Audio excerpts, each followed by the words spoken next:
Good afternoon, and welcome to the San Francisco Planning Commission regular hearing for Thursday, February 5th, 2015. I'd like to remind members of the audience that the Commission does not tolerate any disruption or outbursts of any kind.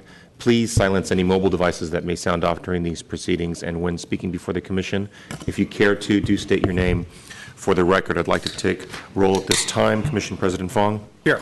Commission Vice President Wu. Here. Commissioner Antonini. Present. Commissioner Johnson. Here. Commissioner Richards? Here. Commissioner Moore? And we do expect Commissioner Hillis to arrive shortly. Commissioners, first on your agenda is consideration of items proposed for continuance. Items 1A and B for case numbers 2013.1521, D, D, and V at 22 Ord Street. Discretionary review and variance are proposed for continuance to February 12th, 2015. Items 2A and B for case numbers 2013.1522, D, D, and V at 24 Ord Court. Discretionary review and variance are also proposed for continuance to February 12th, 2015. Item 3, case number 2014.1393C at 1135 Evans Avenue is proposed for continuance to February 26th, 2015. And item 4 for case number 2013.1340D at 1423 Ocean Avenue has been withdrawn. Further, Commissioners, under your discretionary review calendar, item 17 for case number 2014.1377D at 1 La Avanzada Street, a mandatory discretionary review is proposed for continuance to March 19th, 2015. I have no speaker cards. Is there any public comment on the items proposed for continuance? Seeing none, public comment is closed. Commissioner Antonini. Move to continue items 1A and B, 2A and B, 3 to the dates indicated, and item 17 to March 19th. Second. Thank you, Commissioners. On that motion to continue items as proposed, Commissioner Antonini. Aye. Commissioner Hill, Commissioner Johnson. Aye. Commissioner Moore. Commissioner Richards. Aye. Commissioner Wu. Aye. And Commission President Fong. Aye. So move, Commissioners. That motion passes unanimously 6-0. Zoning Administrator, what say you? On items 1B and 2B, continue those to next week as well. Thank you. Thank you. Commissioners, that'll place you under your consent calendar. You have one item under consent, item 5 for case number 2013.0862, C and E at 1631 through 1639 Oak Street, in 1520 through 1530 Page Street, conditional use authorization. I understand, Commissioner Richards, you want this pulled off of consent, and so we'll take this up as the first item on the regular calendar? Yes, please. Okay, very good, Commissioners. That'll place us under your under Commission Matters. Item 6, consideration of adoption draft minutes for January 8th, January 15th, and January 22nd, 2015. Any public comment on the draft minutes? Seeing none, public comments closed. Commissioners. Commissioner Wu. Move to approve draft minutes. Second. On that motion, Commissioners, to adopt the minutes for January 8th, 15th, and 22nd of this year, Commissioner Antonini. Aye. Commissioner Johnson. Aye. Commissioner Moore.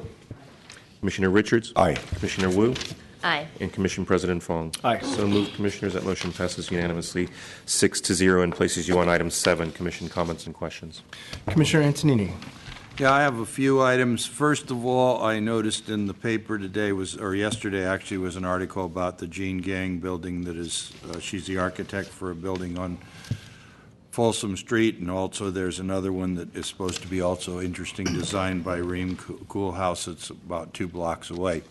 Because these are part of Transbay and were part of the formerly redevelopment agency, now the successor agency, we wouldn't normally hear these, but it would be nice if we could have some sort of presentation on those and other buildings that are going to be going to be built and being approved for construction in the Transbay area, just because the public is always asking questions and we don't really know the answers till we see the construction beginning. So that would be really helpful.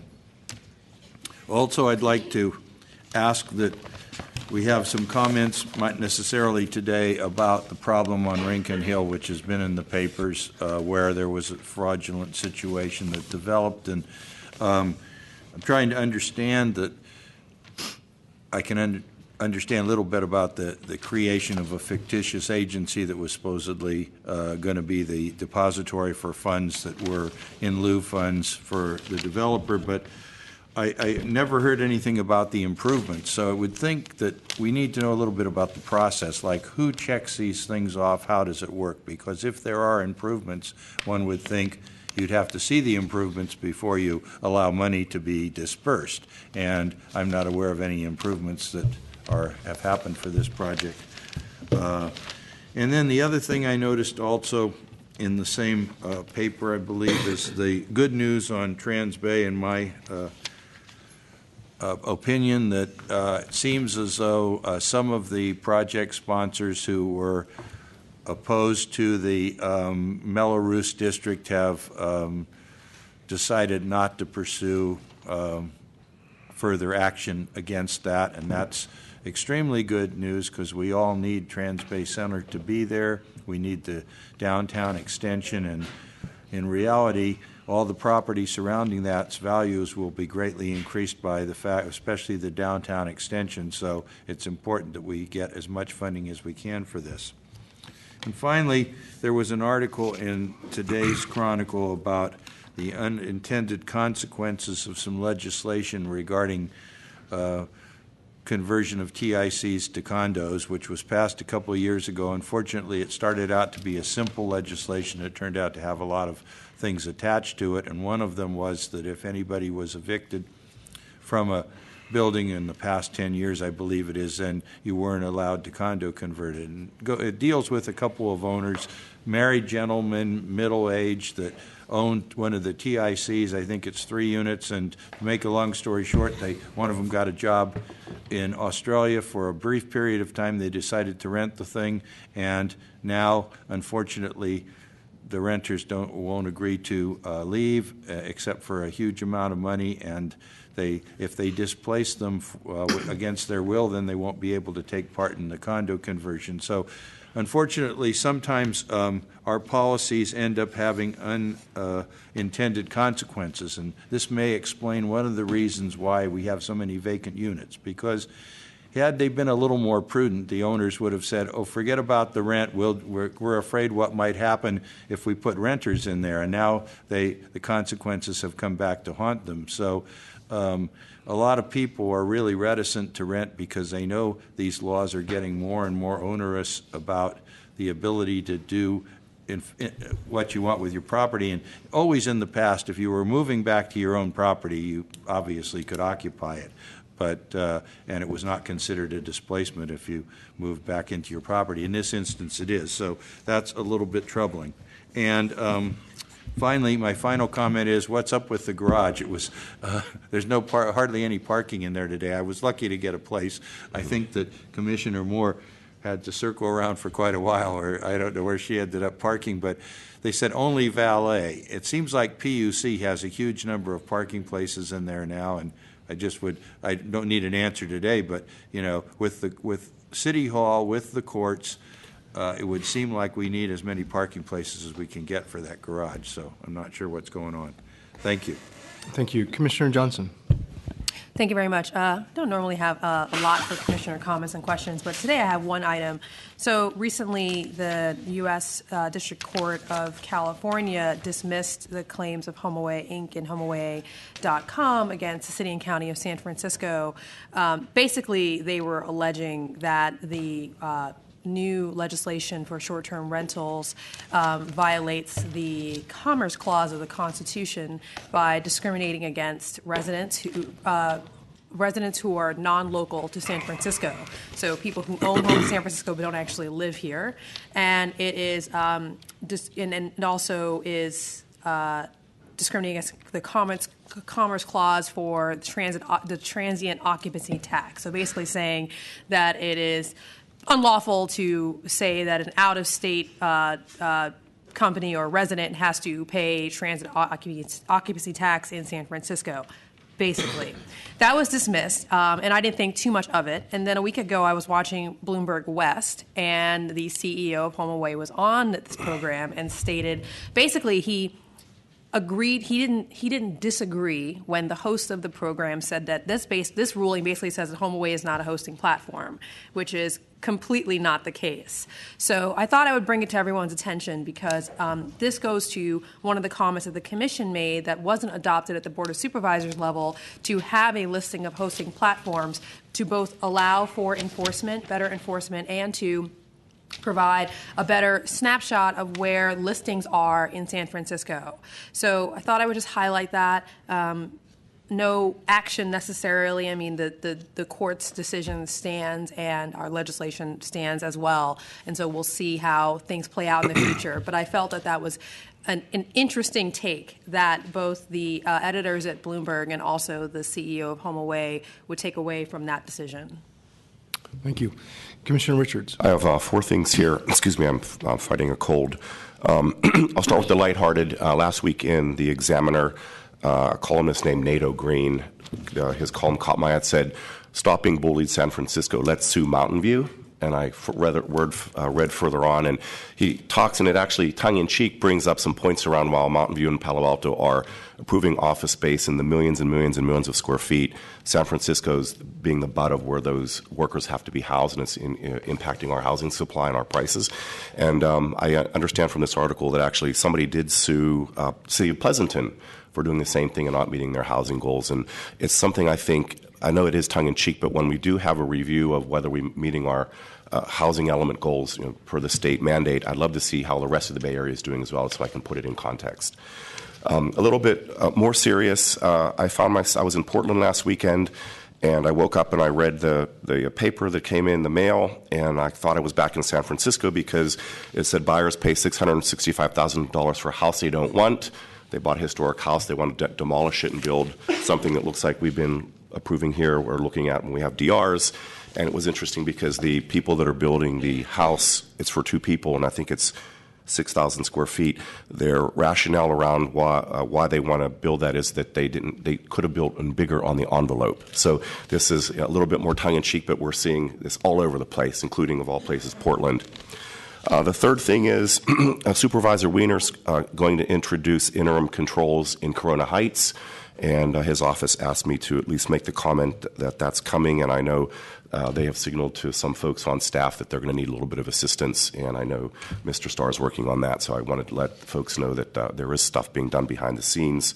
And I think the most serious one for me is the Airbnb law is now in effect. I think that's great, but from what I understand, the number of people that have actually gone through the process or scheduled to go through the process is in the very low hundreds, yet the number of rentals out there is in the high thousands. So what that tells me is we're starting from a big deficit point of view on enforcement. So, how are we going to get all these other 8,000 or 7,000 or 6,000 folks to register with perhaps not enough staff? And I think we can talk about that when we have our budget discussion. Thank you. Thank you. Commissioner Moore. On a lighter note, for the Airbnbers who are looking for Airbnb, there is a new portal called "Can I Stay With You While I Rent My Place on Airbnb?" This is not a joke. I actually read it in a foreign paper. It is already being used in Miami, New York, and Philadelphia. However, we never hear about it, but I'd like everybody to think about it. I thought it was a good joke. And again, we're in a very entrepreneurial sharing economy, and I'm sure this will contribute. Any additional comments? Okay, next item, please. Commissioners, that'll place you on item 8, Commission Rules and Regulations. This is consideration of amendments and possible adoption.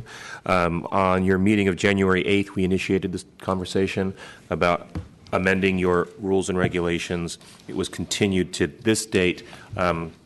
Commissioner Richards made a great suggestion of adopting the executive summary of some of our legislation, of noting the way it is and the way it would be. And so the proposed modifications essentially would not change when submittal deadlines for commission packets are required, but the modification does require advanced submittals to be provided to the Office of Commission Affairs versus the case planner. It also makes a clear distinction between staff case reports and commission packets. We are now outsourcing the reproduction of our case reports, which require advanced submittal for sponsor and opposition briefs to be a part of the case report. However, we continue to hold the same deadline as we currently have, 8 days in advance, to be a part of the commission packet. We've also created online on your webpage, Commissioners, a new link to packets for those submittals that are not included in the case reports as links or hyperlinks from your electronic agendas to be provided to both you, the Commissioners, as well as to members of the public for those PDFs submittals that we receive after case reports have already been finalized. The only other modification, Commissioners, that we're proposing at this time is for your hearing procedures to basically accurately reflect the current practice of the Commission of taking public comment as they submit their cards, as opposed to taking proponents of a case first and opponents second, which the hearing procedures call for now, just to eliminate any kind of confusion for the public. With that, that's my short presentation. Okay, thank you. Commissioner Moore. I believe that you're stepping back and making amendments and clarity, I think, is really good. I am wondering, directing my question to President Fong, I think this commission was planning to form a subcommittee to discuss commission guidelines in a broader context, which I hope would include the attachment A, Article 1, etc., because there are still things I disagree with. And if we only asked to speak about the first 3 pages in your document, I am comfortable with the changes you have made. Commissioner Antonini. Yeah, I would have to know what specifically Commissioner Moore is talking about regarding that particular part, but I think the changes that are being made in the existing are very clear and fairly simple, as was pointed out by Mr. Ionin. Basically, it doesn't change any of the rules of submittal, except that when you are taking advantage of the retro mail, which I guess is the outside service we're using, then it would require there to be submittals earlier for all parties. And the second part of it, obviously, is on the second page, is just bringing it into conformity with what really happens.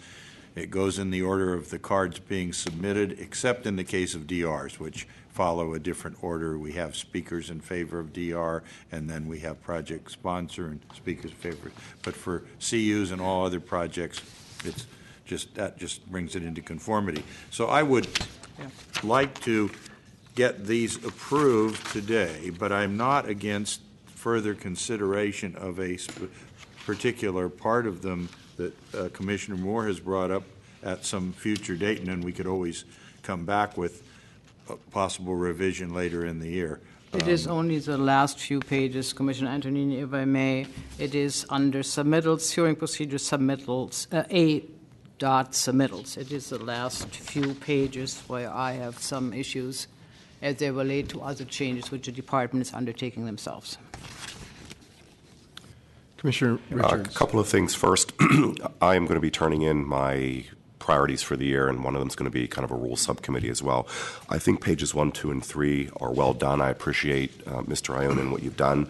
And I would hope that some of the other changes that we would be proposing, actually there's some more wraparound ones that I have on my list, we could do via another vehicle at another time. So I move to approve pages 1, 2, and 3 of this rules changes.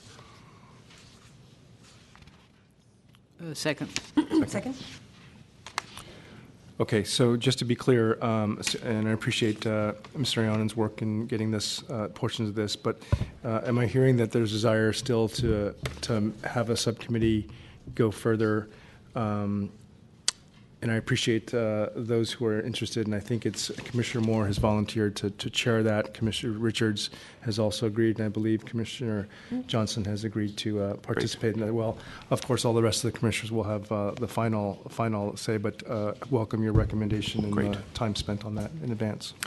The city attorney wants to say something.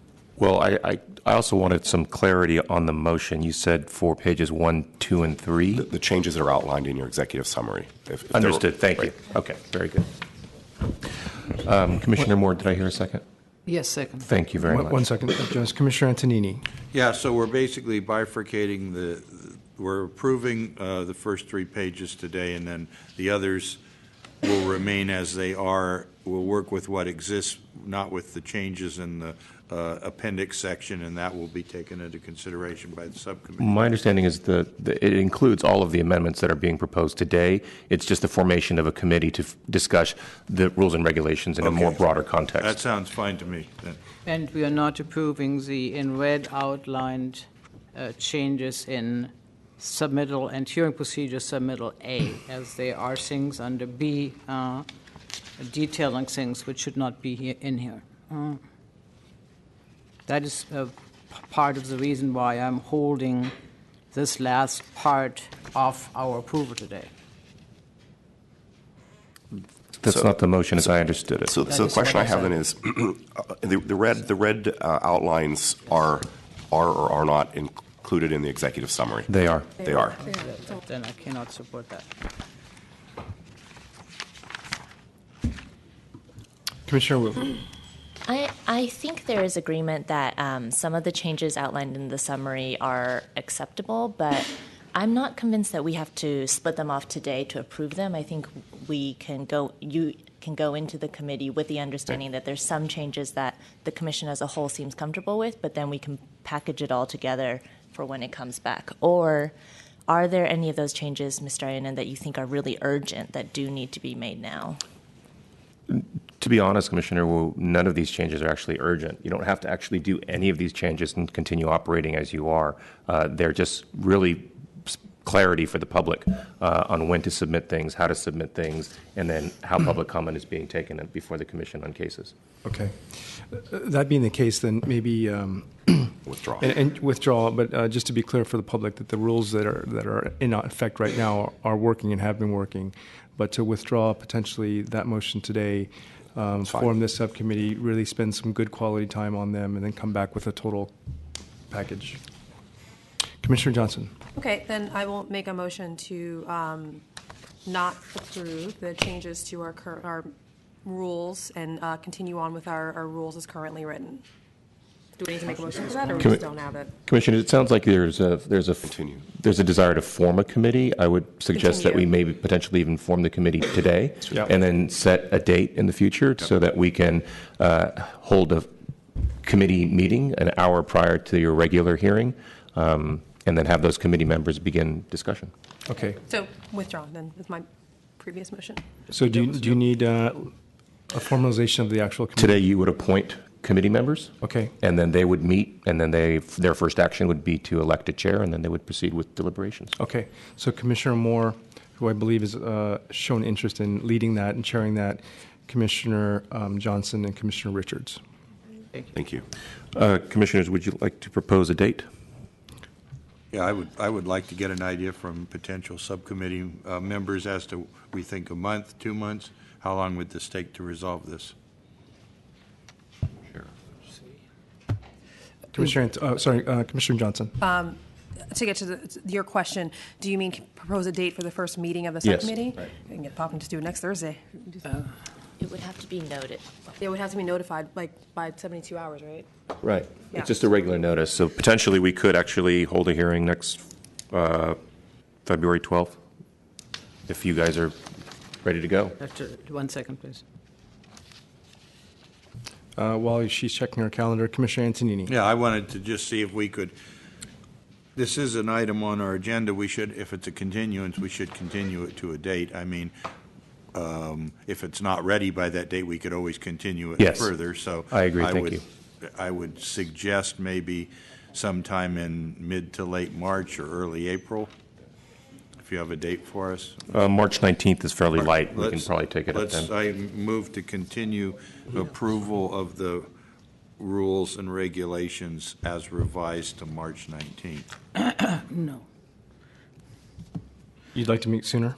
I think our group can start meeting next week, and we can then give perhaps a more definite answer of what we see the issues are. They might be all easily resolvable, but I would say, just to the respect of a subcommittee which hasn't even talked to each other, it would make sense that we deliberate on doing it as quickly as possible. I would say 4 weeks, 6 weeks at the max.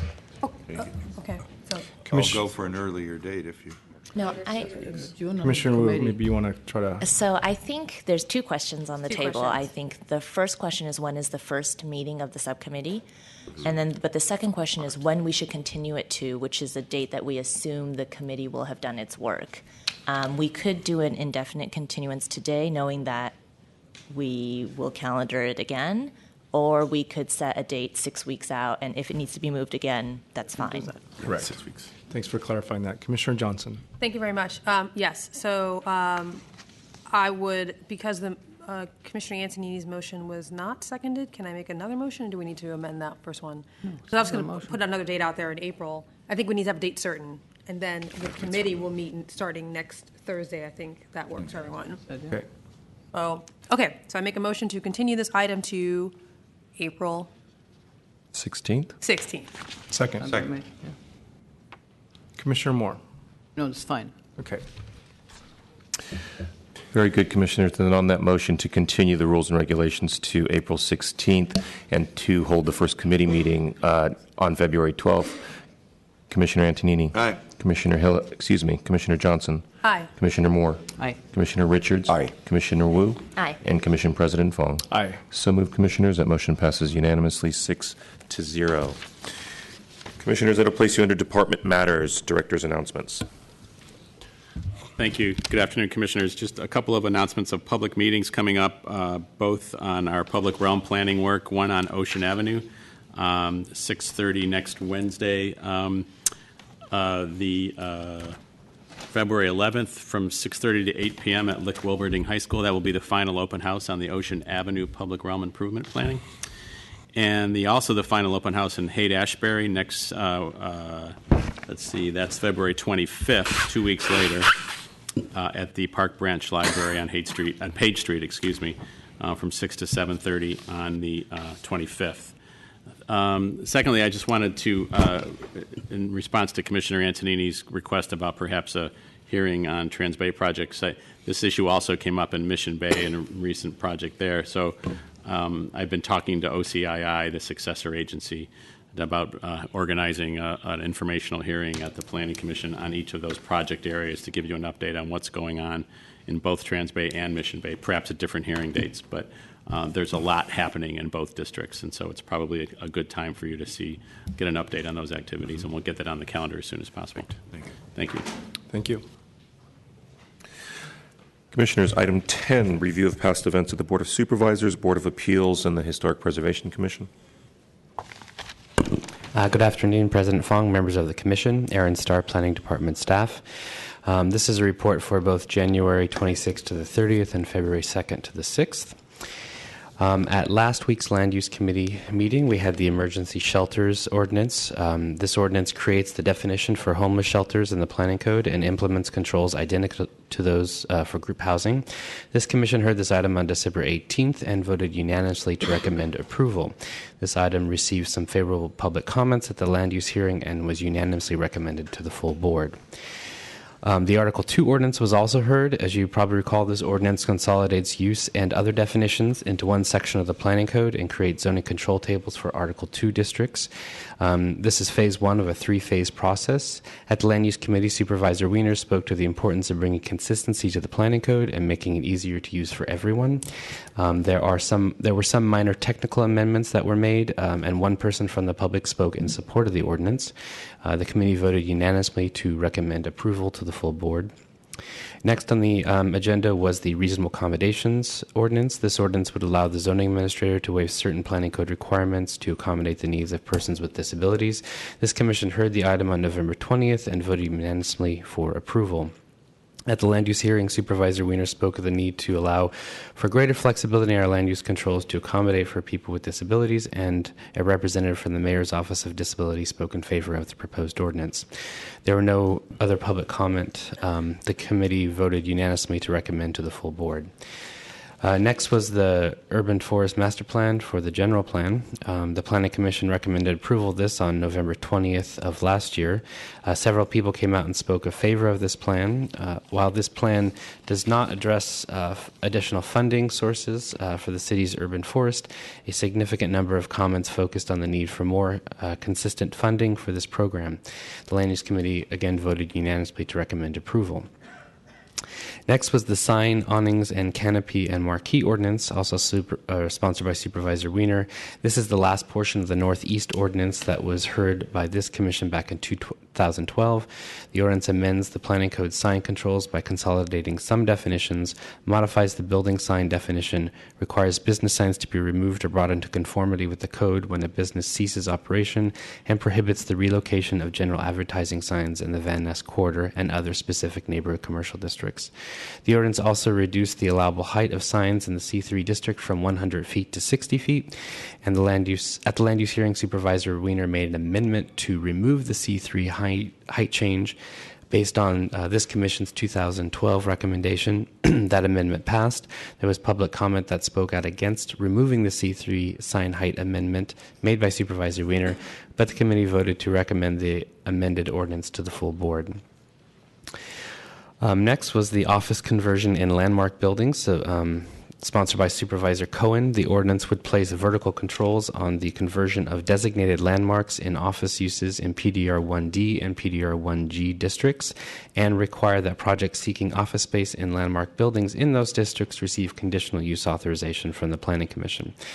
At the Land Use Committee, Supervisor Cohen amended the ordinance to include all of the Commission and the Historic Preservation Commission's recommended modifications, and then moved to continue the item for 1 week. And finally, the rezoning for 1600 Cortlandt was heard. This commission heard the rezoning on December 4th, 2015, and voted unanimously to recommend approval. The property was zoned CM, and the ordinance proposed to rezone the property to PDR 1G. As you may recall, this property is the last property in the city to be zoned CM. It was originally supposed to be rezoned as part of the Bayshore Boulevard Home Improvement SUD, but due to a clerical error was left out of the ordinance adopted by the board. With the passage of the Article 2 ordinance, which deleted all reference to CM zoning in the code, it was imperative that this error be corrected. No public comment, and the committee voted unanimously to recommend approval. This week's Land Use Committee was somewhat lighter. There were the interim zoning controls for the NCT3 district along Market Street. This item would extend the interim controls that require CU for financial service uses, which are currently in place in the Upper Market NCT, all the way from Church Street, where they currently stop, to Octavia Boulevard. The committee recommended approval to the full board for that item. The office conversion controls in landmark buildings was also recommended to the full board. And then there was a hearing on the city's Pavement to Parks program.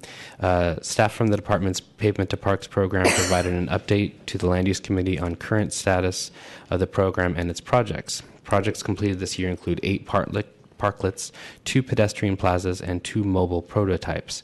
Program staff also presented the Pavement to Parks 2-year strategic plan, which calls for further formalization of the program, including staff and capital allocations at DPW and MTA, the creation of an interagency MOU, creation of better and more appropriate permits, and exploring the potential for program legislation. Supervisor Wiener requested follow-up information regarding the specific amounts for staff and capital allocations at DPW and MTA required for the program to deliver the mayor's 2003 pedestrian strategy goals for parklets and plazas. This was a hearing, so there was no action. At the full board last week, Arcades and Upper Market Street received its its first reading, this ordinance would amend the Upper Market Street NCT to principally permit amusement game arcades on the first and second stories. This commission heard that item on December 18th of last year. The big item was the CEQA appeal for 110 Embarcadero. This was an appeal of the final mitigated negative declaration for a one-story addition to a vacant two-story building and renovations of the building for use by the Commonwealth Club of California. The building is located on a through lot with frontages on both Embarcadero and Stewart Street. The mitigated negative declaration identified the building as potentially eligible for listing on the California Register of Historic Places due to the association with the Longshore Strike of 1934. Though the project would remove the Embarcadero facade, the planning department determined that the project would not materially impair the building's ability to convey its historic significance because it would not impact the historic Stewart Street facade. The appellant contended otherwise. Several members of the public spoke in favor of the appeal, as well as members who spoke against the appeal. Several leaders of the ILWU, the union involved in the 1934 strike, spoke in support of the project and the Commonwealth Club's effort to preserve the building. Former Planning Commissioner Ron Miguel and former Santa Clara County Supervisor Ron Diridon Sr. also spoke in favor of holding the MND. Supervisors Avalos Campos asked numerous questions related to the historic resource findings. Supervisor Kim also asked questions about historic resources findings as well as street trees. Several supervisors spoke in favor of the project and recognized the Planning Commission upheld the PMND unanimously in September 2012. Supervisor Kim then made a motion to reject the appeal and uphold the MND, which was unanimously passed by the full board. Next on that board agenda, the emergency shelter ordinance was a committee report and received its first reading.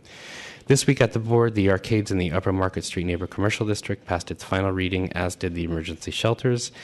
And then the signs ordinance, the reasonable accommodation ordinance, the Article 2 ordinance, the urban forest master plan, and the zoning map change for 1600 Cortland all received their first reading.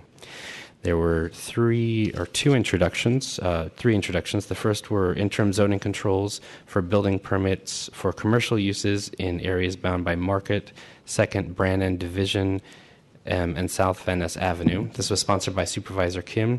The interim ordinance would require certain building permits for any building with some commercial use to post a notice and have a 15-day delay in starting work, and it requires Section 309 review or conditional use approval to reestablish a commercial use that has been converted to a residential use. This is an interim ordinance and will not come to you for review. Also, the two ordinances introduced by Supervisor Breed. One would establish the Divisadero Street Neighborhood Commercial Transit District, and the other one would establish the Fillmore Street Neighborhood Commercial Transit District. Currently, they are just neighborhood commercial districts and not neighborhood commercial transit districts. Both of those items will come to you for review. If you have any questions, I'm happy to answer. I do have a question. Commissioner Antonini. Thanks for your report. Just a question on 110, the Embarcadero. Understand that the Commonwealth Club is moving interimly to the Press Club for a while, and I think that has more to do with losing their lease at their other site and the amount of time it would take to construct it, other than I would assume that most of the actions are complete now as far as you're concerned concerning appeals. I would probably defer to John on that. I believe they are. Commissioner, as far as I know, I will say the permits had not been issued yet. Yeah. So because of the CEQA appeals, we're not able to issue permits. It's possible that the permits could be appealed, I suppose. Okay, thank you. And the Board of Appeals did not meet last night, but they did have a hearing last week that I just wanted to briefly update you on. They had election of officers, and President Lazarus was reelected to another one-year term as president of the Board of Appeals.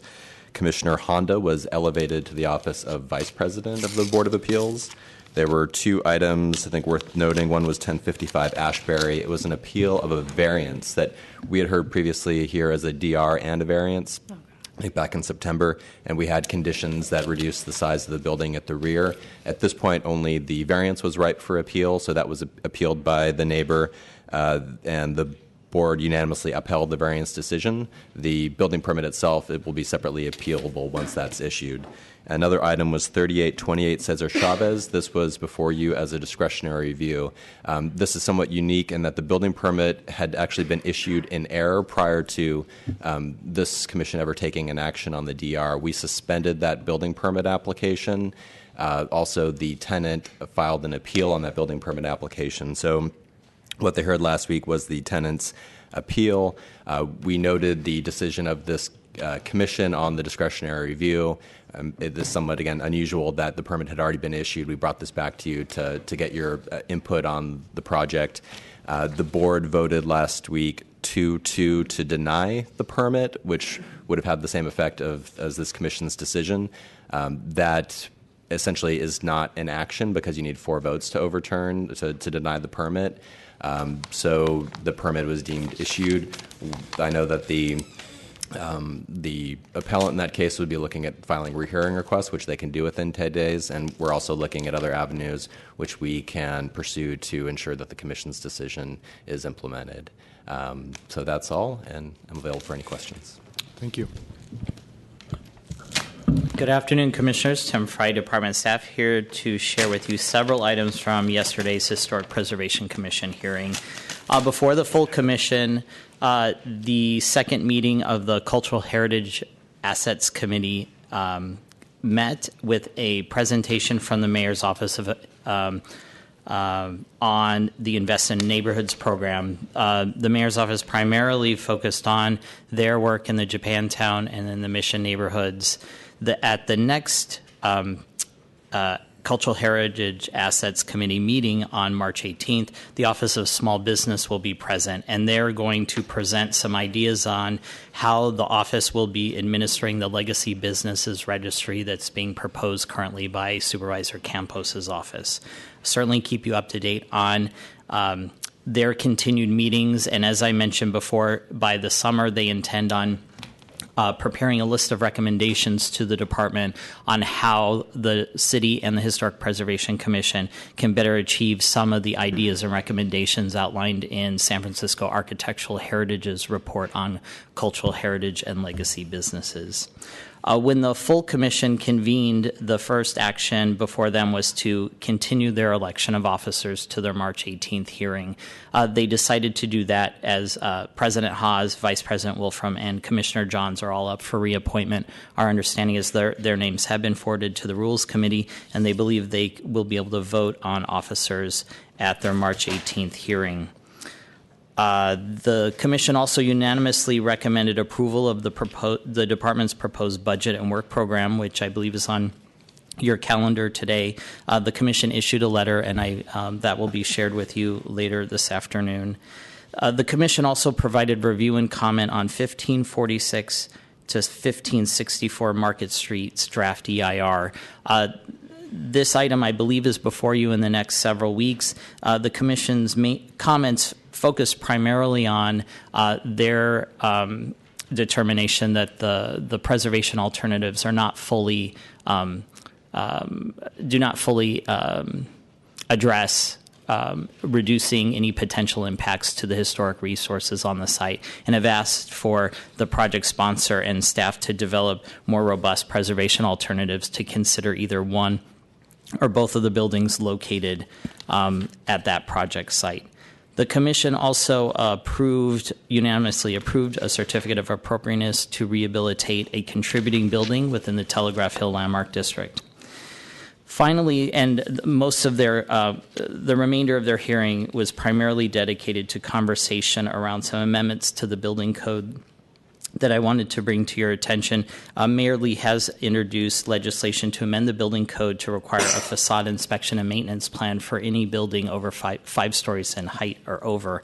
The Commission is very supportive of the legislation. However, they did have some additional comments for the board to consider before adopting the amendments. One was to include a definition of historic resources within the ordinance, and they would like historic resources to be defined as any buildings designated pursuant to Articles 10 or 11 of the Planning Code, as well as any buildings listed or determined eligible for the California or national registers.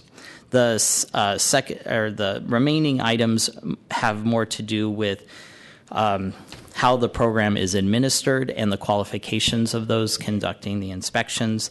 They would like all professionals responsible for inspections on historic resources to have experience working on historic resources, that the California Historic Building Code and preservation best practices be used when conducting those inspections and developing maintenance recommendations, that work for historic resources comply to the Secretary of the Interior standards, and then finally that the Commission would like to be involved along with the Planning Department in the drafting of an administrative bulletin that the Department of Building Inspection will be preparing on how this program would be administered.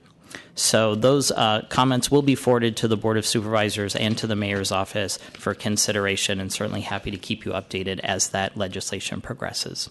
So that concludes my comments, unless you have any questions. Thank you. Commissioner Moore.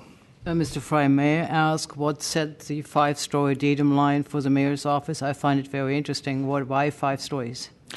That's a great question. I'm not entirely clear on why 5 stories was selected. I know previous versions of the legislation suggested starting the inspections once the high-rise code kicks in, so which I believe is 80 feet or 8 stories.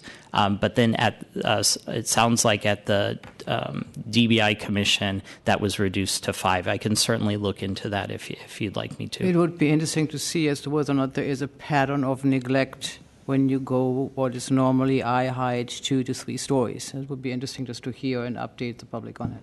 Sure. Thank you. Commissioners, if there's nothing further, we can move on to general public comment not to exceed a period of 15 minutes.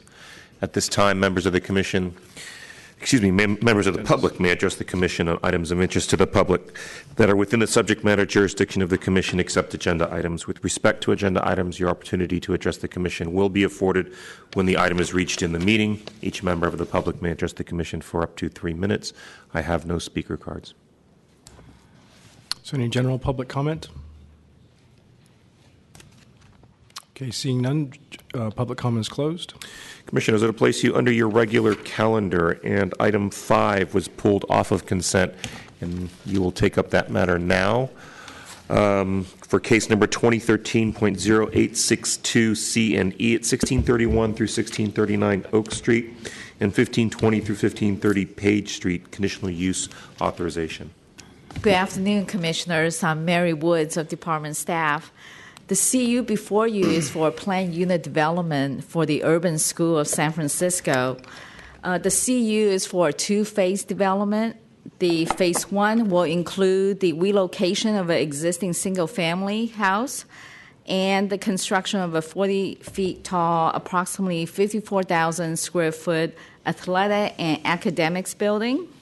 Phase 2 would include the remodeling of an existing gymnasium building. The project will also increase the school enrollment by approximately 40 students for a total of 420. The project is also seeking planning code modifications to the floor area ratio and the rear yard requirements through the PUD process. The department's recommendation is for approval with conditions. Because the project is for a 2-phase development, the sponsor is also seeking a 10-year time frame for the CU approval in order to accommodate the phase development and fundraising for the proposed project. This concludes my summary of the project. If you have any questions, I'm happy to answer. Thank you. Great, thank you. Project sponsor?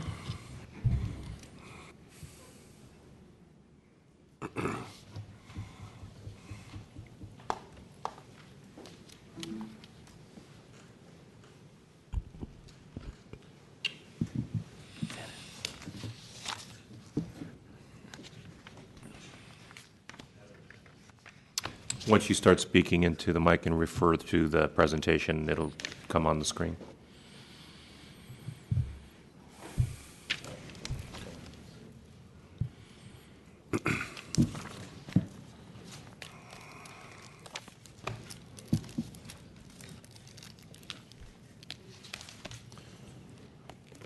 Good afternoon, President Fong and other commissioners. I'm Mark Salkin, head of Urban School of San Francisco.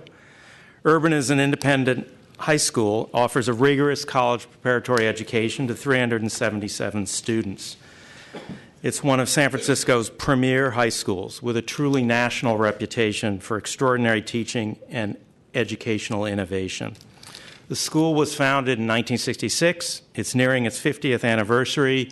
We have deep roots in San Francisco and in the Haight-Ashbury neighborhood, where we've been located for the past 38 years. The powerful verbs in this mission, igniting a passion for learning and inspiring students, speak to the school's singular focus on fostering an unusually high level of engagement in our students with the learning process. We're committed to preparing them for their future, not only for college, but for lives after formal schooling ends. So we graduate students who are flexible, independent thinkers and who have the capacity to learn how to learn. And it's that capacity will be critical to them in the workplace and in their future lives. Throughout the school's history, we've been recognized as an educational leader. We've pioneered a number of innovations, many of which have been copied by other public and private high schools. In the early 70s, we introduced, one of the first high schools introduced block scheduling, where students take fewer classes at a time, but longer periods, which allows students to concentrate their energies, focusing on fewer subjects at a time, but rather than juggling 6 or 7, helps them achieve greater depth of understanding. Late 60s, we introduced service learning, having students go off campus to extend learning out into the community and work in service organizations. It's a core and defining element of our program. Service learning is one of the students' required courses each year. They're at Urban. Our juniors and seniors work as volunteers at nonprofit organizations throughout San Francisco. Many are located right in the Haight. Each year, our students contribute an estimated 4,500 hours of time to more than 100 local nonprofit schools and social service organizations. We've also been a digital pioneer, 13 years ago becoming the first California independent school, one-to-one laptop school, giving every student a laptop when they matriculate in 9th grade. And more generally, we've been a leader in integrating digital tools and practices across the mainstream of a college preparatory curriculum in ways that enhance and deepen teaching and learning. Urban's committed to enrolling students in San Francisco from a broad range of backgrounds, believing that the more diverse the student body, the better the education for each student at the school. Nearly 1 out of 3 students you might meet at Urban today attends the school only because of the strength of the school's financial aid program. The proposed project has 2 phases, and both Phase 1 and Phase 2 together enable the school to address our most critical needs for space, and in 3 areas: our academic program, athletics, and performing arts. In Phase 1, we'll build a new academic and athletics facility over approximately 54,000 square feet over 2 blacktop parking lots on Oak Street.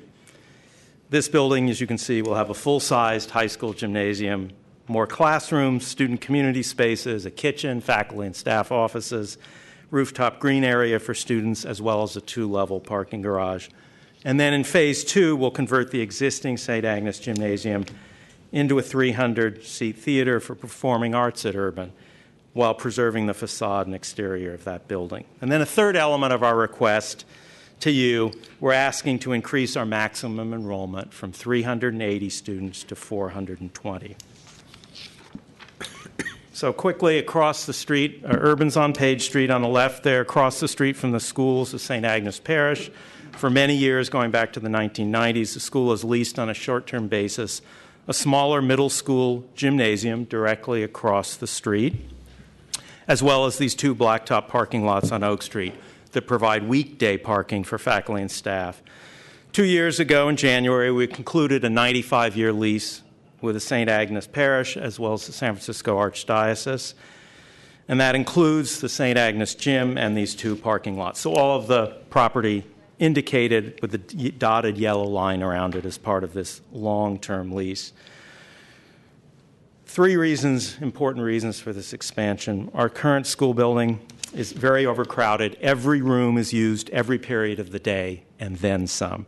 We teach classes in the front and back of the library in a small conference room, and when students and teachers are trying to find space for a breakout or a small conference, they've got to use any space they can, usually in a noisy, crowded hallway. The St. Agnes Gym was built in the early 50s as a middle school gymnasium. It's not a regulation-size court. It has very limited seating for fans. That all means that we need to rent a variety of other gyms for basketball practices and games and to transport students back and forth. Turning to the performing arts, we currently have a really small black box theater in our Page Street building, but it's capable of only accommodating about 90 people.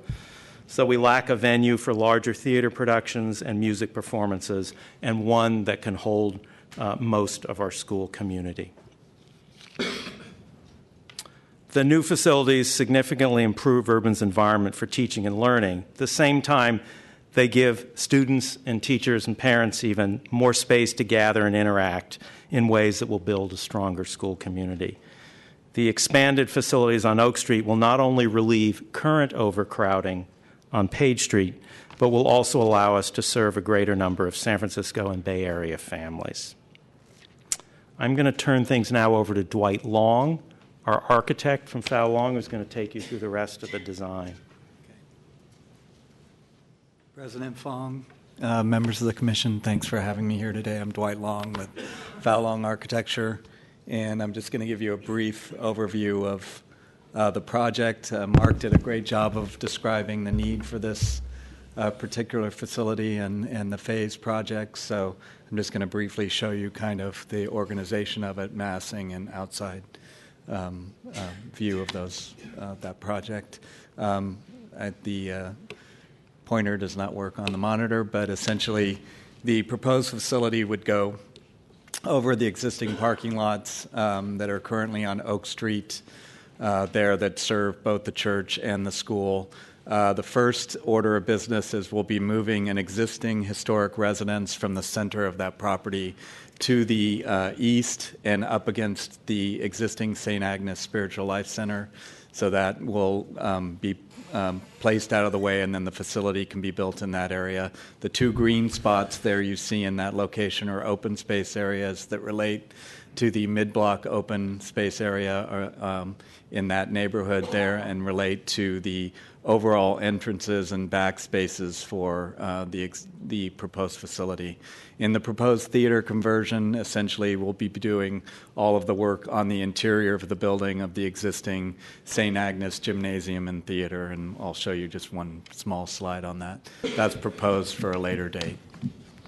Essentially, these slides will kind of work through what the existing property looked like. So you can see the green house there is the existing residence, which will be moved and kept as a residence, a single unit. That will be moved to the east here, and you can kind of see that there. And then what we'll be building is in the blue area there is a 2-level parking garage, one below grade and one at grade. And then that red area at the front is an administrative area for the school, so that will be there to help activate Oak Street along that particular street. On top of that then comes the gym volume, and then at the front of the building where it fronts the park and is most welcoming for the kids in the classrooms and classroom participants, it looks out onto the park over Oak Street there along there, and the gym is tucked into the back of the site, which is really the tallest part of the building. It's about 3 or 4 feet higher than the front facade, which is, the overall building is 40 feet high. The front facade's about 37, 36 at the front there. So we tried to put the lowest massing at the front and the highest in the back. And then on the top of the building is an open green outdoor space for the school. And that's, again, set back from Oak Street, so the tallest part of the building is set back. In working with the planning department as well as the historic division of planning, we worked on a facade that would take and break up the longer element of the building into smaller pieces, which are more at the scale of the residential district itself. So the facade, which is of a quite longer type of building, gets broken down into pieces which are more related to the 25-foot blocks along that area. And then the idea of this kind of bird-safe reflective facade then gets to reflect the park and other things around it. Thank you, sir. Okay, is that enough? Okay. Time up for your presentation. Okay, Sorry. that's fine. We may have further questions. And Okay, and we have other floor plans and other things like that if you want to see them. So. Wonderful. Thank you. Okay, we'll open it up to public comment, and I do have some speaker cards. Ray Allender, Kira Waldman, Harry Bengedke, Jackson Plutt, Nicole Kimsey, and Abigail Lim Kimberg, and Sam Mastro.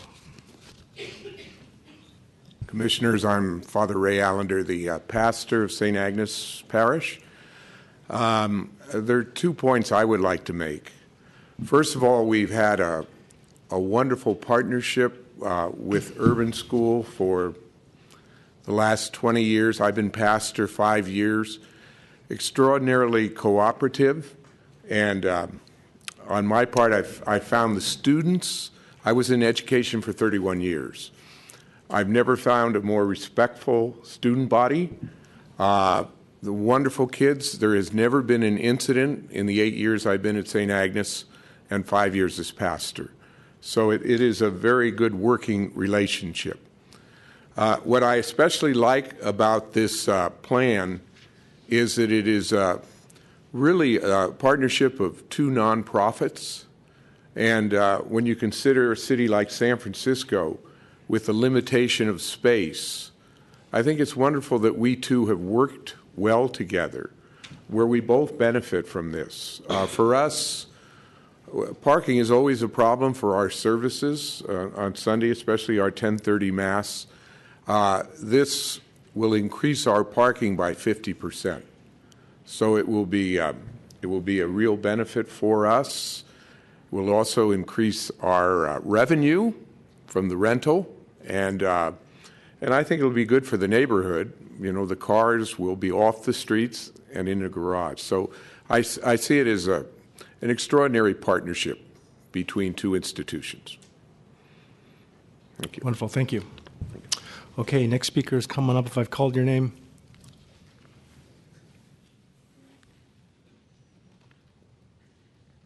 Good afternoon, Commissioners. My name is Kira Waldman, and I'm a junior at the Urban School of San Francisco.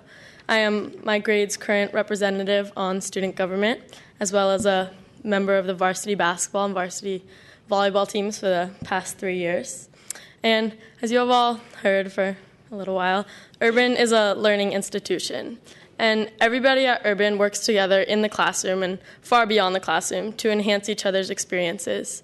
Everything ranging from building robots to acting out Hamlet and even perfecting a simple jump shot is covered at the Urban School. But Urban is not really about learning. It's not just about learning.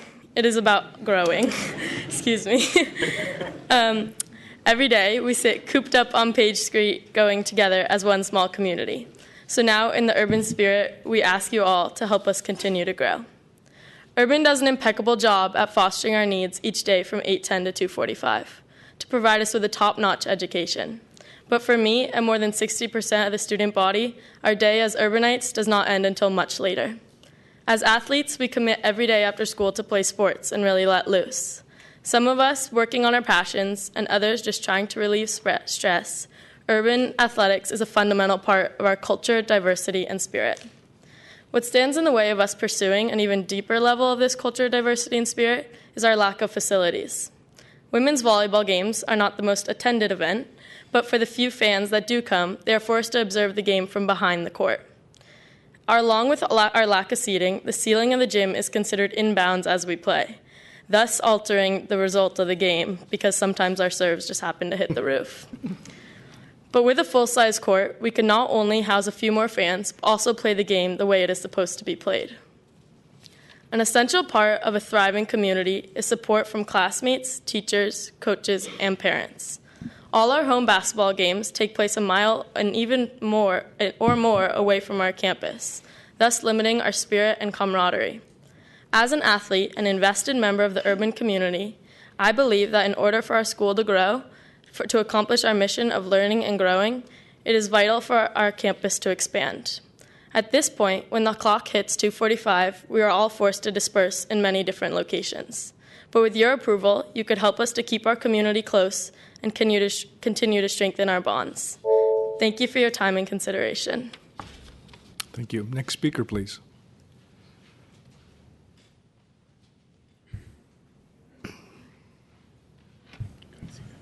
Good afternoon, Commissioners. My name is Harry Bendecki, and I'm a senior at the Urban School of San Francisco. I run cross-country and track and field, have participated in a number of school theater performances, and am the senior student representative on the Urban Board of Trustees. Recently, Urban has suffered from a problem of crowding. 2 weeks ago, my economics class had to take our test in the student center, our cafeteria, because we were in one of the smaller classrooms and it didn't allot enough space for everyone to take their tests in privacy. When it comes to grade meetings and all school forums, there are only 2 to 3 spaces large enough to house a considerable portion of the school. So this problem of space, of needing more classrooms and more viable meeting spaces for large groups of people, is why we need a new building. This problem of crowding is especially true when it comes to theater. In my time at Urban, I've been in 2 performances, worked in the tech team for 1, and been to 6 others. In every single one of these, there has been a serious problem of crowding. Not only are people squished together in our 1,500 square foot black box theater, but there's always an enormous wait list because not everyone can fit in, and people end up turned away at the door. Pure Ed Theater, a particularly popular annual performance in which students write and perform personal monologues, and one that I took part in, has, for the past few years, been sold out in 4 days or less. Phase 2 of the North Campus expansion plan involves the refurnishing of our current gym into a theater. Not only would a full-size theater allow us to fully take advantage of the programs offered to us, but a large enough space for school events is important for fostering the school community for everyone involved. And this is exactly what the North Campus expansion promises. Thank you for your consideration and time. Thank you.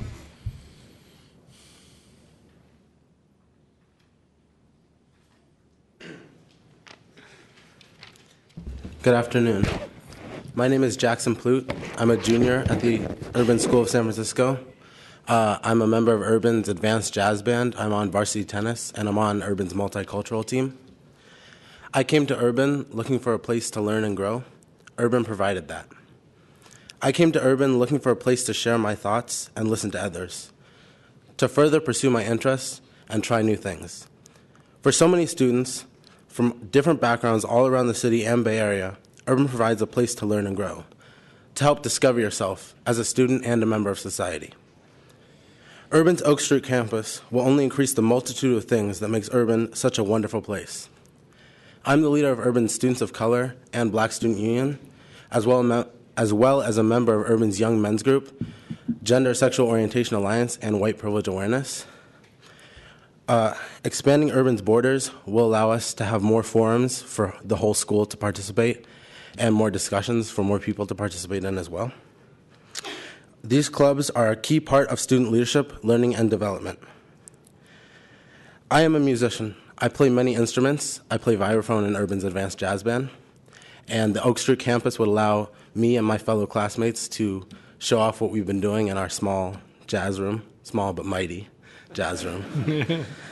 This space would also allow Urban, which is small but strong, to grow and expand in its numbers, and it would allow more students like me who want to have a place to learn and grow, to listen and to share, to attend. Thank you. Thank you.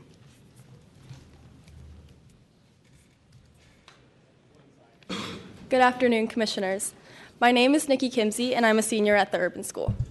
I'm involved in a number of activities, including the yearbook, student admissions committee, volleyball team, and affinity spaces such as MESH, which stands for Multi-Ethnic Students Heritage Club, and SWEAR, which stands for Students for Women's Equality and Rights. The latter two, MESH and SWEAR, are clubs that have been very important to my time in development in high school.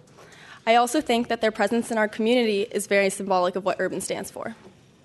Our school is so unique, and I'm grateful to have had the opportunity to receive the education that Urban has to offer. The opportunity to educate beyond science, history, and language classes is incredibly abundant. That is why I think that expanding the campus and therefore expanding the enrollment number would be of great benefit. Urban values diversity and social awareness, and our school integrates that into daily life.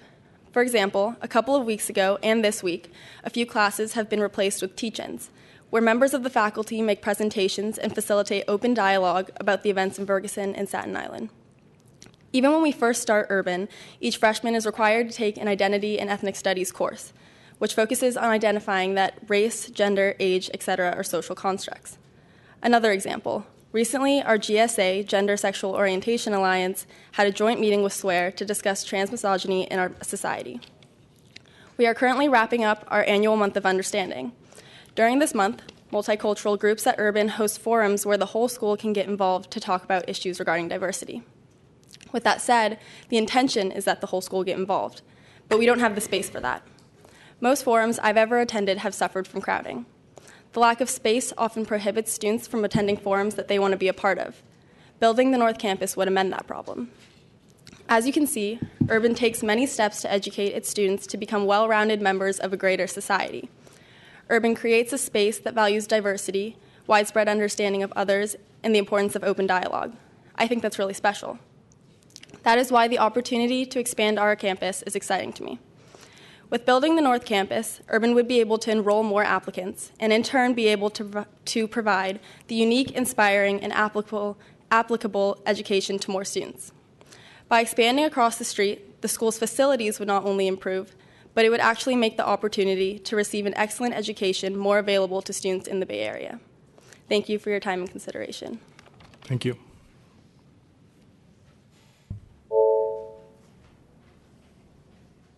Good afternoon, Commissioners. My name is Abigail Lim Kimberg, and I am a junior at the Urban School. I started playing the harp at the age of 4, and for the last 10 years or so, I have known that I wanted to pursue a career in music.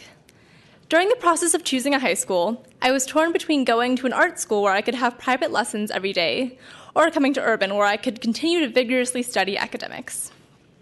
I am happy to say that I was persuaded into coming to Urban, where I am able to play in the chamber orchestra and take music theory classes that will prepare me well for the future.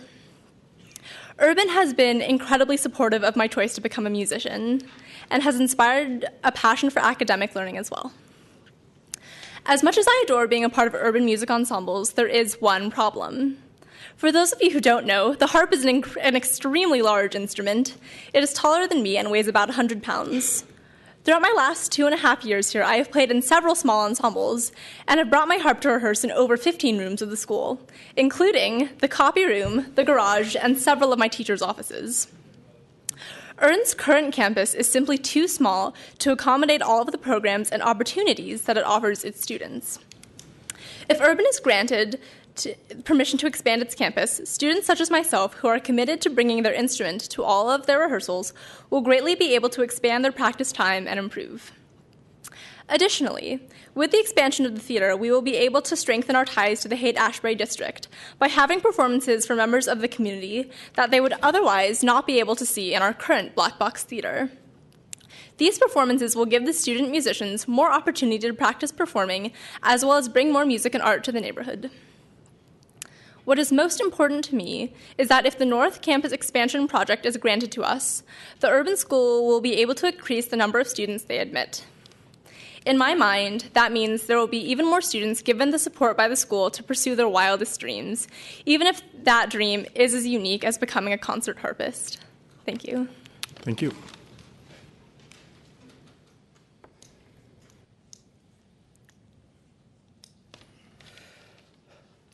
Good afternoon, Commissioners. My name is Sam Mastro. I'm a sophomore at Urban. I'm a member of the Urban Singers, the Urban Choral Group, the soccer team, and the swim team. As you may all already know, Urban means many things to many people. To some, it's a school in the Haight. To some, it's a haven for kids to express artistic prowess and ability. Others consider it a base for sports activity encompassing everything from soccer to swimming. And others like me, see it as an opportunity. Applying to high schools in San Francisco was a stressful process for me, as well as many of my other friends. Getting into the school that would best suit me was crucial. I was one among the many 8th graders that were slightly daunted by the competition of intelligent yet youth vying for a spot in one of San Francisco's private schools. We had heard the stories of kids who were there at the time, heard of the amazing courses and teachers and experiences. Urban was the school that I wanted to go to, and I knew that as I stared at the unopened letters that sat on the table in front of me. The acceptance letter felt like a godsend. A door had opened where new opportunities lay ahead. The first day in, I knew I had made the right decision. To this day, I still feel that way because I'm still happier than I could have hoped to be in high school. I'm fortunate to have the opportunity to find a way to enjoy learning. It has made all the difference for me, and I know it has the potential to do the same for more than just me and the rest of the attending kids. More than 600 kids applied to Urban last year, more than ever, and that number is still growing. With more space, more kids can have the same opportunities that I do. They can take another step in life as they move that much further to their ideas of happiness and success. Not only will more kids enjoy Urban, but they can experience the gym, the new theater, and more class space. The students will be receiving the best education that they can get, and they can be happy about it. Not many people that I know can say that about the schools they go to or went to. But students at Urban most definitely can. I only hope that there will be more space for more students to come in the future. Thank you for your time. Thank you. Are there any other public comments? Is there any other public comment?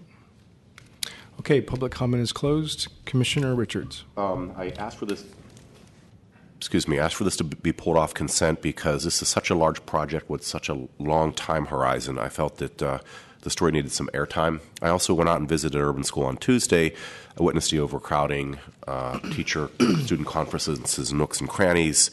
I almost tripped over some folks who were meeting on my way to the men's room, and it was really incredible to see such a small gym for such large students. Honestly, it's like what's running my elementary school gym. Mr. Salkind said that the students wanted to come and tell their story, and I wanted to make sure that they got some airtime today, and I have to tell you, I'm very, very impressed. I think it's a great project. I think the infill on the parking lot reverses the demolition of the homes probably in the 1960s, and I think it's a great symbiotic partnership between St. Agnes Church and Urban School. I think Urban can, with this project being approved, can actually grow up and become a rural high school with the appropriate facilities. Before I make a motion to approve, I have one question. Mr. Salkind mentioned the fact that in our purview is approving the number of student limit. Is that something that is on the table today? Yeah. Okay. I guess the question for Mr. Salkind would be, please.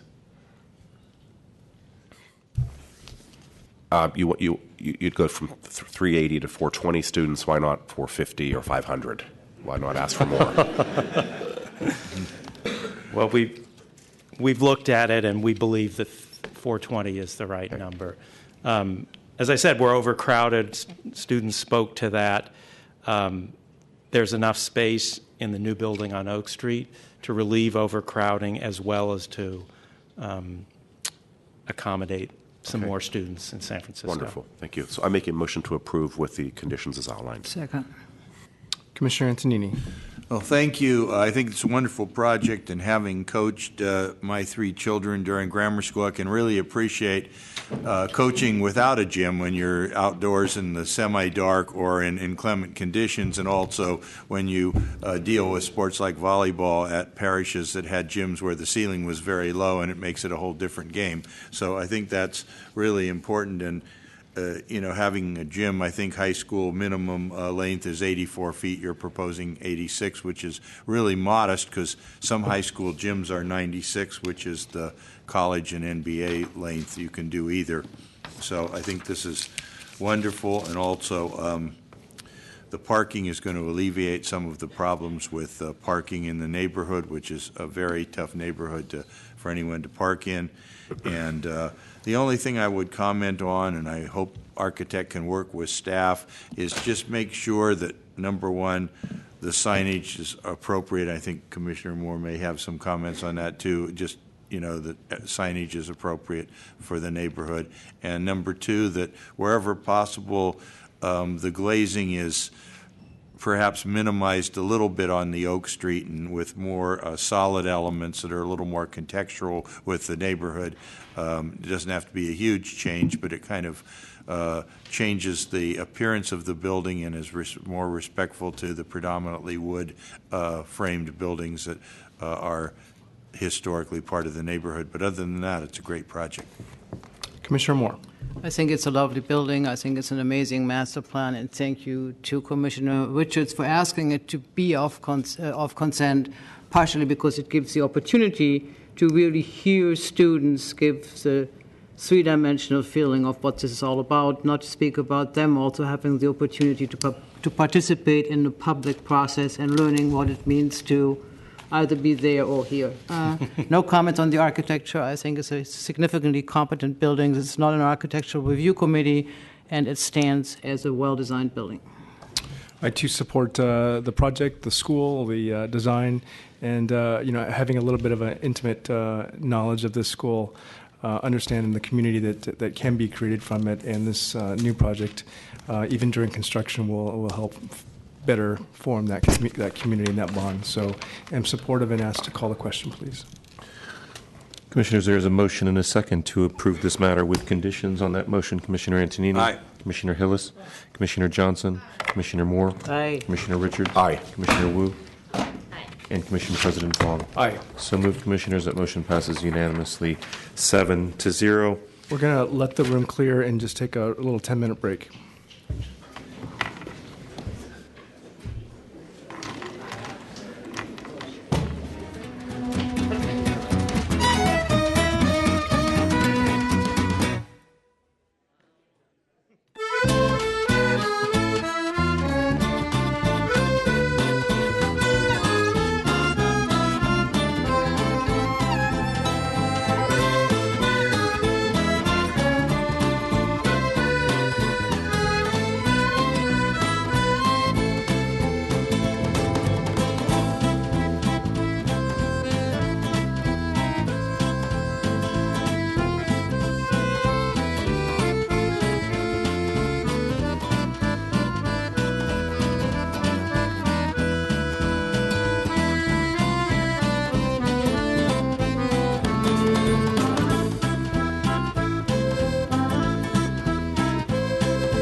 SF Gov TV, San Francisco Government Television.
got a job to do today.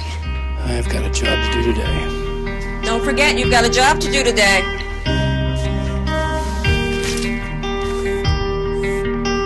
Hey, Mom.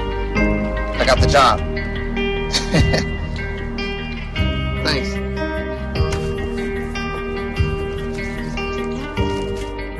Got the job. Welcome aboard.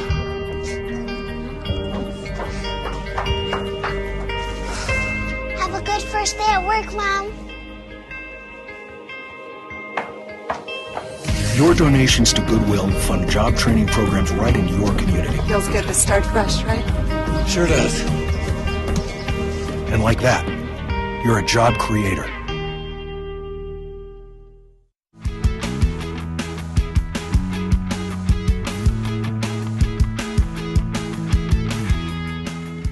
As a registered voter in San Francisco, before each election, you receive a voter information pamphlet in the mail. This pamphlet features ballot simplification digests for each local proposition on the ballot. How does a complex, sometimes controversial proposition get simplified? I don't know how it's done, how it's simplified. No, I don't know the specific process. It's done by committee. Every time there are propositions on the ballot, they have what they call a ballot simplification committee. There are 3 steps to the process of ballot simplification. The City Attorney's Office creates a working draft digest. The Ballot Simplification Committee holds public meetings and creates a final digest. The final simplified digest is published in the voter guide. Let's take a look at how this works. After a proposition has been approved for placement on the ballot, the City Attorney's Office drafts a working digest.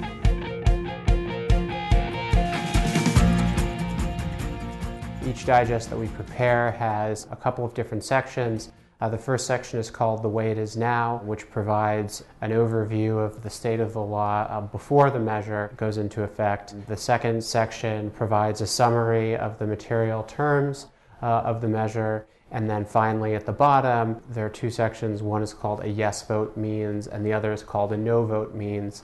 And in preparing those, we try to distill down for the voters what it would mean if the measure passes and what it would mean if the measure does not pass. The City Attorney's Office delivers the initial draft digest to the Ballot Simplification Committee. The 5-member committee was created in 1976. The members are nominated by the League of Women Voters and organizations representing journalists and educators.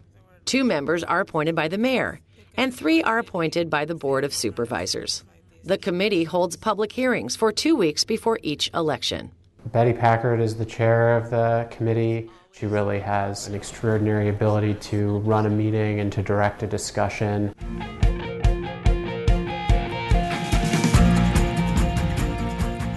There's no politics involved at all because we're all journalists or people who have worked with communications who have as our goal the free right to communication without any agendas, any bias, any political involvement at all. Before the commission meets, each member reviews the city attorney's draft digest, along with associated documents supplied by the Department of Elections. We get the legislative text, we get the actual backgrounds, we get letters from different departments, we get letters from the advocates. We prepare for the meeting sometimes 4 and 5 days in advance. Sometimes somebody will say, did you understand all this? And nobody understands these bond measures run 100 to 125 pages that they want us to put down into 300 to 400 words. Amendments to the charter, general obligation bond measures, complicated taxes. It can be hard just to explain what a general obligation bond is. Whoa, it gets interesting sometimes. We'll talk about it, but we talk about it in session. We don't talk about it, before we get here. The committee can accept the city attorney's draft, or they can edit it during the public meeting. And the reason we rewrite the city attorney's digest is because it's oftentimes in more legalese than we think the voter understands. We're quick to ask questions. We don't come in with any kind of, this is the way it's going to be. We come in, most of us as journalists, questioning exactly what this is so that we can put out into the digest exactly what the legislation is. The committee may hear from drafters of the measure and city departments which could be affected. They also consult with the committee's educational specialist, appointed to ensure the digest meets the requirement that it is written as close as possible to the 8th grade reading level. We always say to her, Anne, is this really an 8th grade word? And sometimes she says yes, and sometimes we find ourselves having to grab the thesaurus and the dictionary and find substitute words. The proposal, Proposition blank, would require the city to maintain all athletic fields in Golden Gate Park west of Crossover Drive. During the committee's discussion and editing of the digest, it is displayed on large monitors in the hearing room. There's no mystery as to what's going on with the digest, and the public sees exactly what they see. They hear all our discussions, so they know what each of us is thinking. After the committee has discussed and made changes to the draft, the proceedings are open to comments from the public. I feel like that people have a right to voice their own opinions in democracy. Politics is serious, and the people who come before us are dead serious. Depending upon what side they're on, they're dead serious, and their passion is strong. You're the Ballot Simplification Committee, and as you can tell, there are a lot of arguments pro and con regarding this issue. Well, you couldn't take out the voter initiative because that describes what this is. I want to address something that Mr. Hannan just said before I get into my other comments. I take exception to that previous comment. And we hope you'll consider these revisions. Thank you. Thank you. After public testimony, the committee discusses all the points raised in an open session. Sometimes we change our draft. Sometimes we, literally tear our own draft apart and rephrase things. After the public comments have been discussed and possible changes have been made, the committee takes a final vote to adopt the digest. I move that we adopt the measure. At least 3 members must agree to adopt the digest. And it didn't look like us.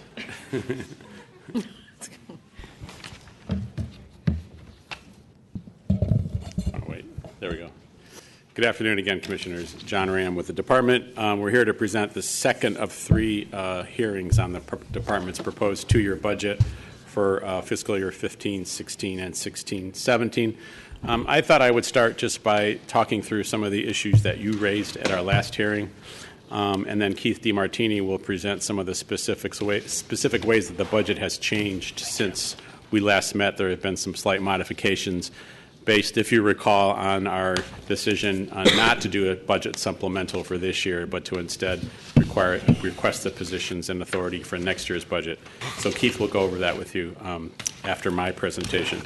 So you had several concerns that I wanted to talk to you through, and I'll kind of use the memo that we sent you as the basis for my presentation.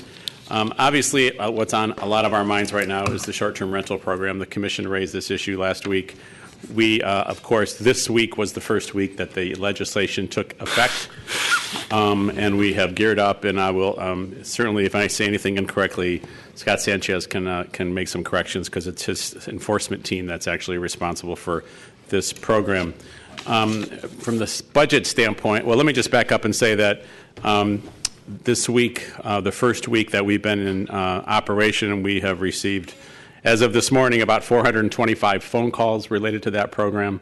We have scheduled 175 appointments for applying for the registry, and we are continuing to receive phone calls at the rate of 40 to 50 a day. Much of that is for information. Some of that is for information, and most of it is actually to make appointments to register to be allowed to do short-term rentals. Most, as I understand it from the staff, most of the people who come in are in fact qualified to do short-term rentals. Some are not because they have not shown that they're actually the full-time resident of a unit, which is one of the basic requirements of the legislation. We have, of course, devoted in our proposal, well, actually, as of now, we already have budgeted 3 full-time positions to work on this program, to administer it, and for enforcement. We also have an intern that just started with us to help those 3 full-time people. And in this initial setup phase, where we're obviously getting a lot of phone calls and scheduling appointments, we have diverted some other staff to help just with the phone calls and setting up appointments in the short run. The question, of course, that we don't fully know the answer to at this point is that enough? And you have raised that concern. Others have raised that concern.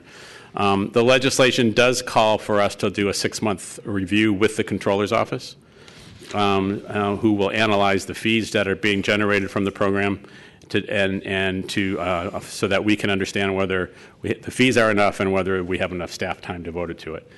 What I'd like to suggest, and of course this is your call, the budget is yours to approve, is that we wait till that 6-month mark in order to make that determination if we need more.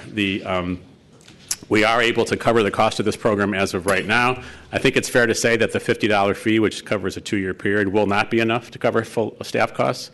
But we think we can cover it in the short run, but we will need to figure out a long-term funding mechanism to fund the work of this group, whether it's its current form or a future larger group of people that do that. Happy to talk more about that in a minute.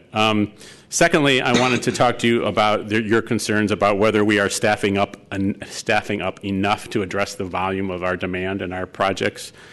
There's a chart in your memo on the second page that reviews the projects, the permits and cases of the last 5 years. You can see the volume increase there, which is about 38% over the last 5 years, an actual number of volume of cases. And we have staffed up about that same level at about 40%. You had concerned, as you appropriately pointed out, that you thought there was, at least in the current planning division, you were surprised that there wasn't an increase in this proposed year. What this is showing and what other information is showing is that the current planning staff had been staffing up over the last 4 years. So we felt that that particular group was at an appropriate staffing level. In fact, they're still hiring people positions that are open today. So we feel that the proposal that you have in front of you actually gives us the appropriate staffing level to address the current demand if we make other changes. And I just wanted to talk to you about other kind of efficiency changes also outlined in your memo. One is the small project team that we've talked about a couple of times. That team has been set up now for about 2 months and has worked actually quite well, we think. As you can see in your memo, about 130 permits and 53 other permits have been completed in that time frame. And just as a reminder, before this team was set up, those small projects were basically in a queue on a stack of cases on a planner's desk. So we were able to pull those out of the queue and get those projects approved much more quickly than we were in the past. I think that is a good, I think this is a good model for us for perhaps other types of project reviews that don't require a lot of time, but we get a lot of in number of projects. The environmental planning staff has done some great work in reducing the amount of time it takes to do community plan exemptions. With the adoption of the major area plans, this is the most common type of CEQA review that we now do. As long as projects, to remind you, this is an exemption that's available for projects that are consistent with the plan and consistent with the zoning in those areas that were otherwise covered by an EIR. So that the times that it takes to do a community plan exemption has been reduced substantially, again, freeing up more staff time and moving projects along more quickly. And finally, the permanent project tracking system has been in place now for about 4 months in the department. It is not yet up live on DBI, so we haven't fully realized all the efficiencies of that system, but we expect that that will go live at DBI over the next 3 to 4 months. When it goes live, it will also, the public component of that will also go live, so that the public will have much greater access to information, much greater access to information about each phase of a project. And that alone will help staff time in the sense of we anticipate reducing phone calls and information requests to the department. So with that, I'd like to turn it over to Keith to allow you to run over the actual changes to the budget that relatively small changes to the budget since the last time we met, and we're happy to take any questions. Thank you.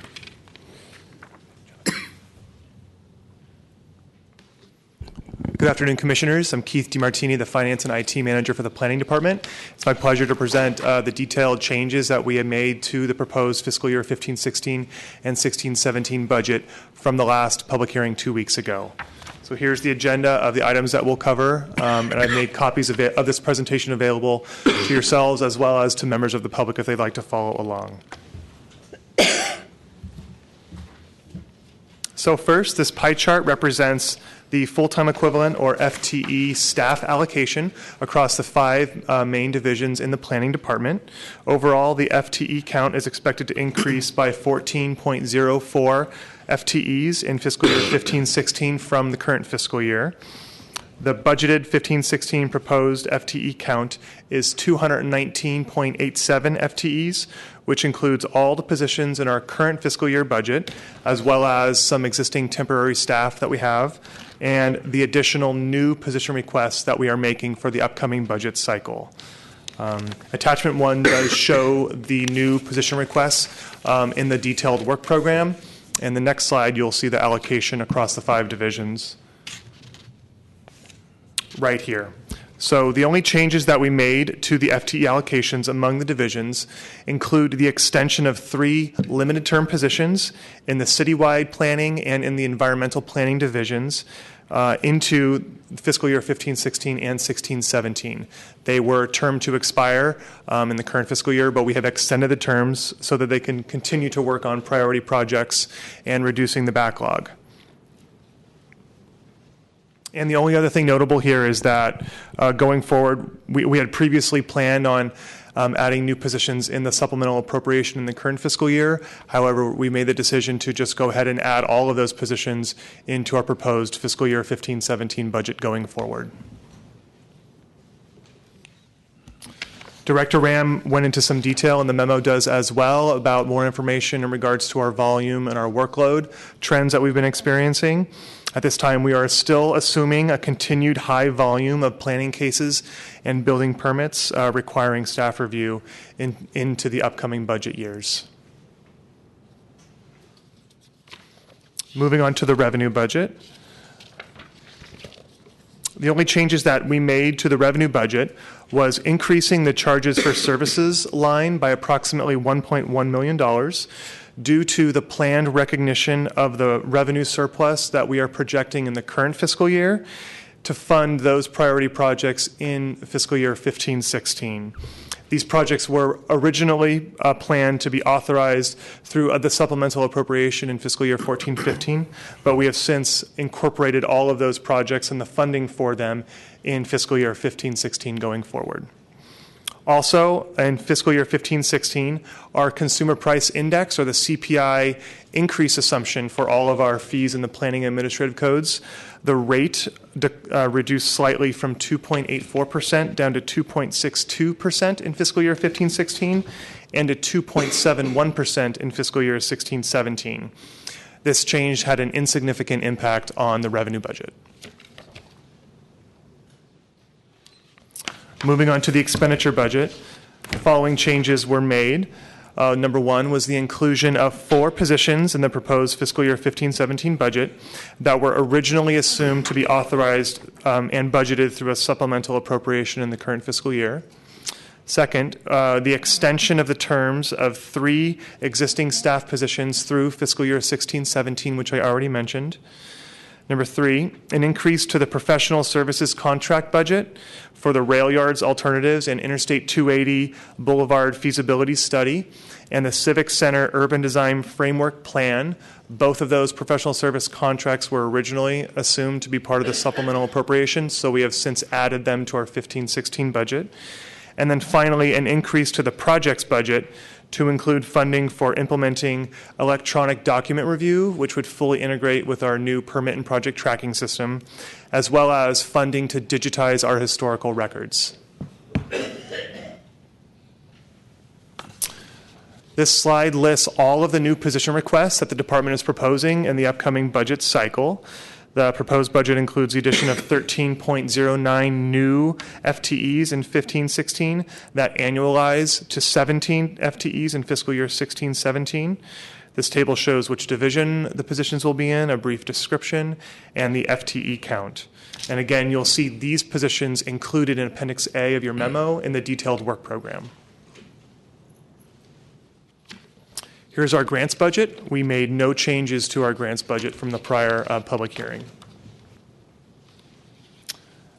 Next, our capital budget. This table lists the capital requests that we made to the city's capital planning committee on January 16th. The only changes that we made were including 2 requests that we actually got approval for during last year's budget cycle, one for the street tree plantings program and the other for the pavement to parks program.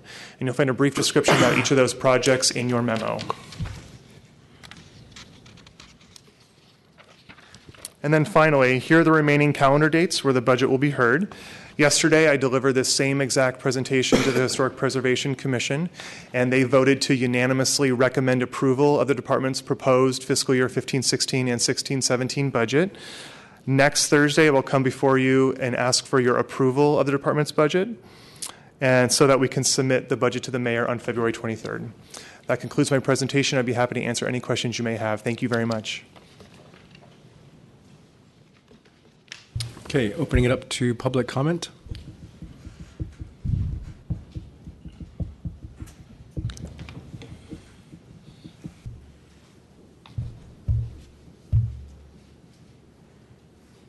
Good afternoon, Commissioners. Peter Cohen from the Council of Community Housing Organizations. Just a couple thoughts on the budget, and it's good to see that this year the budget of the city is flush enough that the department can actually increase its capacity.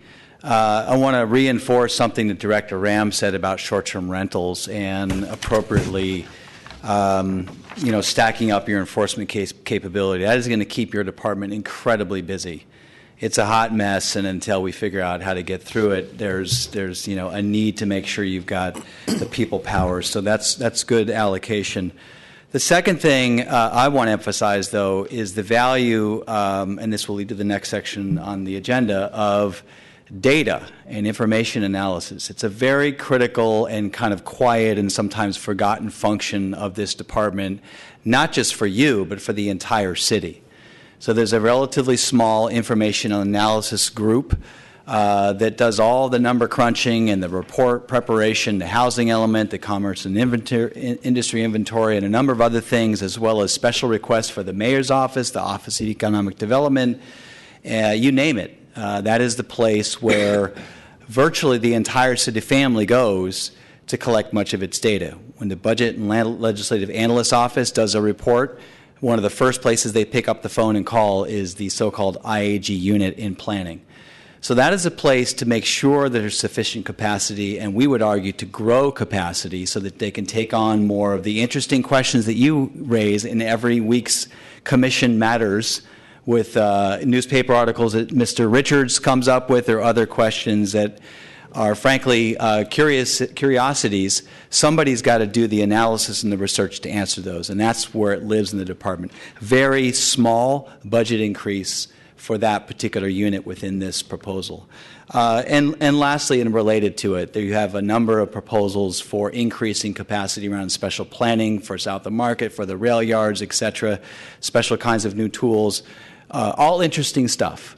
But back to my previous point, if you don't have good data analysis, you're making plans and policies in somewhat of a vacuum. So I just encourage you not to forget the importance of that function of the department in thinking about allocation of budget and growth of your staff. Thank you. Any additional public comment? Okay, public comment is closed. Commissioner Antonini. Yeah, kind of following on what Peter Cohen had to say, and actually in appreciation for the data information that was provided as part of this key economic indicators, and making an argument that staffing has to be robust.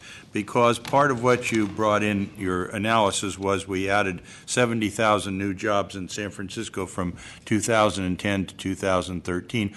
Over 60% of those 40,000 were office jobs, and we did find that we only added 1.6 million square feet of office space during the same time, which only allows for 6,000 to 8,000 jobs at typical densities. So I think what you're going to be seeing is a huge increase in the number of projects that contain commercial. We've already approved many are under construction, many more are in the pipeline. Many of these will be large buildings, so it might not be quite as much of a strain, because rather than approving a lot of smaller projects, but many of them will not be as large. And of course, in addition to that, for everyone who works here, and even if they don't live here, they're going to spend most of their money and time during the day in San Francisco creating other jobs. Accountants, attorneys, dentists, doctors, cleaners, hairdressers, barbers, places for lunch, all of this is going to generate more. So for what it's worth, I think your report reveals the fact that we are going to see a large increase in commercial, and we have to be prepared to deal with that. And also, as Commissioner Richards pointed out early, I think we can remedy some of the problems with jobs being out of San Francisco and reverse commuting by having more office space created here. So anyway, just wanted to mention that part. Commissioner Moore. I actually want to thank the director by introducing today's hearing, partially because when we made suggestions last week, it was only to empower you to have more leverage just in case. You're the one who's on the helm, so I have to trust your judgment, including using people as flex people, which is my ideal form of running a department, so that people can help each other in highs and lows without needing to go through cycles of employment and unemployment. And the planning department knows very well what that is like when everything dries up. I was still surprised, and that's a comment to Mr. DiMartini, that the general fund support is still significantly shrinking. So what you are showing as charges and services and grants is kind of you motivating yourself to create the money and the resources to run the department, because at least in my book, $800,000 plus is a lot of money not to have. So I think there is a give and take here, and I think we need to really carefully look at the breakdown of how you speak about your revenue budget, including your expenses. And again, I am very comfortable having heard what you are presenting today. Thank you. Commissioner Richards. I guess I'm also comfortable. I think I had a couple of conversations on the side around where we're putting our investments for the future, and I think completely appropriate is the enforcement, especially around short-term rentals. I guess one of the questions I have for Mr. Sanchez is, when I did read the article in the paper around the number of people that scheduled appointments versus the number of actual rentals there are, a comment was made about being a complaint-based take action based on complaints.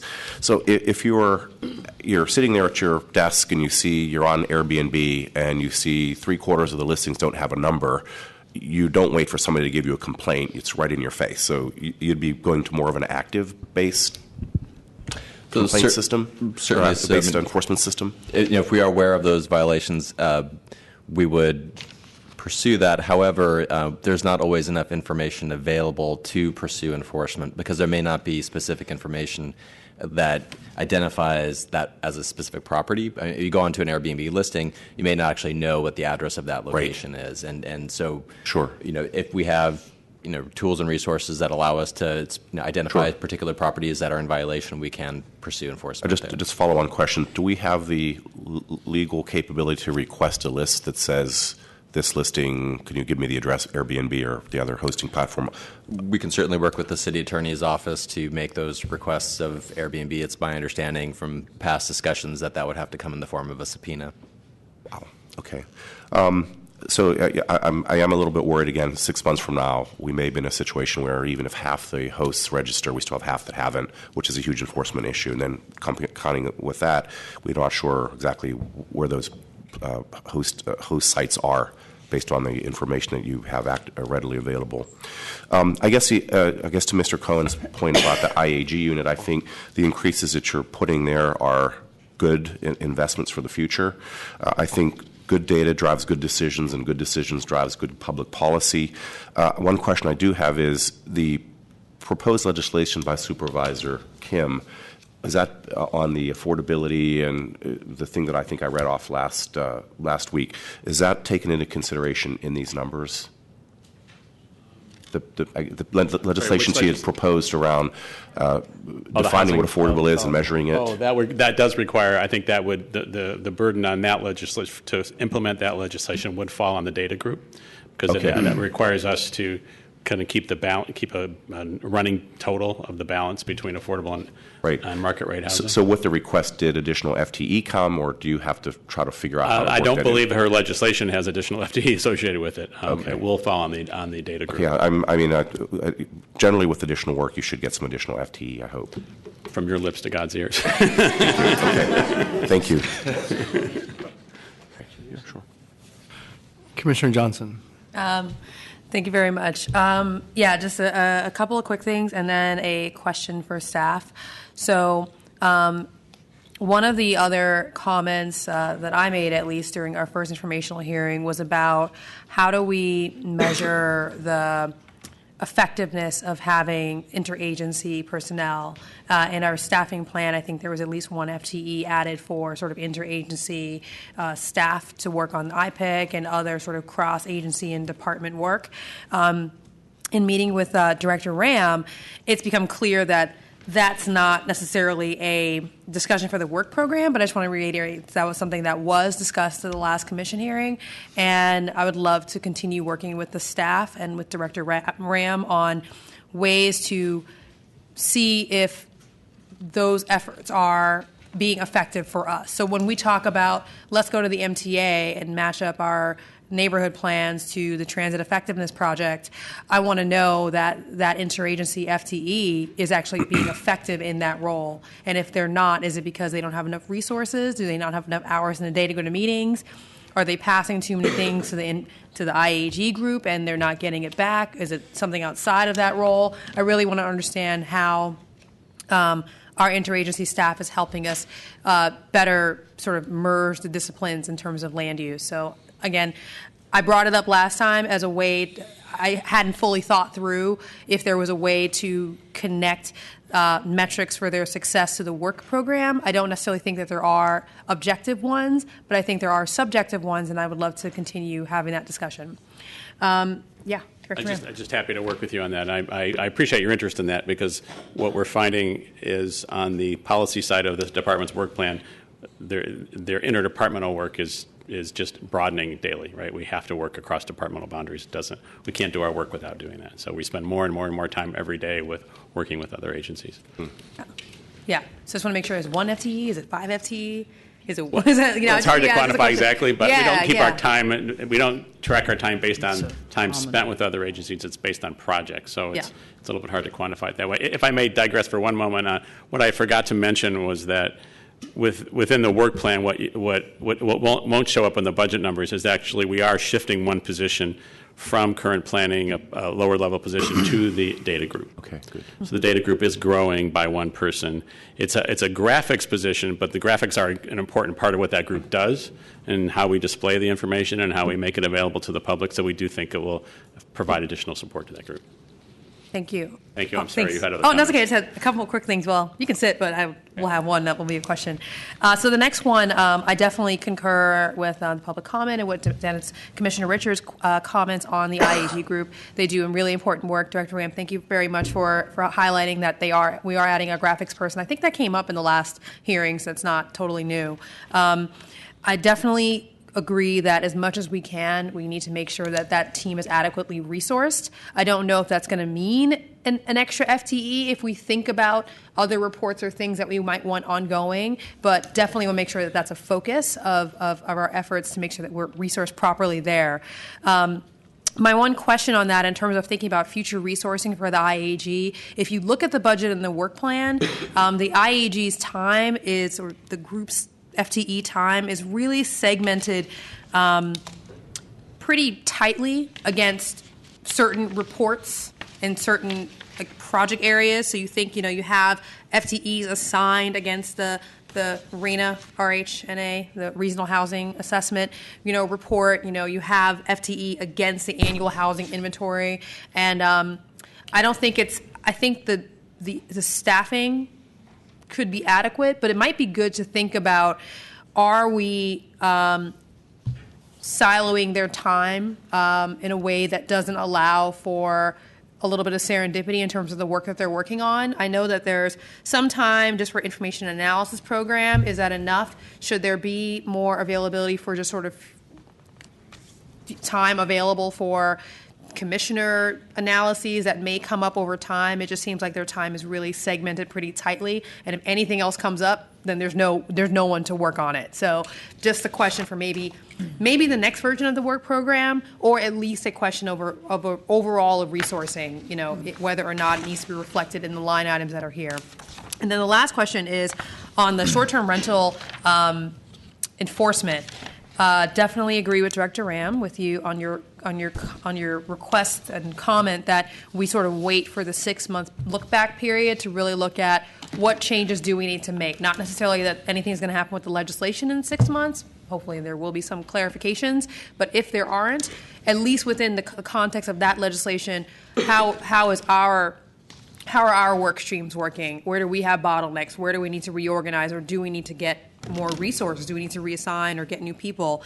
And my question is, if we make that determination in 6 months that, wow, it really is, either a mess or it'd be less of a mess if we just had more people in these specific areas, how would we do that? Is that just going to be a supplemental budget ask before July or something? It would have to be a supplemental request at that point, because we have not only do you approve our revenue and expenditure budget, but it's also position authority that the board approves when they approve our budget.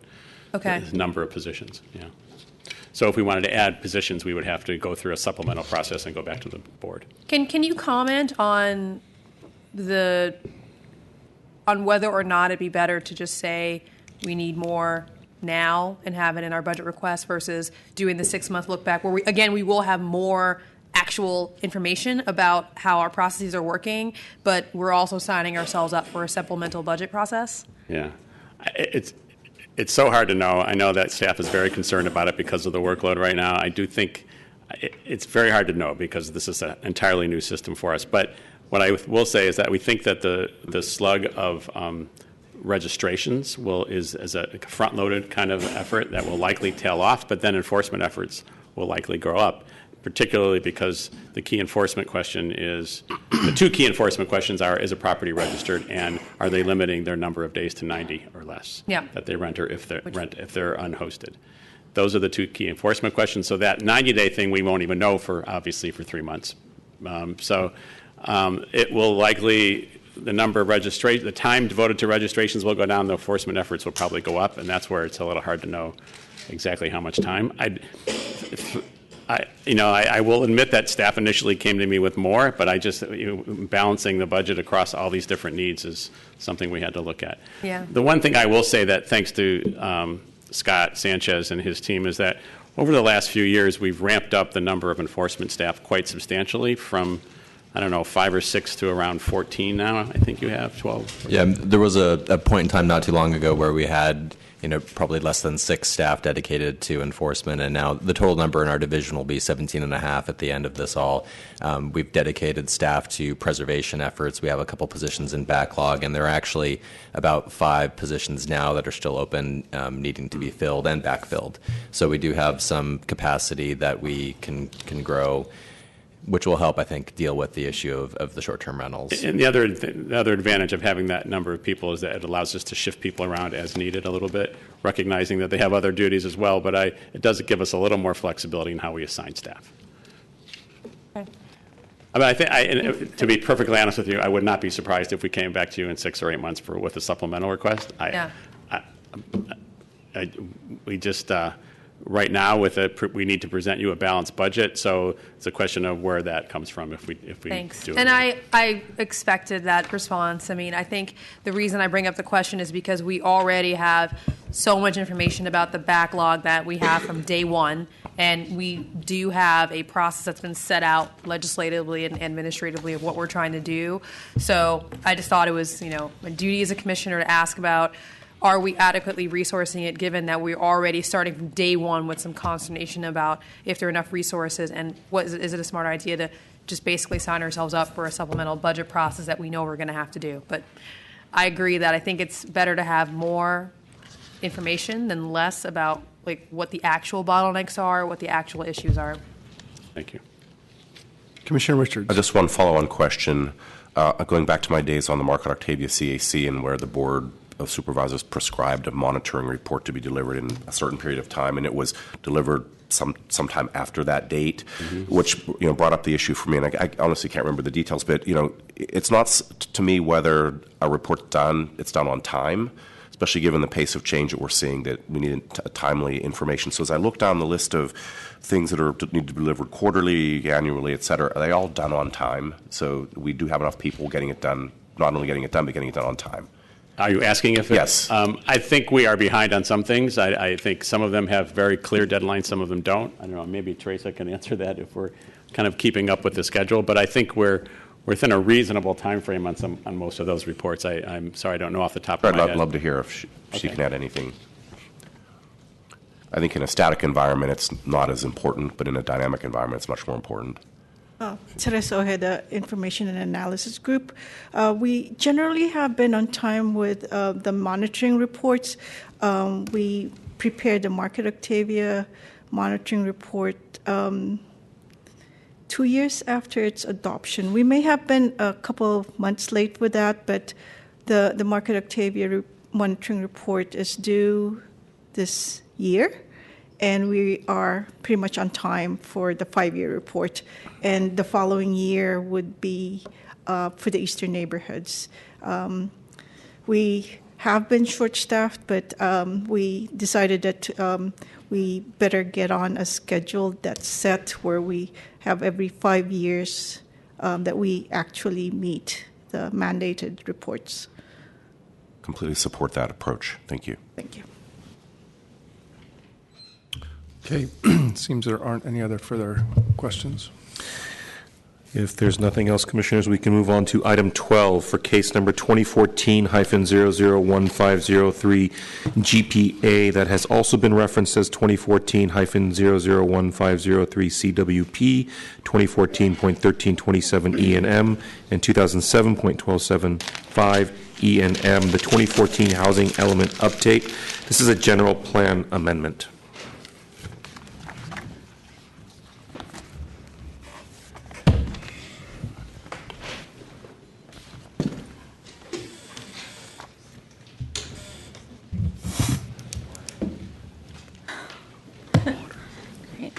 Good afternoon, President Fong and fellow commissioners.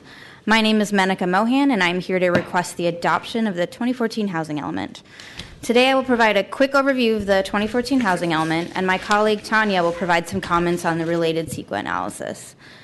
Please note that we are distributing a second errata sheet, errata 2, as well as the presentation and then a new resolution, which includes changes to the housing element that we've had from key stakeholders, as well as just some production errors that we've noted.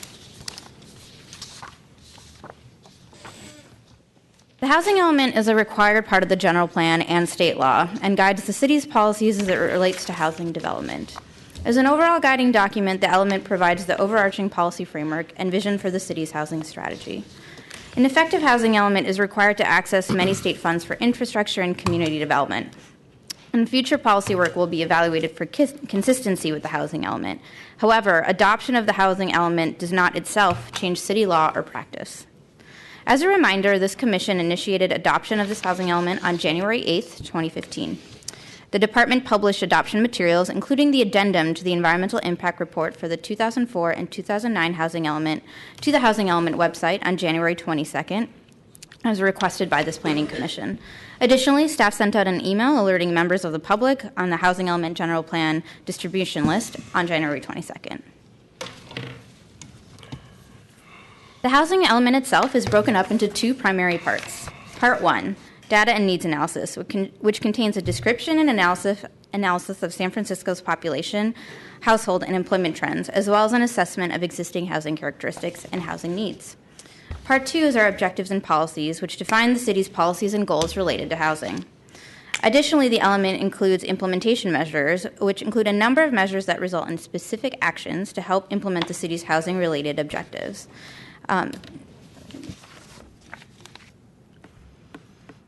The housing element covers a 2015 to 2022 planning period. The State Department of Housing and Community Development, along with the Association of Bay Area Governments, sets the Regional Housing Needs Allocation, or RHNA, targets for housing production in every county in the Bay Area. The RHNA is based on the population and employment trends, and 60% of RHNA targets are required to be affordable to households with varying incomes. The city recently completed a number of area plan rezonings and development agreements that have increased the capacity for new housing to meet our RHNA goals. And there's been much attention around the city's efforts to achieve our affordability goals, and certainly affordability is a salient policy issue in this housing element. The 2014 housing element builds off the extensive outreach effort of the 2009 housing element and uses the same policy framework. The 8 issues that the element are based on provide a strong framework that is allowed and will continue to provide support to the city's initiatives related to affordable housing.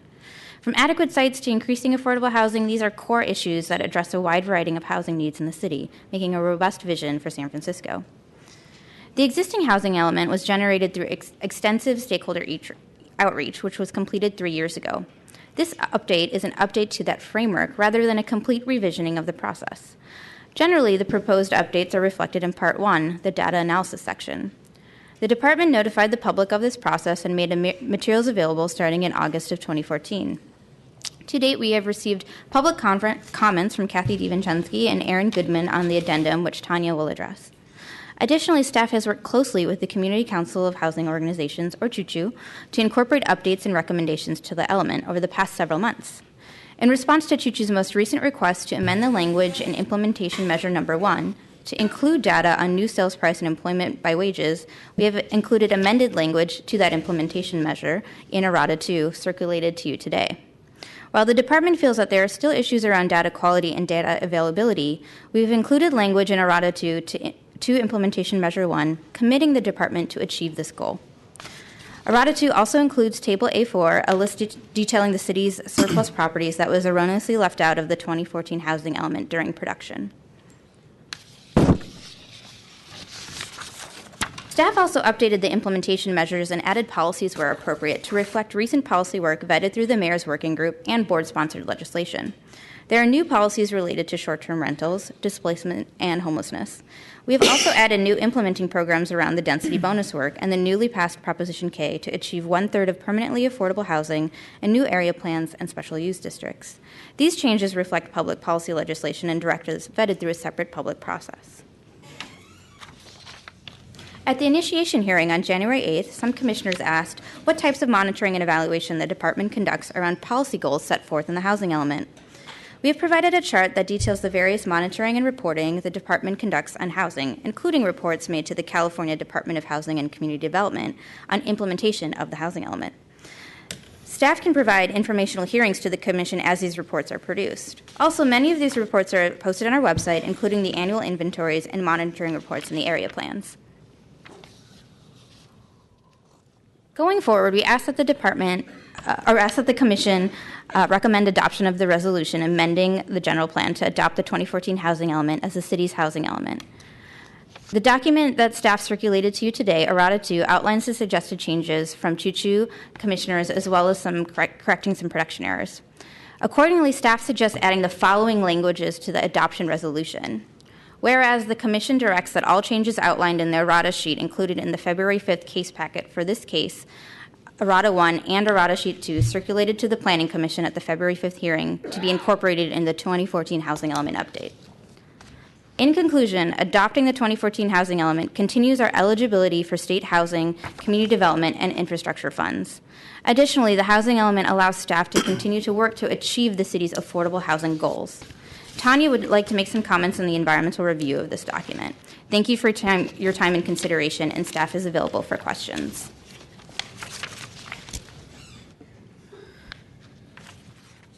Good afternoon, President Fong and members of the Commission. Tanya Shaner, Planning Department, Environmental Planning Division. The Planning Department has determined that the 2014 housing element would not result in any new significant environmental impacts, substantial increases in the significance of previously identified impacts, or necessitate implementation of additional or considerably different mitigation measures than those identified in the 2004 and 2009 housing element FEIR that was recertified in April 2014 and is available on the Planning Department's website. The effects associated with the implementation of the 2014 housing element would be substantially the same as those reported for the 2009 housing element, and thus no supplemental or subsequent EIR is required. Therefore, the Department has prepared an addendum pursuant to the California Environmental Quality Act, or CEQA. CEQA Guidelines Section 15164 provides for the use of an addendum to document the basis of lead agency's decision not to require a subsequent or supplemental EIR for a change to a project that has been analyzed in a certified EIR.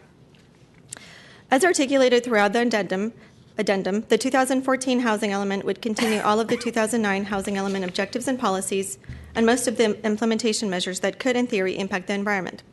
These are the policies that direct growth to certain areas of the city, allow increased density standards in certain areas and for certain types of projects, promote preservation of residential buildings, promote energy-efficient housing development, and promote locating housing and proximity to job corps, neighborhood services, and along transit routes.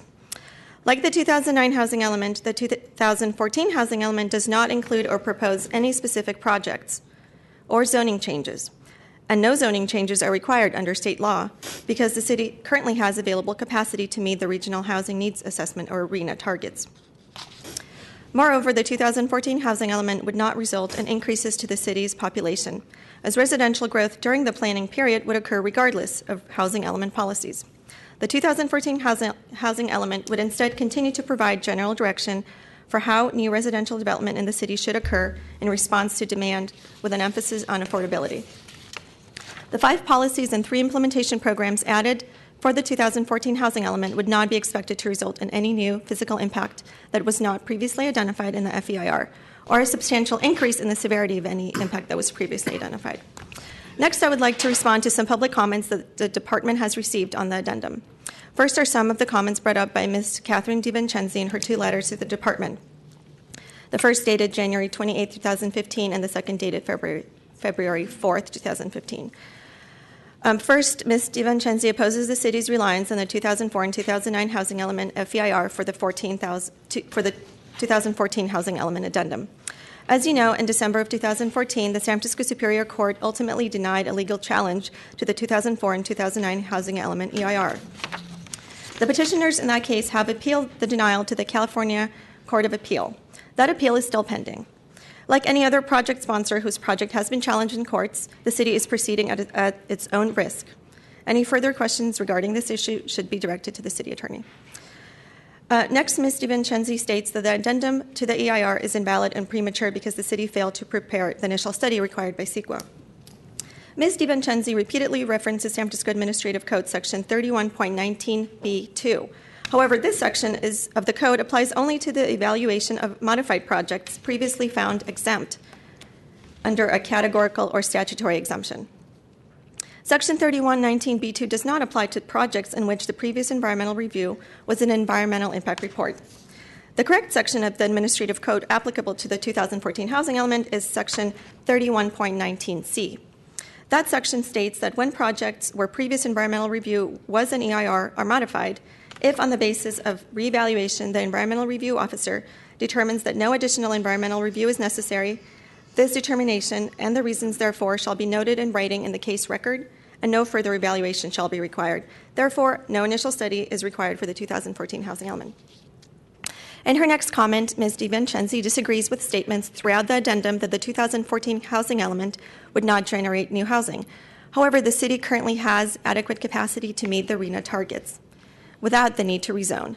Development to meet the overall RHNA housing production target could occur today without any policy changes or rezoning. Thus, the 2014 housing element would not increase the supply of housing, but instead would influence the location and type of development, for example, affordable housing. In her February 4th letter, Ms. DiVincenzi claims that the city should have followed the procedures set forth in CEQA Guidelines Section 15153, which authorizes but does not require the use of an earlier EIR for a separate later project.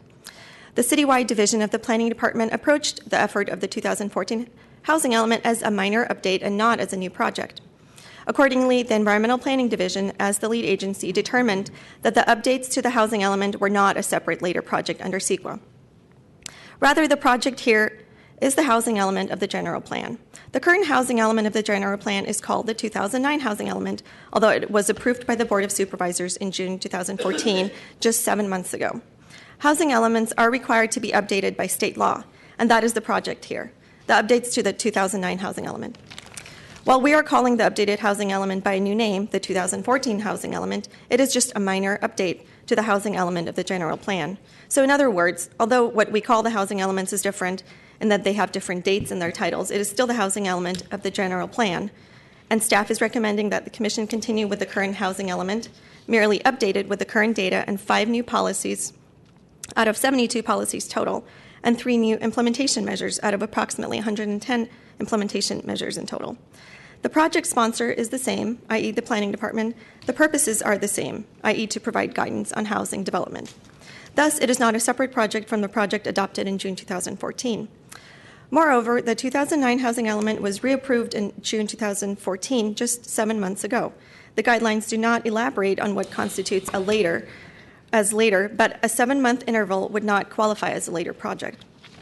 Therefore, use of the addendum under CEQA Guidelines Section 15164 is appropriate here. Section 15164 allows an agency to use an addendum if changes are made to a project, but those changes do not require the preparation of a supplemental or subsequent EIR. Next, Ms. DiVincenzi challenges some of the FEIR conclusions that addendum relied on with respect to population and housing, transportation and transit, and water supply. We have reviewed these comments and have determined that they do not present any new information showing new or substantially more severe impacts than were discussed in the FEIR.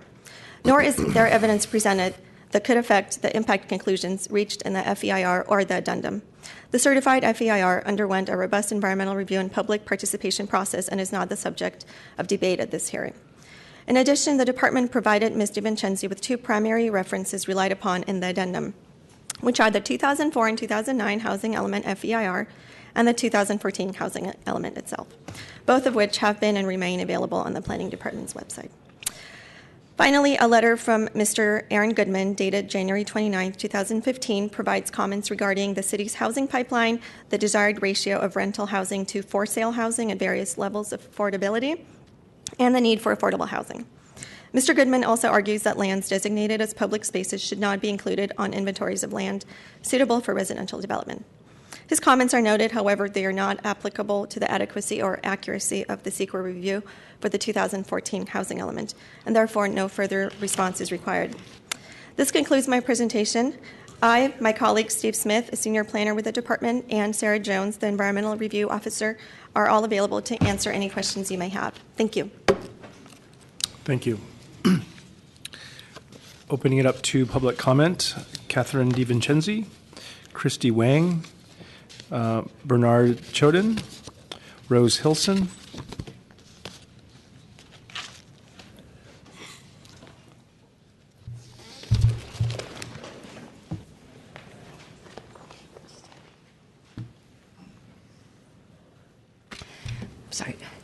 President Fong and fellow commissioners. Good afternoon. I'm Kathy DiVincenzi, representing San Franciscans for Livable Neighborhoods, which has objected in the written submissions that I presented already to the proposed approval or recommendation of approval of the 2014 housing element and its reliance on the final EIR for the San Francisco 2004 and 2009 housing element or any recertification thereof, although only reliance on the FEIR is proposed in your documents I have seen. The validity of the analyses and conclusions in that FEIR is being considered by the California Court of Appeal, as the city just acknowledged, and the city has been ordered to file its brief tomorrow in that action. And so further or supplemental environmental review can be ordered by the court as to the provisions of the 2004 housing element that have been carried over into the 2014 housing element. So the allegation in the addendum that no further or supplemental environmental review is required is premature and incorrect. SFLN won on appeal before, and that is not unusual in these types of cases due to the de novo standard of review that applies in appellate proceedings for CEQA determinations, such as this. Also, we placed in the record 2 DVDs containing the entire certified administrative records for that FEIR and the supplemental administrative record. Those are attached to the original of my submission. I'm just reiterating this, although I've made clear that that is to be put in the official commission packet in an email to the commission secretary. Now, under the charter, section 4.105, the Planning Commission recommends to the Board of Supervisors for approval or rejection amendments to the general plan. So the board must make the final determination as to whether these proposed amendments are to be adopted. And the use of the term approve or adopt in your proposed resolution today is inaccurate as to the 2014. The charter controls any contrary provisions of Planning Code Section 340. And I note you are, in fact, sending the matter to the Board of Supervisors for the final determination. So the 2014 housing element will not be actually adopted today. The legal effect of your action will be to recommend adoption to the Board of Supervisors, which must make a determination before the approval is final. Also, the final EIR was hundreds of pages long, and we have objected to the inaccurate characterizations of the analyses in the final EIR. And substantial evidence does not support the conclusions in the addendum as to the lack of new significant impacts, as there's no evidence cited in the addendum to support its conclusions as to the changed policies. I did ask to review materials referred to in the addendum, and was not given anything except told the primary documents were the EIR and the 2014 housing element. So I guess that concludes the time allotted to me. Thank you. Thank you very much. Thank you. Next speaker, please.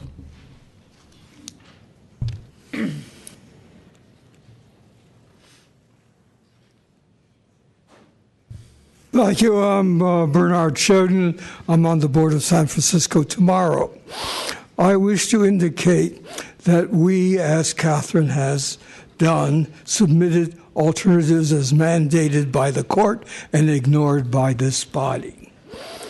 A body that treats a housing element as a guideline rather than a policy directive intended to be enforced by programs and means and resources, neither which has been addressed. The department and HUD have indicated that 80 to 90% of all housing needs to be made affordable and is not indicated to be so by the means directed in the housing element. That must be part of a housing element. Means and resources are required. The civil rights of this community have been violated under a federal venue. That is regard health, welfare, and safety. We are in seismic city. The underlying sovereign rights of the nation, and I know this is more than you've considered, indicate that housing prices, rather land prices of housing, have become inelastic and monopolistic. It is a federal right to charge a ground rent to make that housing land available and affordable. This is well beyond your expertise and obviously your intent, and we will seek a new venue.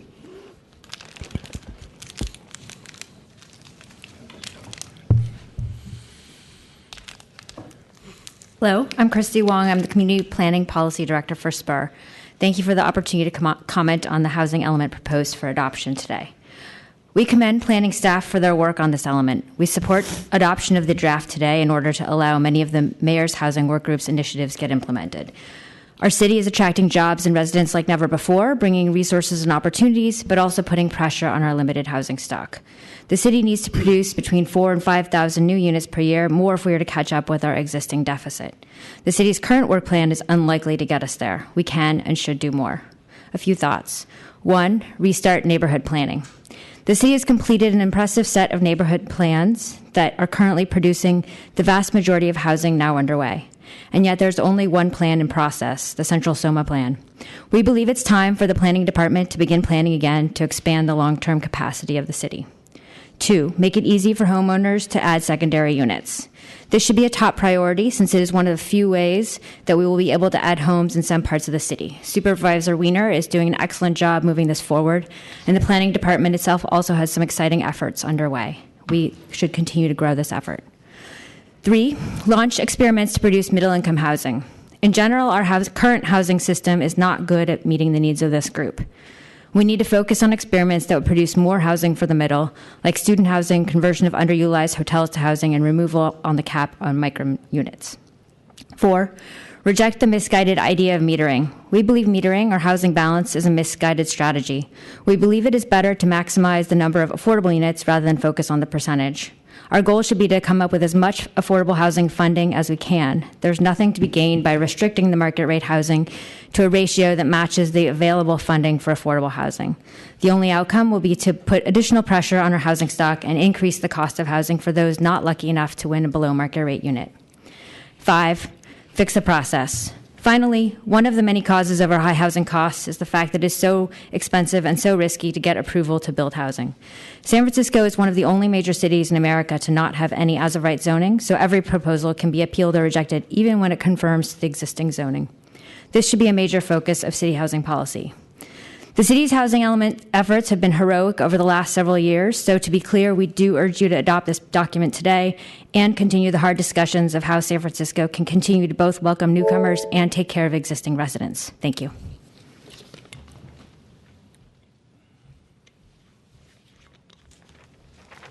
Good afternoon, Commissioners. I don't have 15 pages to read. They're just copies for you later on. Dear Commissioners, projects completed in the pipeline may have already been met and even exceeded the Regional Housing Needs Allocation, RHNA number, that the City has accepted to take on for the 2014 through 22 housing element period. This number is around 30,000. This number is only for new units and not for counting existing units. When one builds new units, one reasonably expects new units to be inhabited by humans. More humans, more impact on the city environment.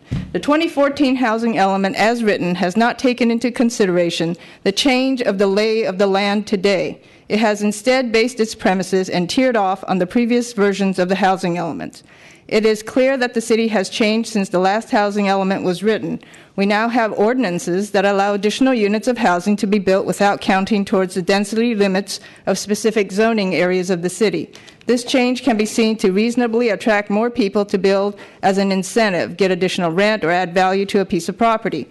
In some cases, there are even incentives for people to build to attract via deals to not pay certain taxes or fees. With legislation changes, open space is gradually disappearing, even in our front and backyards. All projects that should go through variance hearings don't necessarily. The major portion of variances I've seen are those requesting rear yard open space because people want to expand the building to the rear. The amount of rear yard and front yard open space has not recently been surveyed, and not for this 2014 housing element, which tiered off the old housing element documents. The loss of potential carbon sequestration areas as an environmental impact has not been surveyed nor studied. Growth in every area in the 2014 housing element may be detrimental when applied citywide, when there are certain areas of the city that are less dense and more suburban than urban as a neighborhood characteristic. Also, in the 2014 housing element, the current accurate and total survey of the project area, the entire city, since 5 years ago, since 10 years ago, has not been completed. Without knowing what one has for a project environment that is accurate and complete, one cannot say what the impacts will be for those unsurveyed areas. Planning should ask for more money in their budget, which was on the agenda today, to get a new citywide survey completed with an emphasis on the unsurveyed areas of the city. Thank you very much. Copies for you here. Thank you. Next speaker.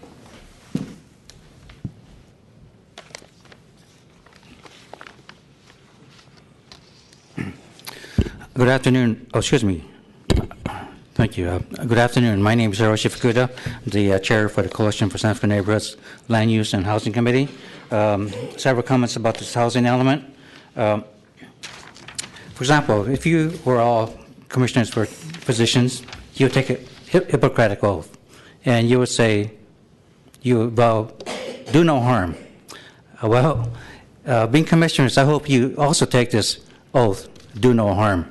Unfortunately, the harm has started, and looking forward, you need to stop it, decrease it, and get serious about the housing element.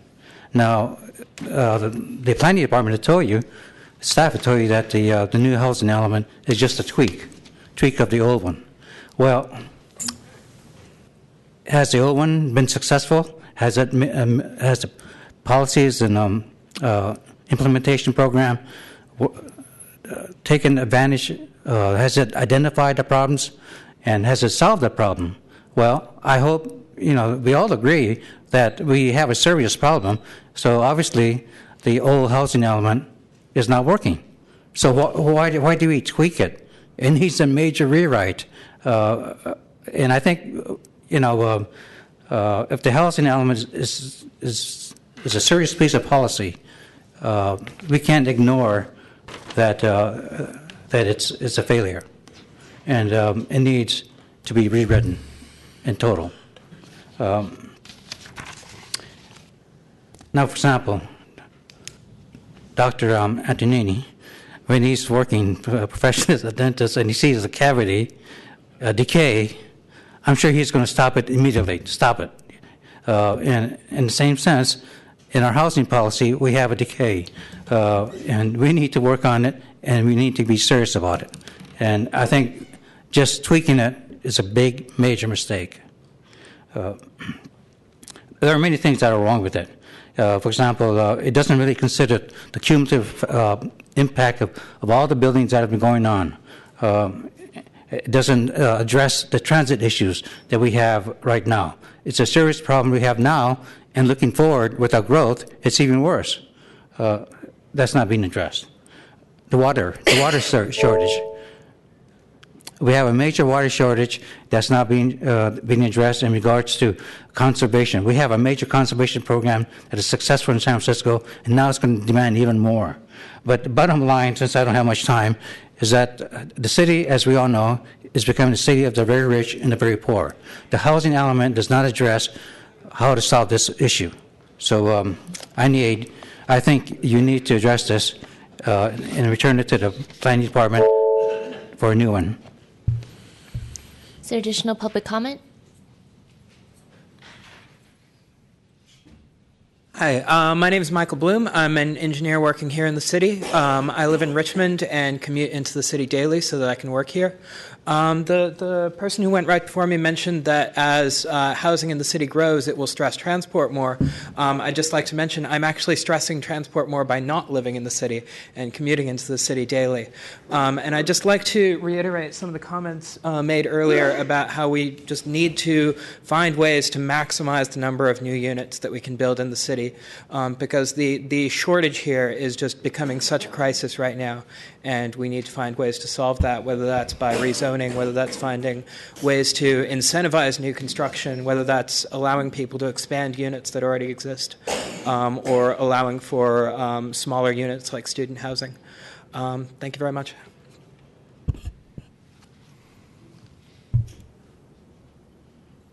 Good afternoon, Commissioners. Tim Colin on behalf of the San Francisco Housing Action Coalition. And first thing first, I want to commend planning staff for yet again coming forward with a housing element, and it has to be passed. State funding depends on it. It would be a novel experience to have it go through quickly and without incident. Being here, for the third or fourth time on different housing elements, it has a bit of an element of a family reunion, and a lot of the familiar faces are here. And our friends from CSFN here, and having looked at the same evidence we do, the same reports, have discovered a dangerous, dangerous plot to fluoridate our water. And, it's how to say this. We're facing a housing affordability crisis, and the housing element is such a modest document. It's been compromised down for understandable reasons, to get it approved and get it through the Board of Supervisors. But it's fair to say that we're risking having it not truly reflect the challenges we're facing. We've got to be much more innovative and aggressive about building and using land intelligently. And, the neighborhoods, we have lots of wonderful neighborhoods, but they're not islands. They're part of the city. And it would be a novel experience to have the Coalition of San Francisco Neighborhoods come and say, we've been thinking about it. And yes, there's a problem, and here's what we could do to solve it. But the problem is that 80% of the development on 20% of the land, and there are widely held perceptions that some neighborhoods have to take all the housing because others will take none.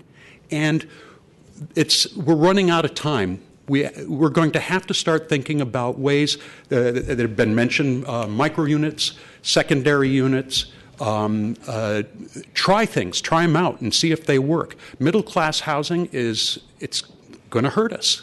Our inability to respond to what's going on, and neighborhood plans. We had a lunchtime session not long ago to look at that. That's where we get the legitimacy for new change. And if after Central Soma, I'm not sure what's coming after that, and we're not sure if small plans that just maybe look at individual NCDs by themselves can scale to the challenges we're facing. So I'd urge you to consider taking on ambitious planning. So this really does deserve to pass quickly and without incident. Thank you.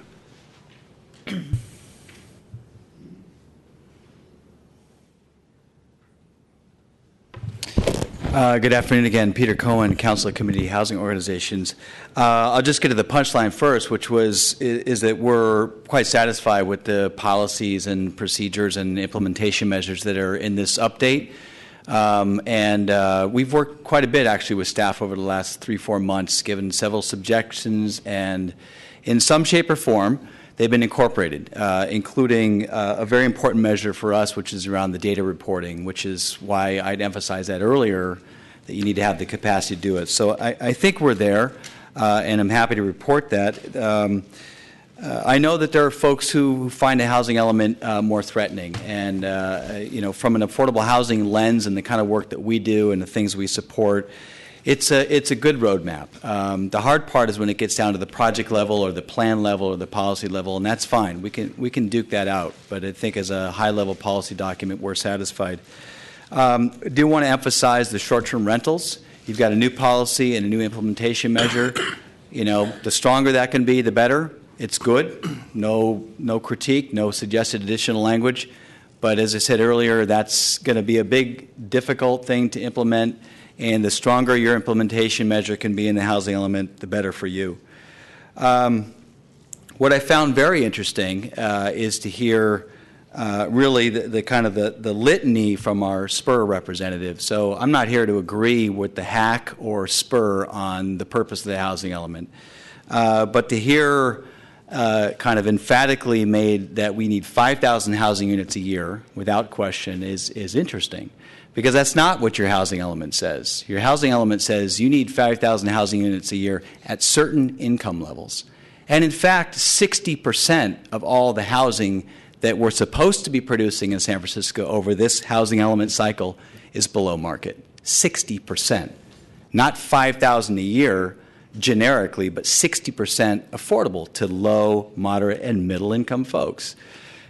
You'll find out in your housing inventory that we only produced about 25% housing below market in this last RHNA cycle, last housing element cycle. So we're talking about more than inverting that ratio. So we disagree firmly with SPUR that this is simply about throwing more housing units on the land as opposed to very carefully figuring out what kind of housing you're getting, where it goes, who it's serving, and exactly what way we get there. That's what the housing element's for. And if you take it at that level, there's some smart policies in there, but they have to be taken seriously. And lastly, around process, we've got some process improvements, and process is not the problem. The problem is getting the market and our affordable community to build what we need. So we're looking forward to implementing this with you. Thanks. Any additional public comment? Okay, seeing none, public comment is closed. Commissioners, Commissioner Antonini. Thank you. Some very good work on part of staff, but I will agree, as it always has been, the housing element is a guideline. It is an overarching statement that gives us some ideas, as the RHNA goals are only goals and what is suggested, but they do not dictate individual projects.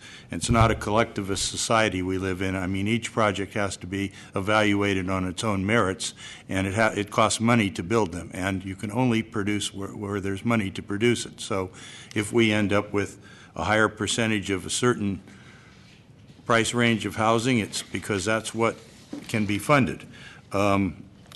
Couple of things. I want to thank Ms. Mohan for changing policy 4.4. The language is now in there because what had happened with that particular one, in the earlier housing element, there had been a preponderance of ownership housing that was built, and then it said, well, but we have to be careful to build enough rental housing. Now, what was done is you just changed the word ownership to rental, but the rest of the paragraph didn't follow. So she made some good adjustments that had the same intent to always make sure we build enough rental housing, but it made more sense in terms of the paragraph, and the way it's written now is a lot better.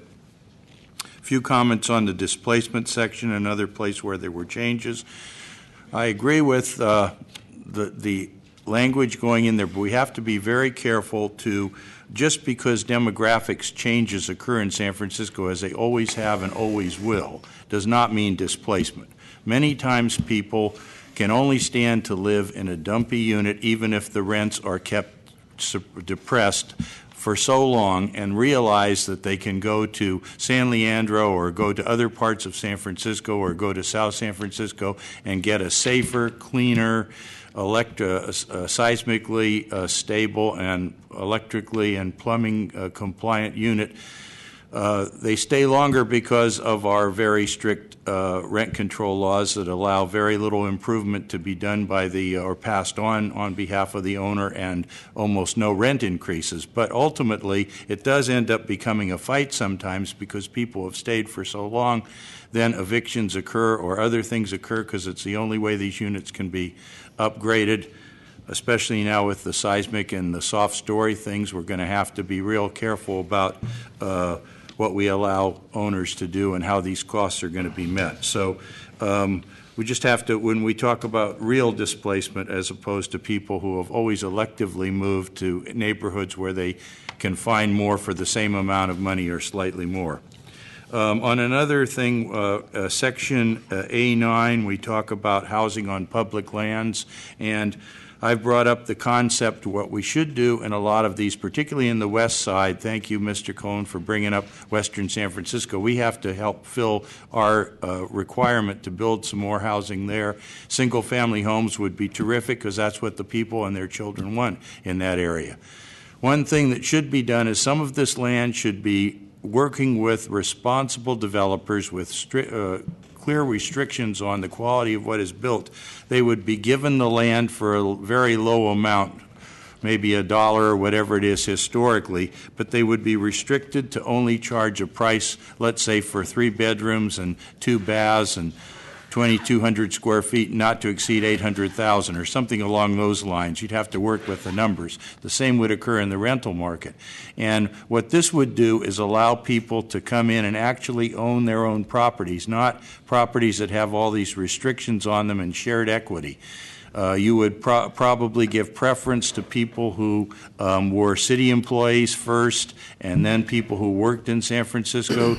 The young man who came from Richmond brings up a good point. We want to get those people a place to live in San Francisco so they're not further polluting by coming into San Francisco from other places. So that sort of strategy should be looked at on that one. I agree with Spur for the metering. It doesn't make any sense. All you do is get no housing because, the only way you're going to get funds to produce affordable housing is through market rate housing, and so that's what we have to build. And, as we build more housing in San Francisco, we have to always look at the numbers. I agree with Mr. Cohen. As you have a higher percentage of market rate housing, then let's look at the income levels, let's look at all these things and revise our statistics so that the numbers reflect the change in population that has occurred in San Francisco. So we're not building for something in the past. And then the other thing I was going to comment in on the sections 6.1, 6.3, and 6.4 on homelessness, I think all those policies make a lot of sense.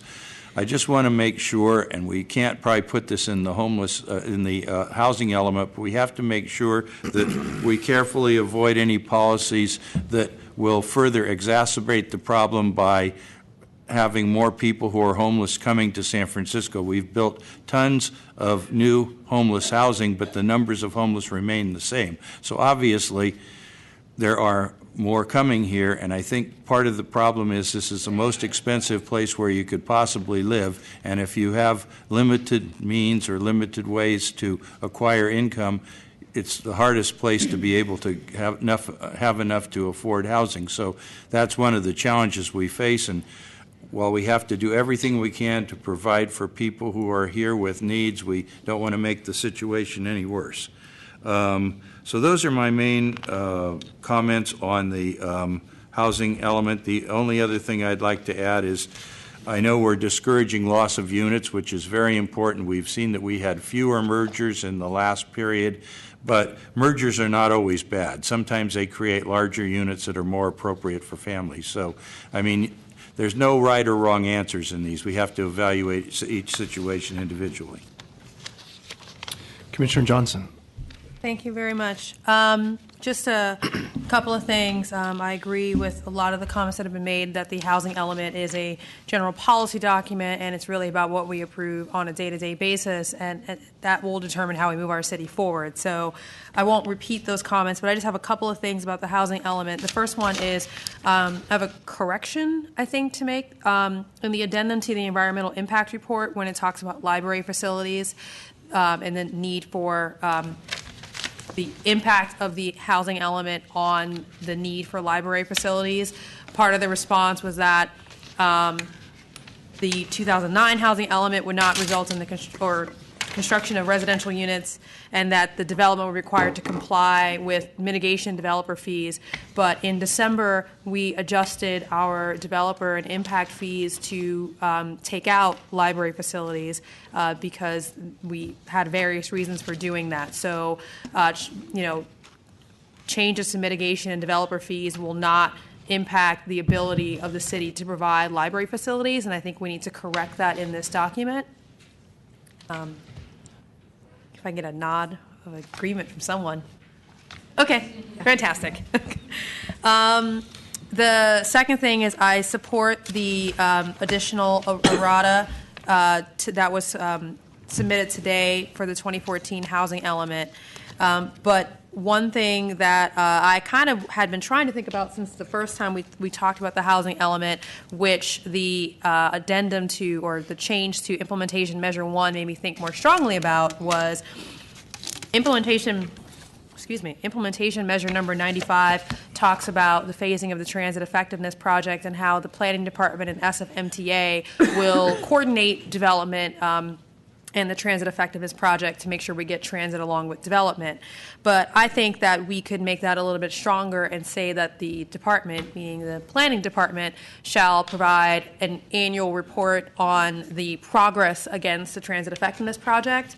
One thing that I've seen over and over again as we look at, especially particularly large project authorizations, but also other developments and neighborhood plans, is there's this dream out there for a transit effectiveness project that plan goes out many years, but on an interim basis, we have no way of matching the progress against that plan to the development that we're providing. And what that results in is public and neighborhood groups coming and saying that they're not getting the benefits, especially transit, that they were promised along with the development that they helped to agree to. So I think providing that sort of report would really allow the department and also us sitting up here as commissioners to be able to say, yes, transit and land and real estate development are on separate tracks, but we do have a mechanism for saying that we understand the track that transit and transportation are on, and we know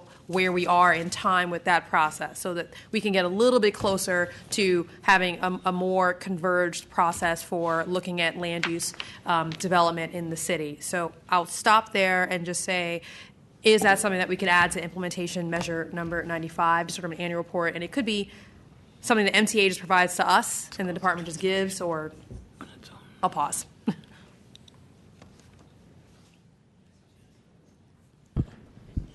I'm sorry, Commissioner Johnson, are you suggesting that be an implementation measure or part of a mitigation measure in the environmental impact report, because there are different implications. Sorry, to Sarah, the I think two. she's referring to implementation measure 97 of the housing element, which is around the TEP. And I think you're suggesting, like we do the monitoring report on the housing inventory or the commerce and industry, we might come and talk about implementation of the TEP. So I don't want to speak for the director, but I think that's a fine addition to that, and we can work that into the errata. And I think that's it's implementation 95, I think. Or is it? Okay. I'm looking at 95. Are we talking about the TEP? Yes. Yes. We'll add an annual presentation to the commission Can I around. just add one comment, if I could, a suggestion that it be, rather than specifically saying an annual report, that it be some kind of regular report. I mean, to be that specific, I don't know. I mean, it just... Well, I mean, I would agree with that. So ideally, right, in an ideal universe, I would want this to be added to the quarterly housing development reports that we're getting. Maybe some sort of map of the progress against the phasing for transit effectiveness project, but I recognize that that time period is too short to really see anything, right? At least annual, you kind of see the work plan for where they're going to go. So that's kind of what I was thinking. I feel like regular, it becomes too easy to be like the last time we got a report was 2 years ago or 3 years ago. Sure, we can add the language and then work out the exact mechanism over Yeah. the years. Thanks. And again, not to put a burden on staff, that could just be SFMTA coming to us. That could be, you guys can figure it out. Fantastic. The other thing I wanted to, just a couple more things.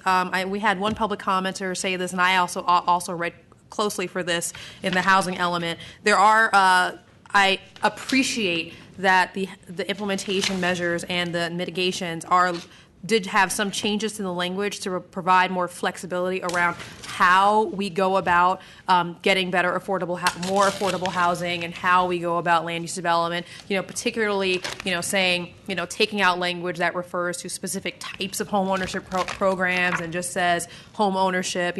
Changes like that, I think, make our lives a lot easier in terms of using the element as a policy document. But I wanted to point out, because this came up in public comment, that programs like the density bonus are going to have their own environmental evaluation. So I know that someone said, we're already seeing buildings that are having lots of rear yard exceptions, and we had the mayor's housing working group talk about things like typical variances that are asked for to get more density, and in addition to that, a density bonus might be a good program to implement locally, even though it's a statewide law. And I just want to make it known that that's something that may have an impact environmentally, and we're going to be looking at that specifically. So it's not just sort of willy-nilly added to our housing element. So thank you very much. Commissioner Wu. Thanks. I also want to lend my support also to the errata that was handed out today. Happy to see Prop K being mentioned. I think there was a lot of effort last year put on Prop K as a policy for how we address housing, and so glad to see that that's reflected in the housing element.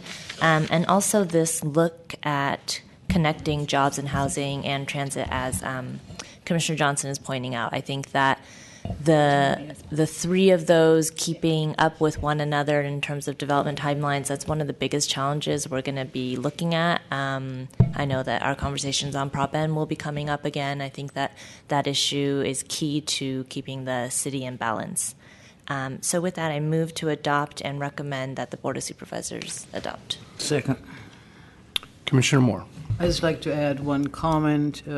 Having received the letter of Ms. DiVincenzi, I asked the city attorney for clarification on the matter which was expressed in her letter. It is very confusing, not being a lawyer, not having a full insight in what happened in the past as it affected the previous housing elements, to please clarify with a few words for this commission what our actions are.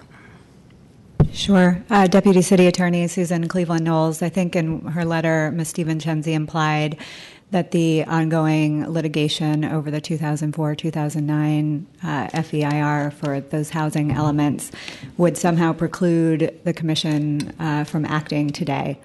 However, the California Environmental Quality Act states that public agencies should treat the environmental documents, certified environmental documents, as valid unless and until a court finds otherwise. The Court of Appeal is not expected to act, at least for probably a year from now. There's no reason that the Commission cannot act today to approve the 2014 housing element, given anything in the litigation. There is some risk that the Court of Appeal may find some aspect of the either addendum, of the 2004 and 2009 FEIR legally lacking. But if that is the case, they will make that ruling, and that will come back through the city process to determine the appropriate next steps. I appreciate you clarifying that, because I do not believe that putting it on hold is an answer to what are pending issues which cannot be resolved. But I think cumulatively not updating the housing element and not updating thoughtfully discussed and vetted policy is a much more delinquent act than just not doing anything. I believe that the errata and what has been presented by those who have really worked very hard with each other over the last 2 months is sufficient for me to feel very comfortable with what is in the document. Commissioner Richards. I think I tend to agree with everything that was said before. There was a lot in this document. I think it is a guideline. As I met with staff, we talked about this, I think, yesterday. It's more of a mirror. It's what we are going to need to be striving for. But on the same hand, I'm also worried. And the reason is, I look at the requirement to build 60% affordable, which is low, moderate income. I look at the cost of production for those units, and I look at the thresholds that those individuals and families can actually afford, and the cost to build a unit's way more than what these families or individuals can afford. So either we're going to have to do something around massive subsidies, and I think the figure I saw was around $7 billion to bridge that gap, or we need to do something around reducing the cost of construction. But it's a mirror that we're going to be looking at in the future, and we're not going to be liking what we see. And that's, I'm just calling it like it is right now. I think one of the other issues I brought up is with the such the pace of change that we're seeing around supply, demand, and the prices. Personally, I'm seeing a lot of people I know overpaying for housing, and I hate to say it's creating what I'd call like a large underclass of people who have no cushion when something goes wrong. They're not building any wealth. There's social costs. There's health costs, especially with people that have chronic sicknesses. And housing insecurity is a real issue. I do agree with what Mr. Colin said. We need to try things. No neighborhood is an island. We're going to have to figure this out. We're going to try to bridge that gap, but it's going to be hard, if not impossible. And also what Mr. Cohen said to that 60%, we're going to need to produce housing at different income levels to get the goals in this RHNA 2022 goal. So anyways, there's a lot in there. So just my thoughts. Thank you. Thank you. Commissioner Johnson. Just real quick, just being a little detail-oriented. Commissioner Wu, your motion to approve the housing element included my change for IP 95? Yes. Okay, excellent. Do I hear a second? It was already seconded. I was just making sure. I seconded it. Thank you, Commissioner Moore. Sorry. I think staff may have some clarification. I think there was a suggestion that we read the exact language to capture your idea into the record. And so I want to clarify, do we want to use the word annual? Okay, we're comfortable with that. Okay. Can I just make one comment on that? I'm sorry. Okay. Deputy City Attorney Susan Cleveland Knowles, putting something in our general plan that is so specific is not sort of a usual, to put specific requirements on the city. Usually that's a legislative function. It's up to the commission whether you would like to put that in there, but that doesn't give staff much discretion if the TEP reporting is not coming out at appropriate times. Anyway, it's in the commission's hands, but I did just want to note that that's a quite specific requirement for the level of a general plan. Thank you. The reason I want to put some sort of time band around it is because we do have that for the quarterly residential pipeline report. And so part of the point is to have some sort of matching of that pipeline to the progress, whatever progress has been made against the TEP. And so I think that there needs to be some sort of band that isn't policed by the commission. Regular reports to me means we now have to pay attention.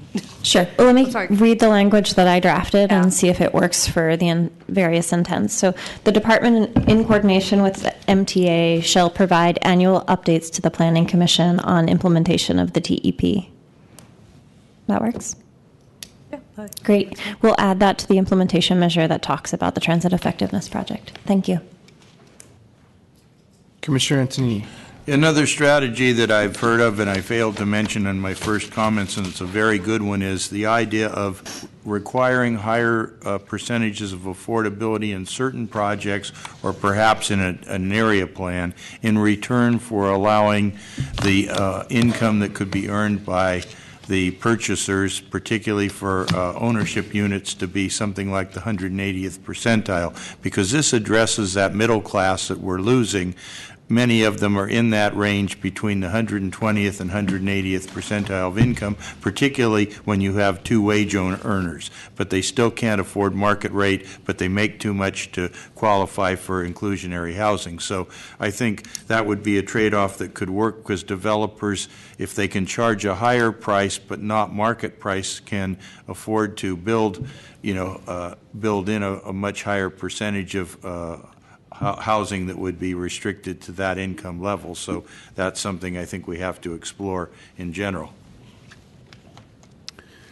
Commissioners, there is a motion and a second to adopt the general plan amendment with the recommendation to the Board of Supervisors as amended to include the TEP implementation annual updates. On that motion, Commissioner Antonini. Aye. Commissioner Hillis. Aye. Commissioner Johnson. Aye. Commissioner Moore. Aye. Commissioner Richards. Aye. Commissioner Wu. Aye. And Commission President Fong. Aye. So moved, Commissioners. That motion passes unanimously 7-0.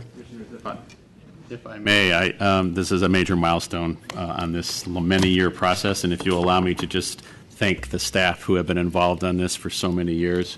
I know we still have to get to the Board of Supervisors and cross that line, but there's actually 10 staff who have been involved in this in one form or another over the last 10 years. It's Kirsten Dissinger, Menika Mohan, Kimia Hadaden, Audrey Pearson, Sarah Jones, Tanya Shaner, Teresa Ojeda, Gil Kelly, who shepherded it in the last few months, Steve Smith, and Laura Lynch. So my thanks to all of them for all the great work.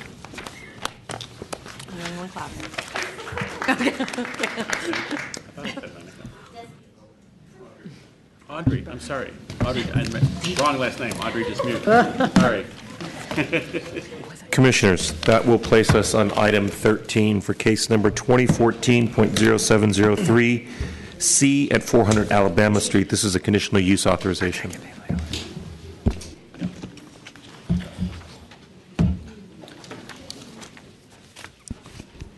Good afternoon, President Fong, Commissioners, Doug Vu, Department staff. The case before you is a request for a conditional use authorization to establish a grocery store and accessory restaurant doing business as Gus's Community Market in a portion of the ground floor of an existing industrial building located at 400 Alabama Street.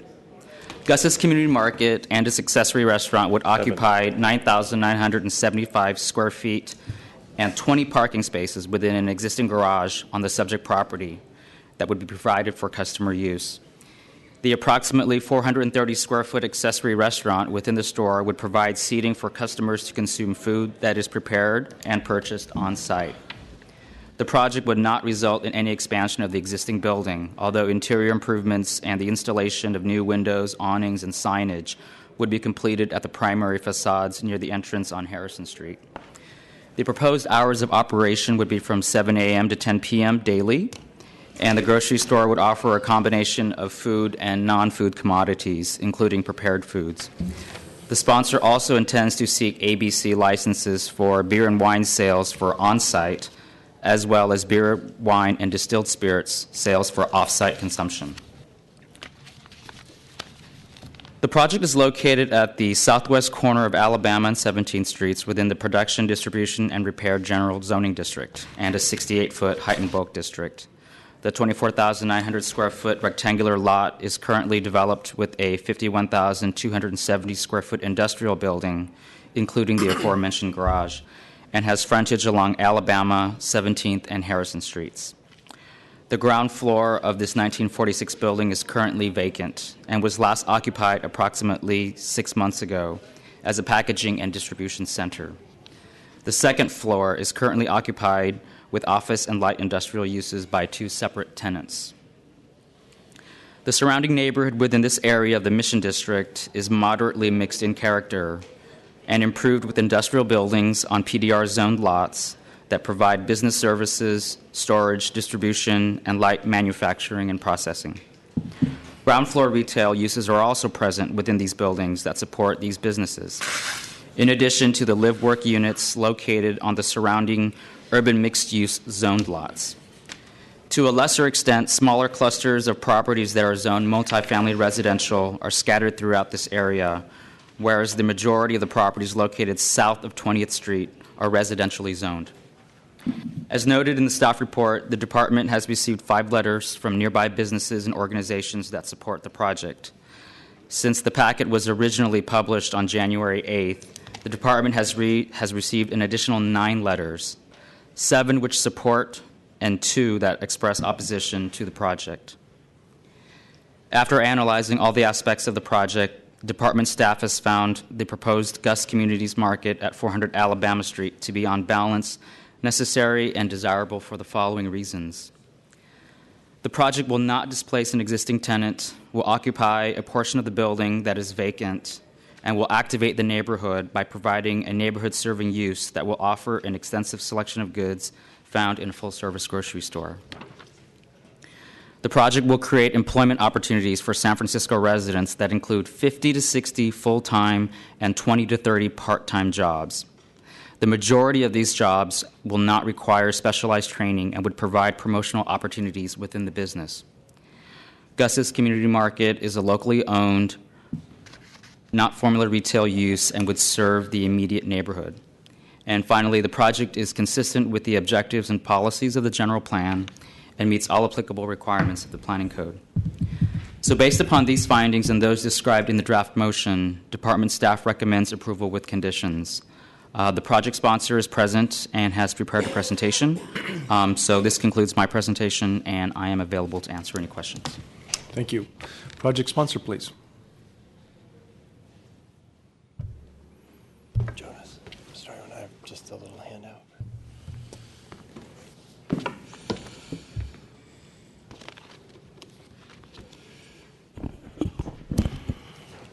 Good afternoon, Commissioners.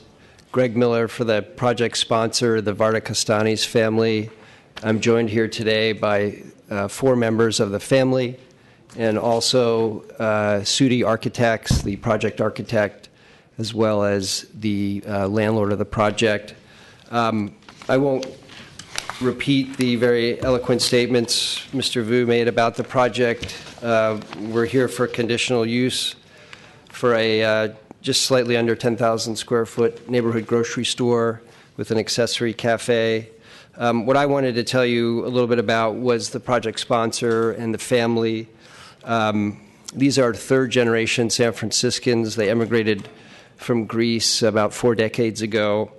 They operate 2 other stores in the city, the Haight Street store that's been open since 1981, and their store on Noriega Street since 1985. Their store here is going to be very similar to the other 2 stores. It'll be a full-service, one-stop shop with a small cafe as an amenity for people to stop and have lunch or a cup of coffee. The store will cater to the local population and will stock goods reflective of the diverse population in the Mission, just as they do at their Haight Street and Noriega Street stores. All of the family stores feature products, thousands of products, at everyday low prices.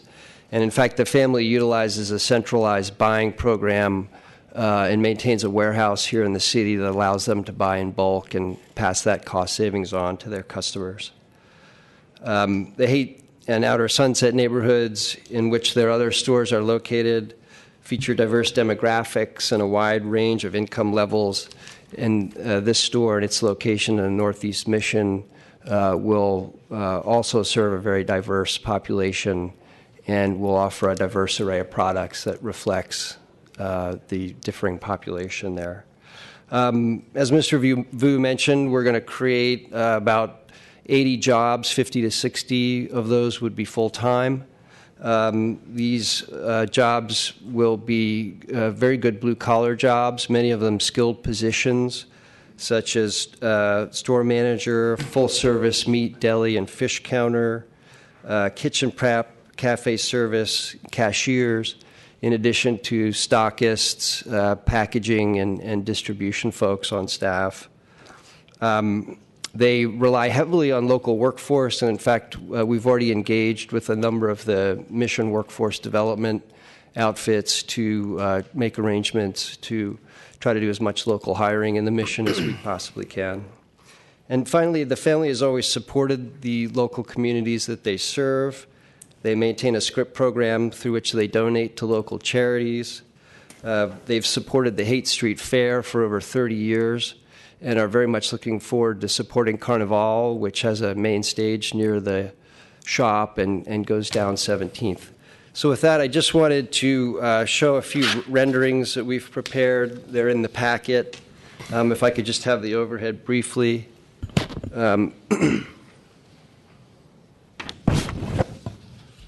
So this is just a rendering looking at the proposed market entrance on Harrison Street. The market will really energize and activate that corner, which right now is just a basic PDR-type building with really no activity on the street. The awnings, the produce bins, things like that will be present once we build the market out. Here's another rendering looking down Harrison a little ways. And then finally, just a closer up. So that's it from me. I'm available for questions. And as I mentioned, the family's here, the architects are here, and the owner of the property is here. Thank you very much. Thank you. Open up if there's any public comment. Okay, seeing none, public comments closed. Commissioner Moore. I believe the store is a perfect addition to the location where it will be in. And why am I saying that? I was walking to Heath's new factory, which is a couple of blocks up the other day, and I saw a huge notification on the window thinking, oh, that must be something I'll probably have to look at. And sure enough, I had not yet received my package, and here I was reading that that particular location would be the proposed location of the project which we're currently discussing.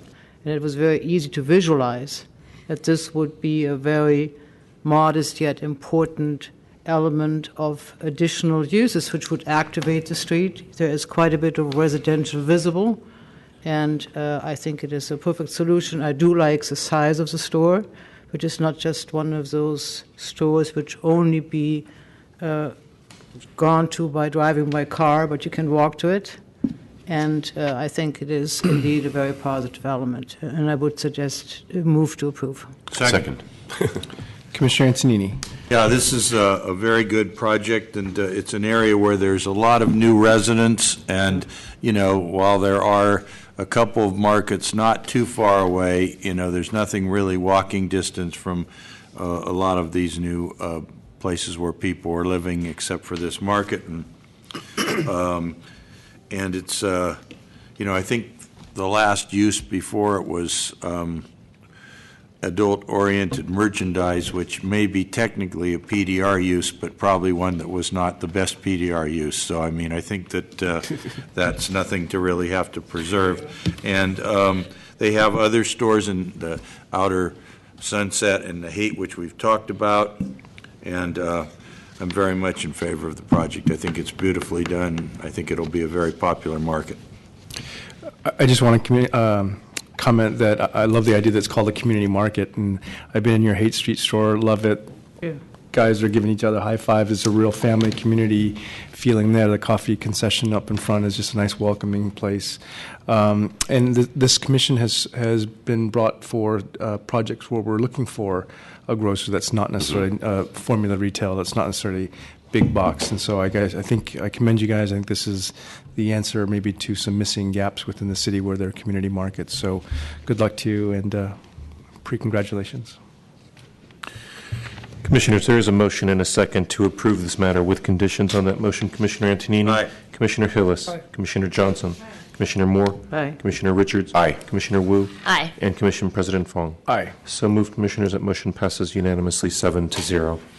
Commissioners, I will place you on items 14A and B for case numbers 2014.1321C and 2014.1212C, both at 415 DeHaro Street. Both are conditional use authorizations. However, these are two separate projects, and although we're considering them together, I would recommend making separate motions. Okay. Good afternoon, Commissioners. Erica Jackson of Planning Department staff. You have before you requests for two separate conditional use authorizations to establish two new formula retail uses in the newly constructed building at 415 DeHaro Street. One is for a new financial services use known as Umpqua Bank, located in a 2,500 square foot vacant tenant space on the corner of DeHaro and 17th Streets. The other is for a new retail use known as Phil's Coffee, located in a 1,500 square foot vacant tenant space on 17th Street.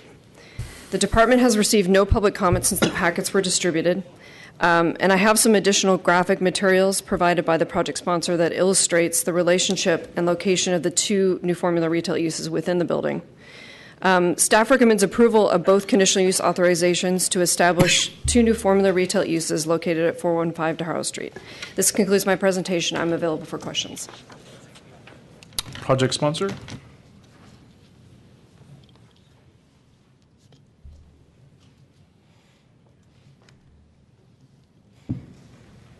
Good afternoon, President Fong, Commissioners. Mark Loper, Ruben Junius, and Rose on behalf of Umpqua Bank.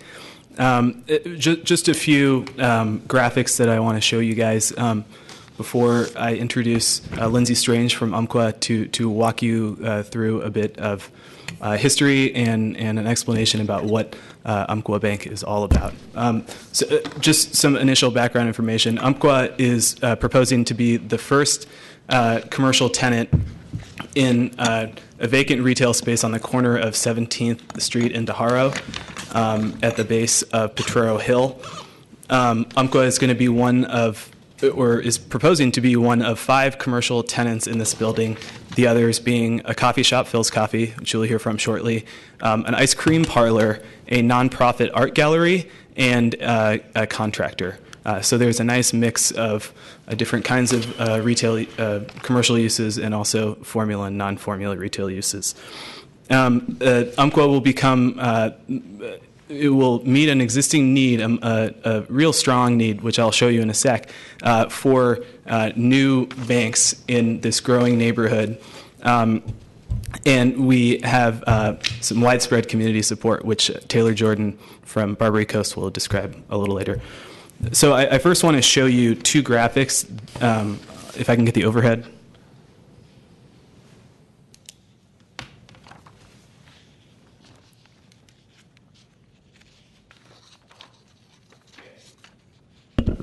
So Umpqua Bank is identified with the yellow arrow. And 2 blocks away from Umpqua is a Citibank, which is also a formula retail bank. And it may not be clear on the overhead exactly, but a half a mile away in the Potrero Center, which is a strip mall, there's a Chase Bank and a Wells Fargo Bank. And then up in the Zynga building, which is at the corner of, I think it's 8th and Townsend, there is a Union Bank. And both of those banks are a half mile away. One is across 101 and one is in a different neighborhood. So they're not necessarily within easy walking distance of the project site. And in fact, the planning codes requirements, new requirements for evaluating the neighborhood talk about walking distance being a maximum of 1/4 of a mile, and here we're looking at a half a mile out, and there's still a relative lack of banking options. But a visual that I think is a little bit more compelling actually is to take a look east from the project site and see the complete lack of banking options in this part of Potrero Hill and in the Dog Patch.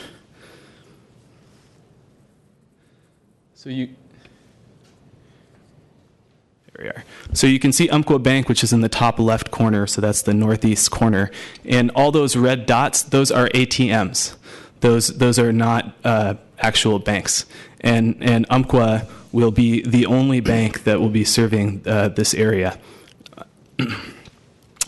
And so now I just want to run through some visuals, which I believe you were provided with, that show where each of the commercial tenants will be in this building.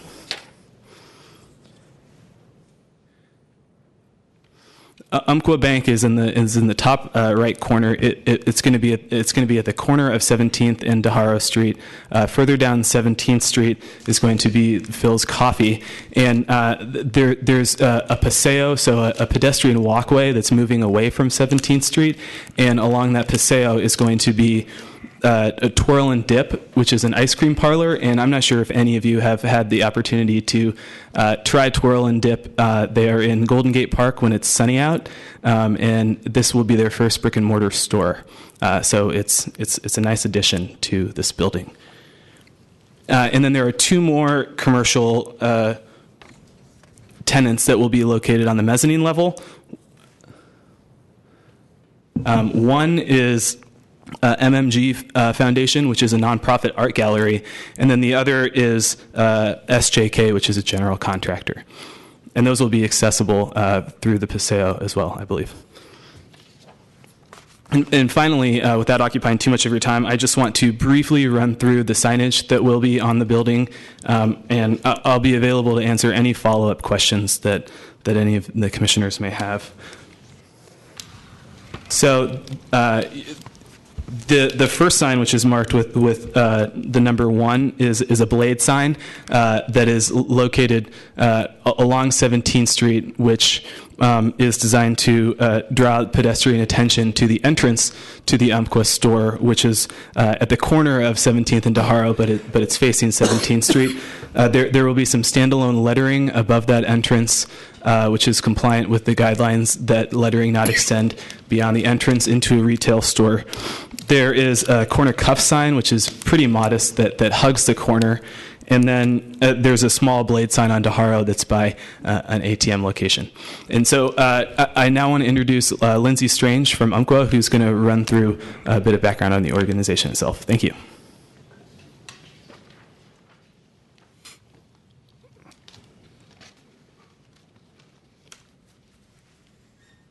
Good afternoon, Commissioners. Thank you for being with us today.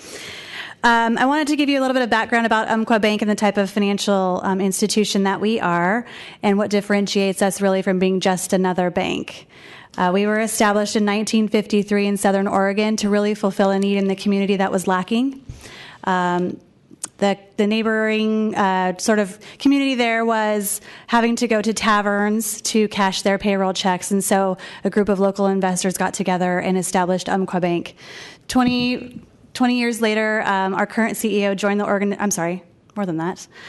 20 years ago, our current CEO joined the company and has really taken the bank to something that really is very, very different than what you experience maybe today in other institutions. So a couple of things that I really want to touch on today have to do with our culture and customer experience, pieces that I think really do make us just very, very unique. The first thing I'll just touch on is that we are a full-service financial institution. So we do fulfill all the variety of needs that our customers or communities may have, from just retail needs to private wealth management, home lending, commercial needs, and the like. Our stores reflect the unique communities that they're in, and they're designed as such.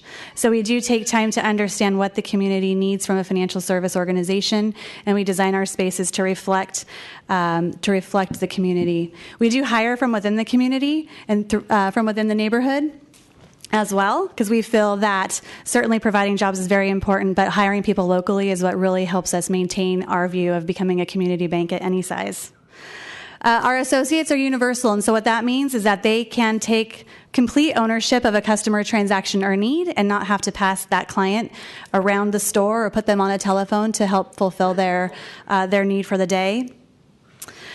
I do want to touch a little bit about being a great employer. I've been with the company for 13 years, and part of one of the reasons I love working for Umpqua is because they've certainly supported my professional growth. So I've started as a Universal Associate and worked my way up into a regional management position. I'm very, very pleased to be able to say that. But one of the things that I'm very proud of is that for 8 straight years, we've been voted as one of Fortune magazine's top 100 companies to work for. And if you're familiar with that process, that's completely voted upon by the associates themselves. And so for 8 straight years, we've been able to receive that honor. One of the great benefits of working for Umpqua from my perspective is the ability to volunteer in our communities. Each associate is given 40 hours to go back and volunteer during bank time in the community with nonprofits that they're very passionate about. It'd be easy for me to kind of share with people the organizations that I think would be great, but it really is something to allow the associates to go out and leverage their passion in giving back to the community in that way.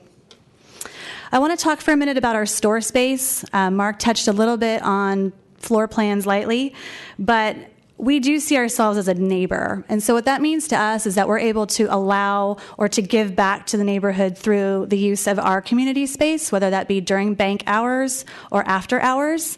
So we do not go dark at 5 o'clock.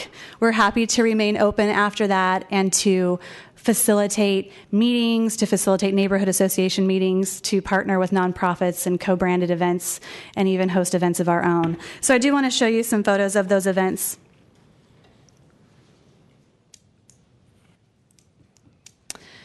This is an event with the mayor downtown at our Sansom store.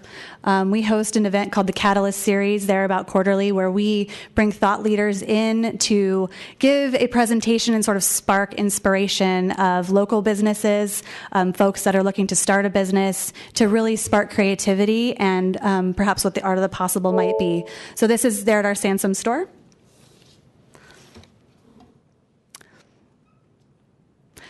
We host story time for children, and for the sake of time, I'll continue. One of the, we feel very passionately about community space, and so we're completely comfortable with offering a condition or something along these lines to be included as part of our submission today. Thank you.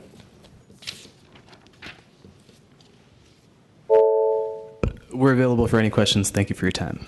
Commissioners, I think there was a little bit of confusion regarding these two matters. They were called up together, and the intent was to have the project be described contained within that first 10 minutes. Can Phil's Coffee make their presentation in 5 minutes? We apologize, Commissioners, for taking up a little bit more of your time. We were a little confused on the actual time. No, I don't think it was made clear to you, so. We can be quick. Hi, Commissioners. My name is Lily Gray. I am a project manager with Phil's Coffee. I'm here today with Phil Jaber, who's the founder of the company. And as you know, we're here requesting a conditional use for Phil's Coffee and a currently vacant commercial space. Although Phil's is technically a formula retail use, we are a small homegrown company, and we have been invested in San Francisco for quite a while. I'm going to give Phil a chance to talk a little bit about Phil's, and then I'll give some more information on this specific project.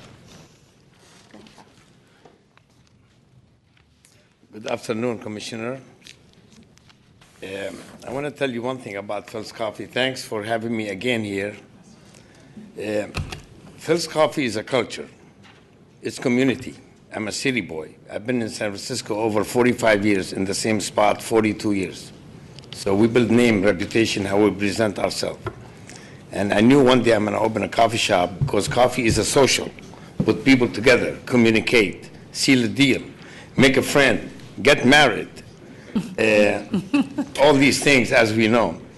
Besides the quality of our coffee, we have a team. We have fraternity. We are not a company. We are a community where we build culture, where people come to our shops and they use my shops as their family room. We have a community table. I could talk for a week. So as we know, Phil's Coffee, these days you guys put me in the cloud. So I leave it up to you all, and you all know what Phil's Coffee is all about. We build culture, community, we put people to work. We used to be 2 people, now we have over 500. I give him health plan, I give him dental plan, I do everything for my team because they're keeping me going. So I want to thank you all kindly for having me here, and God bless you all. Thank you. Thanks, Phil. And I'll just briefly give you guys some information about the project. Umpqua already described other tenants in the building. We are really excited to bring a neighborhood serving retail to this section of Potrero Hill. Over the years, we've heard a lot from Potrero Hill residents that they wanted to have Phil's in their neighborhood. And in the process of doing community outreach, we definitely heard that loud and clear, and are very excited to be part of the community. Our stores are open most of the day, 6 a.m. to 9 p.m. We offer, truly make a more vibrant streetscape. Our stores are pedestrian focused and really community gathering places. We are also, as Phil mentioned, a great employer. We will probably have approximately 25 employees at this store, and we are just really excited to be part of the community. So we are around for questions. If you have any, please let us know. Thank you. Thank you. Okay, opening it up to public comment then. I have one card, Ron Miguel.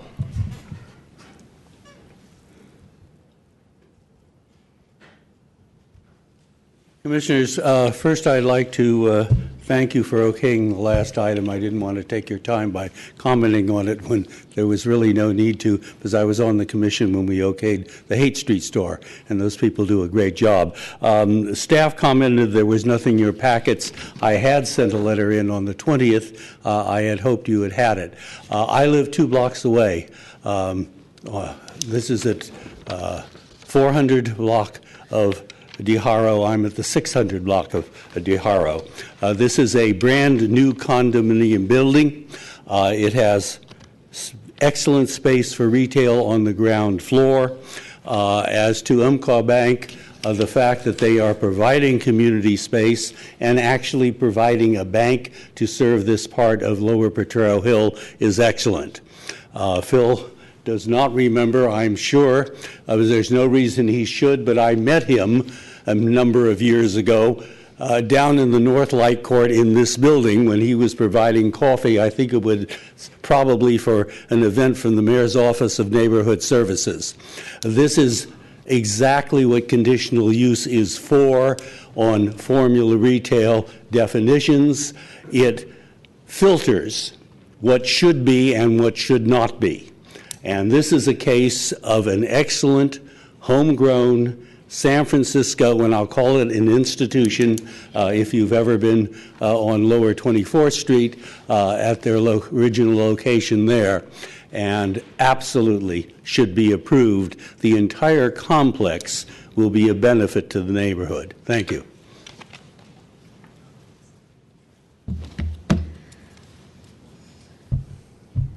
Good afternoon, Commissioners. Sean Keegren. I'll keep it very briefly. I'm here to support the two uses today. Yes, they are both formula retails. Yes, they both meet the definition. One is a financial institution, and one has a certain number of stores that crosses the threshold. We get that. But this is a very different bank. Where else do you find a bank where you can have the soccer team come in and do chalk talk on the board? It's extremely community-driven, and it's easy to say all banks are the same. This is not your typical bank. Probably none of us have ever experienced a bank like this. They didn't mention it, but I believe they have over approximately 1,000 little cards of support for this location. Now, I represent a lot of projects down here. If I had 1,000 cards, Commissioners, you guys would know about it.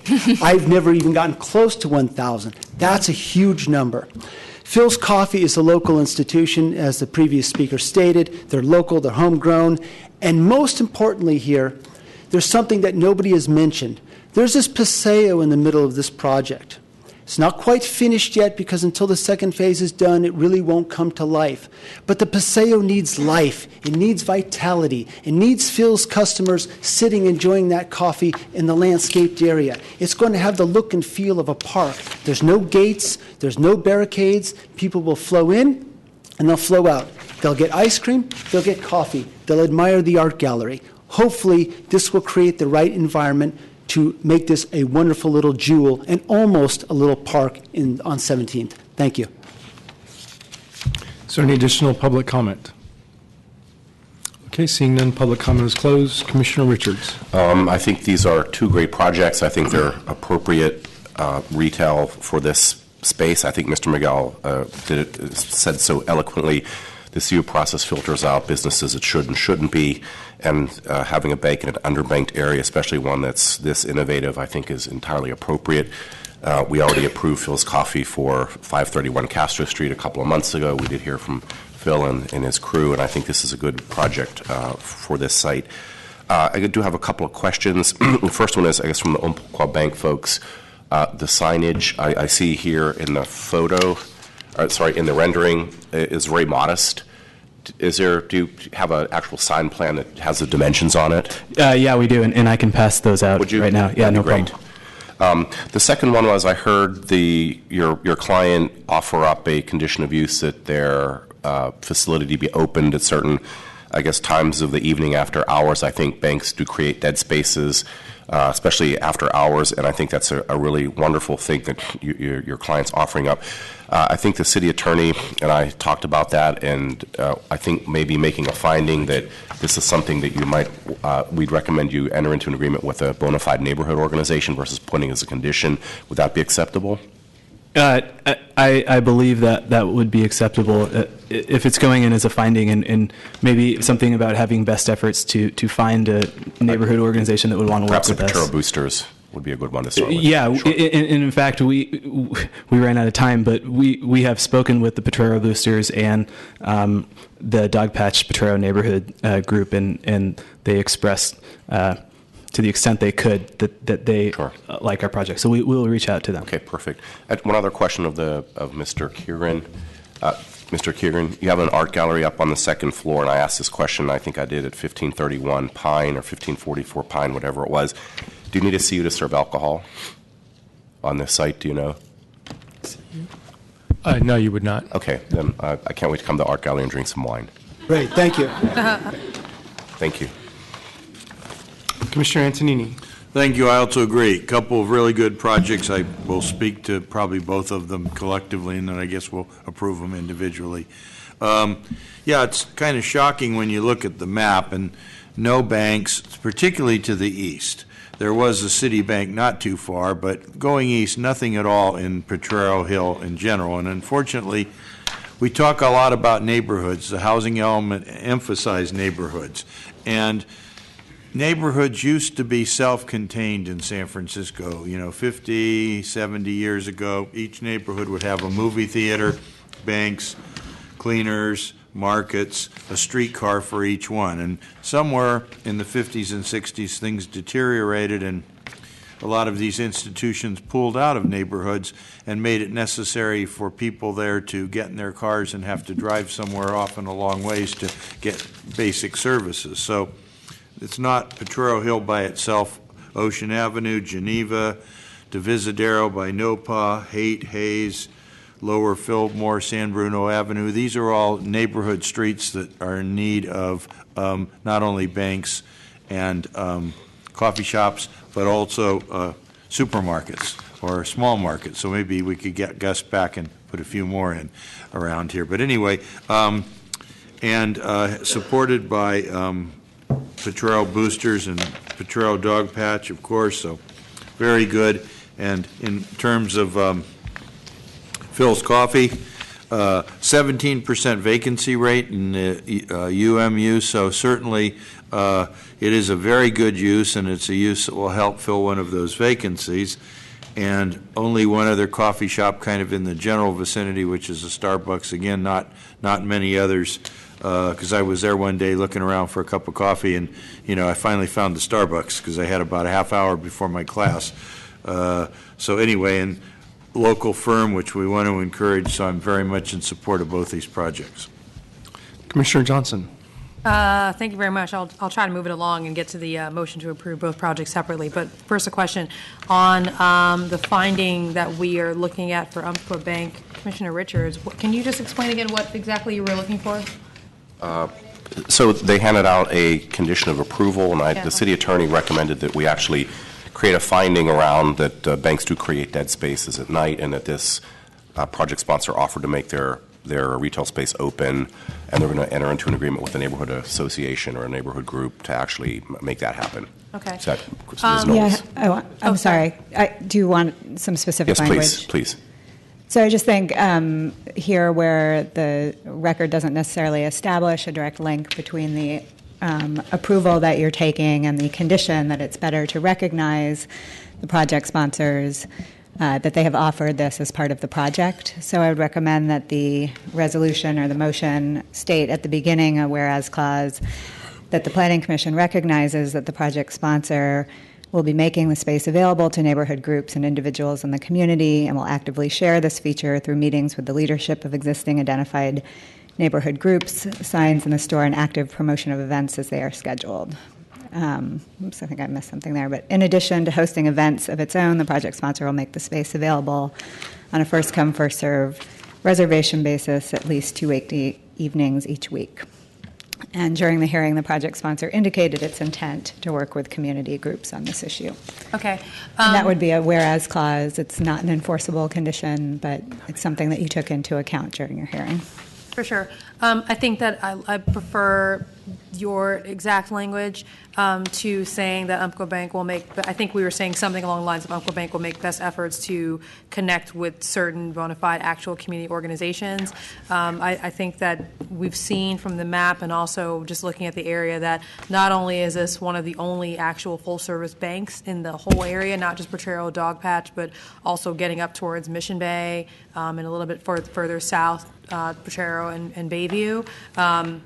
But they're also one of the only few private companies that really have a strong program of making their space publicly available. We showed a picture of the mayor speaking at a panel event, and I actually have also spoken at panel events at the bank on Sansom Street. So I would want that to not just be limited to one neighbor or one or a select few neighborhood groups being the arbiter of who gets to use that space.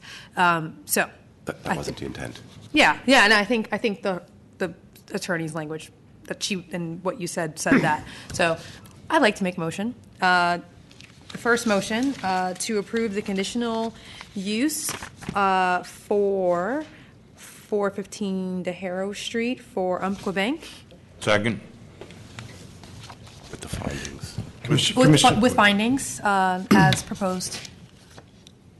Commissioner Hillis. I'm good.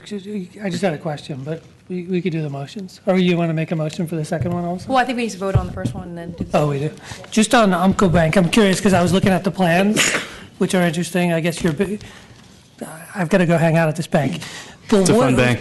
Yeah, what's going on in here? Like there's a president's phone and a refresh and an exchange room. What are those things? The president's phone is my personal favorite. Let me, if you bear with me a sec, I can put something on the overhead. Oh, yeah, just quick. I don't mean to belabor this, but I'm going to hang out at the Umpqua Bank from now on, on my lunch hour and call the president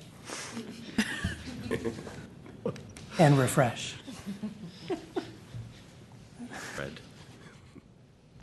If I get the overhead, okay. So yeah, there is kind of like a bat line that goes directly to the president of Umpqua Bank's office. I personally have never tried it. I'm always curious to see what's going on there. What's like neighborhood narrative and refresh? Just quickly. I'm going to bring up Lindsay to talk about this. Sorry. Great, thank you. Good question. So the phone itself does ring directly into the president and CEO's office. So I welcome any of you to pick up the phone and give him a call. He does answer his own phone, by the way. The refresh bar is kind of a refreshment station, for cookies, coffee and tea. And then the neighborhood narrative is an outward expression of the neighborhood itself in an art display. So we look for a local artist to help us really design something, an art piece to kind of speak to the community and make it local in that way.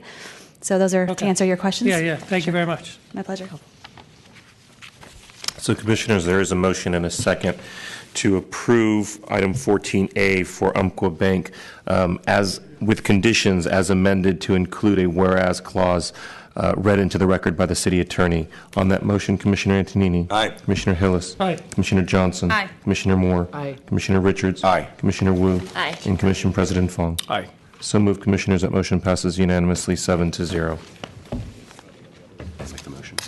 Okay, I'll make the motion to, I'm sorry, I wasn't recognized. I'm sorry. Commissioner Richards. Thank you. Would you like to make a motion? I'd love to make a motion to have Phil's, to approve Phil's Coffee with conditions as outlined. Second. On that motion, Commissioners, to approve with conditions Phil's Coffee at this location, Commissioner Antonini. Aye. Commissioner Hillis. Aye. Commissioner Johnson. Aye. Commissioner Moore. Aye. Commissioner Richards. Aye. Commissioner Wu. Aye. And Commission President Fong. Aye. So moved, Commissioners. That motion passes unanimously 7-0. Commissioners, that'll place you under your discretionary review calendar for item 15 for case number 2014.1583D at 1762 12th Avenue. This is a discretionary review. Good afternoon, President Fong and Commissioners. Marcel Boudreau with Department Staff. You have before you a request for discretionary review of a building permit application to construct a approximately 3,400 square foot, 3-story single-family dwelling of an existing approximately 25 by 120 foot vacant lot zoned RH1. The height is approximately 27 feet. A proposed roof deck above the third level includes guardrails approximately 42 inches tall, but there is no proposed stair penthouse. The project is located in the inner Sunset neighborhood and is exclusively surrounded by residential uses. As 12th Avenue dead ends, sloping up into Noriega Street, the topography shifts and a retaining wall splits the lanes of traffic into 2 lanes. At the top of Noriega Street, a row of 3-story single-family dwellings is situated. Properties surrounding are zoned RH1 as well. The DR requester owns a property that is approximately 115 feet as the crow flies, up and across Noriega Street, south from the subject property. The DR requester is concerned that the project will have unreasonable impacts on the public street view. In the San Francisco General Plan map of quality of street views, this section of Noriega is listed as having an excellent view. He states the massing of the building will impact the public view from the sidewalk. In addition, the DR requester states the proposed roof deck is uncharacteristic of local development pattern and extends a height above 27 feet. To address these concerns, the DR requester has suggested reducing the projection of the building by 5 feet at the rear to align with the adjacent proposed single-family dwelling at 1758 12th Avenue. Additionally, the suggestion is to remove the roof deck. Following publication of the packet, the department received 4 emails in support of the DR request. And additionally, during the Section 311 neighborhood notification period, 1 letter was received from a nearby neighbor objecting to the architecture, scale, and height of the project. Copies of these are available for your review if you would like. The department recommends that the commission not take discretionary review and approve the project as proposed because the dwelling's form and scale is appropriate for its site and compatible with the surrounding buildings in a neighborhood that has a mixed visual character. The view from Noriega Street looking north down 12th Avenue toward the bay will not be impacted by the proposed project. The building depth respects the mid-block open space, and the gap between the proposed project and the nearest adjacent building to the east, 430 Noriega, will continue to allow for a view of the bay between those buildings, which are private rear yards, which is not protected under the residential design guidelines. Additionally, the building maintains a height that is contextually appropriate. The topography of 12th Avenue slopes upward as the street runs south, and this new construction responds to this change with a stepping in height as the topography of the street increases. The proposed roof deck is within the buildable area, and the guardrails, a permitted height exemption, are proposed as a visually transparent material. That does conclude my presentation, and I'm available for more questions. Thank you. DR requester, you have 5 minutes.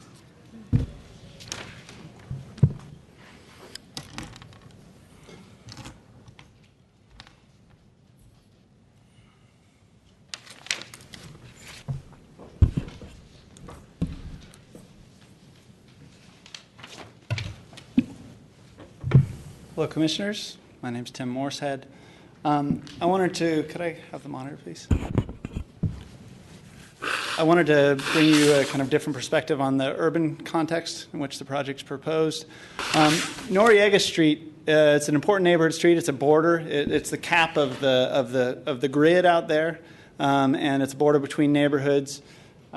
It's also a collector. It brings together pedestrian traffic, and a lot of people walk along this promenade up to Grandview Park.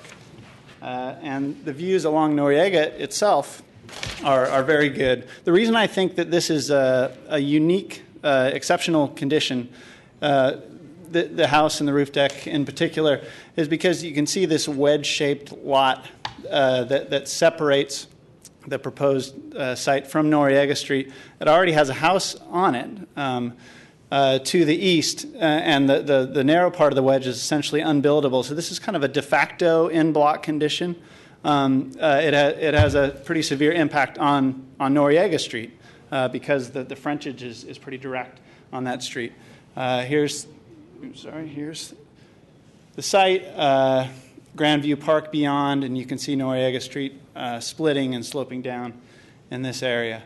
Noriega Street is listed as having excellent public views, which Marcel talked about. Thank you, Marcel. These are an example of these views to the bay, to the ocean, to the bridge. And the residential design guidelines state that those views are important, views given that they are public, they're of open space, they're of water, and suggests that massing can and should be modified to a degree to respect the view from the public space. Now, I understand that this is private property, and we are totally in support of having new neighbors. A house will be built here. We're just trying to mitigate the effects of the massing of that house on the public space surrounding. So this is kind of before and after views from the sidewalk and the house itself. The height of the house has been somewhat lowered already in response to our concerns, but there are some elements such as the roof deck and the overall depth of the house that I feel are still detrimental to the experience along Noriega Street. The roof deck is above the agreed upon height limit, and irregardless of the materiality of the guardrails, I do feel like it has a significant visual impact, and it was designed with solid portions of parapet included. Here's from another perspective, looking at the mid-block bay and then the house itself. It is the longest house on the block and the tallest house on the block. And the block has a pretty strong mid-block open space pattern into which the rear of the house projects. This slide didn't come on this isn't particularly clear. Neighborhood front terraces. There are a lot of front terraces in the neighborhood, which these dots identify, and these exhibits I have for you after if you wish. And the design of this house includes a front terrace, which we don't have an opposition to. But in terms of roof decks, there's only one within a large sphere in the neighborhood, and it's on a multifamily development, which the upper units don't have any access to any open space apart from the roof deck. The roof deck is their open space. That I can understand. On this project, there's a full rear yard, there's a front terrace, and a rear terrace. The position of the roof deck, combined with the in-block position of this site, we think creates a noise nuisance, creates visual clutter from the street, and privacy issues, as that roof deck can be seen from adjacent properties on three sides. So recommended mitigation measures, I think, are modest, and especially the removal of the roof deck wouldn't have a significant impact on the rest of the design. We think reducing the overall depth of the house would help to mitigate again the views toward the bay. I understand that would require some redesign on the part of the owner. The roof deck, in my mind, is a no-brainer, and would have the loss of the roof deck would have a real beneficial effect on the neighborhood.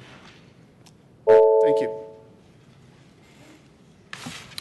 Okay, speakers in support of the DR request?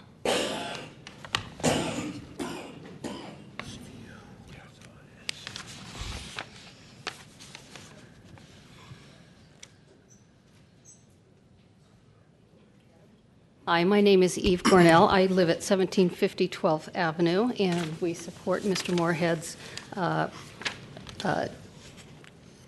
his motions to make changes to the house by shortening the house as well as removing the roof deck. We have several issues. One is the proposed architecture does not respect the vintage character of the neighborhood. As you can see, whoops, could I have the overhead on? As you can see, this is the top of Noriega looking down. This here is where the house will be built. And this gives kind of an example of looking up Noriega, all the different roof lines. I have other samples of the characters of homes on Noriega, which I'll go through very quickly. These are just the different housing styles, the different characters. One more. Then we come to my house, which is 2 lots over from where the houses will be built. This is my house, and next to it is 1752, which is this house where the homes are planning to be built, which are right here in this. So this is the proposed plan, which does not at all look like the vintage characters of the neighborhood. These houses, these proposed houses, will be significantly larger than the houses in the neighborhood. And just to give you an idea, these houses next to the house here are going to tower way over those houses. And the result will be that they will be impacting sunlight and let's see, privacy of those of us who live below those structures. In fact, in my house, we will, let me just give you an idea of our backyard. This is my backyard, and this is our neighbor's backyard. As you can see, the plans are to extend way beyond our backyards, and 3 stories will be significantly higher and removing all of the privacy as well as the sunlight from our properties, and having a rooftop deck will significantly impact our privacy as well as more removal of our sunlight. So I hope that you will take these into consideration. Thank you.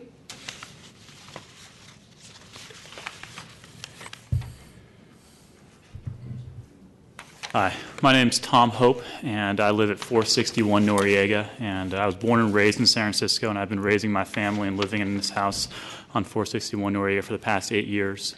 And the thing that I've really loved about our neighborhood, which I didn't really appreciate when we bought our house and moved in, is how that Noriega Street is really a community area for the neighborhood. So Mike, who was here earlier but had to leave because he didn't realize how the timing worked, he sits out in the corner, actually the curb, with his dog. Neighbors walk by. My kids play in the front yard. We have our dog out there. And a lot of that is because of these views that go over these open spaces, and the rooftop deck, the higher roof, how far back it goes, is really going to impact the views from the street and the neighborhood character and the feel that we have when we spend time on this street. And I think it's really important for the character of the neighborhood and also the small community that lives in this portion of the neighborhood. And so I'd really like you to take into consideration, particularly the rooftop deck, because the rooftop deck, that house sits down slightly from where the street is. There's a hill, and so the rooftop deck is nearly actually at street level. It's a little bit above street level, but you could nearly jump up and see people's feet on that rooftop deck, which is, someone's throwing a party, and it's right there while you're looking out from your front yard and where everyone's walking by. It's really impactful in terms of the neighborhood feel and everything. And, as Tim said, I don't think the rooftop deck is a critical component to this house, and how that plays in, and having the noise come straight off of that deck from parties and people is really important to how I feel our neighborhood fits together. So thank you very much.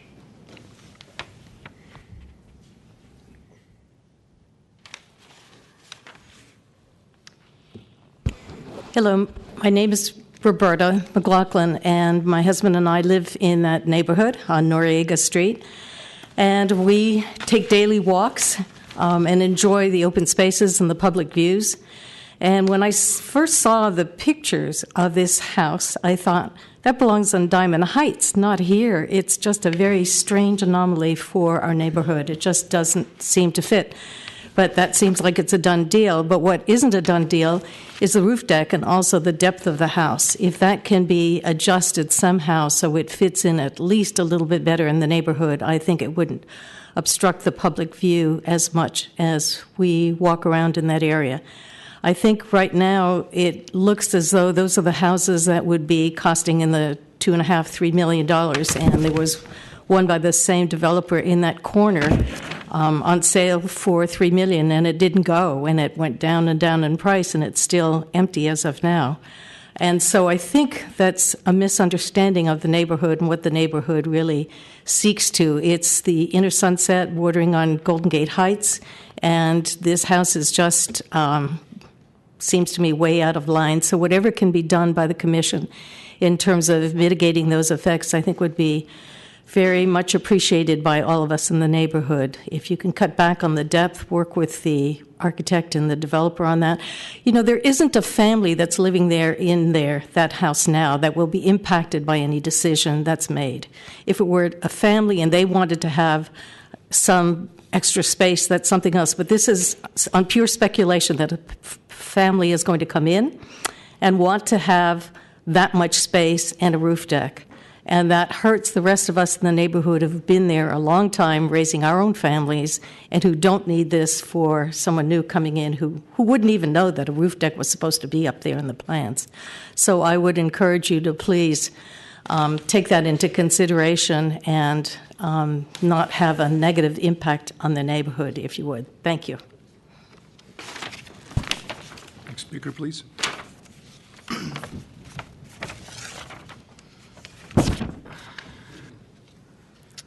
Hello, my name is Katrina Moorshead. I live at 469 Noriega, immediately across the street from the proposed project at 1262 12th Avenue. I'm concerned about the overall bulk of the design, but I'm most specifically concerned about the height of the proposed structure with a roof deck that exceeds the previously agreed upon overall height limit of 27 feet. When the neighboring project at 1258 12th Avenue was under design review last year, we worked with the owner, his architects for both 1258 and 1262 12th Avenue, and the planning department to negotiate a compromise regarding the overall height of both buildings. As a result of those negotiations, the owner agreed to respect a height restriction of 27 feet for both buildings. At no time did the owner mention a roof deck or that one would be added, or that if one were added, that it could exceed the height agreement. I have been told that from the city's perspective, roof decks are not normally considered in a building's overall height. However, as neighbors who were negotiating in good faith with the owner, we did not include any such exception in our agreement. In addition to exceeding the agreed upon height limit, if this roof deck is built, it will uniquely intrude upon our privacy and that of several neighbors. Due to the steep incline of 12th Avenue, our house is actually situated above the proposed structure on Noriega Street, and the proposed roof deck will be in line with our living and dining rooms. Any use of this roof deck will provide the users with a direct, unobstructed view into our main living space. In addition, any activities on that roof deck will be plainly heard and seen from our home. And due to the open corner location of 1262 12th Avenue, this same intrusion will be felt by several of our neighbors, including but not restricted to those at 461, 473, and 477 Noriega, as well as by the future owners of 430 Noriega. For the reasons I've mentioned, I ask that the roof deck be removed from the building design. If it is not removed, I ask that the design be adjusted so that the roof deck falls within the previously agreed upon height limit of 27 feet. Thank you.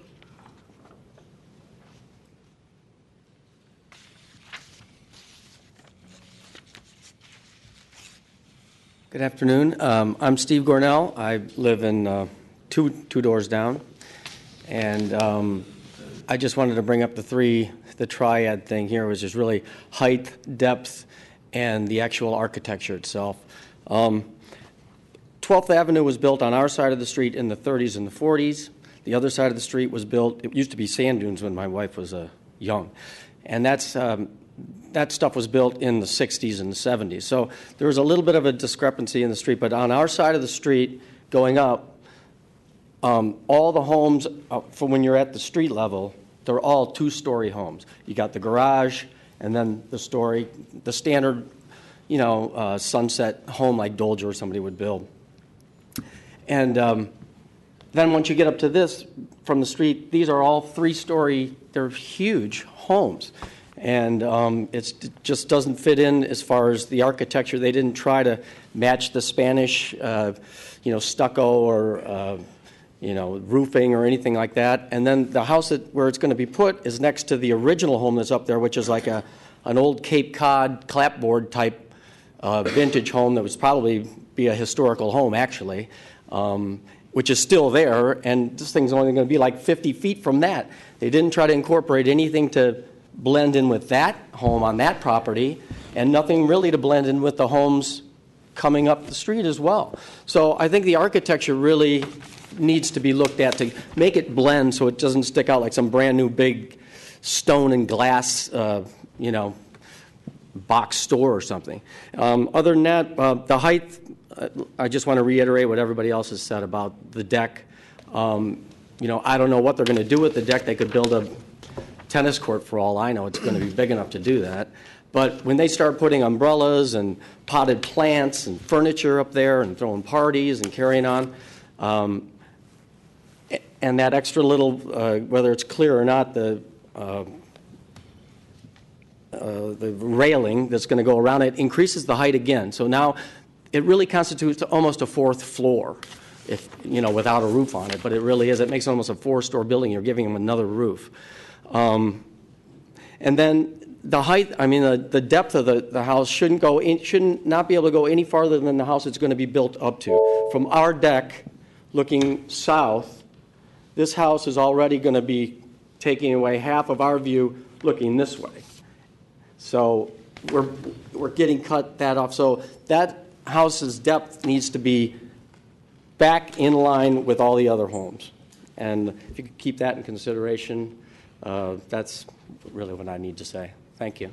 Thank you. Are there any other speakers in support of the DR request? Okay, seeing none, project sponsor, you have 5 minutes.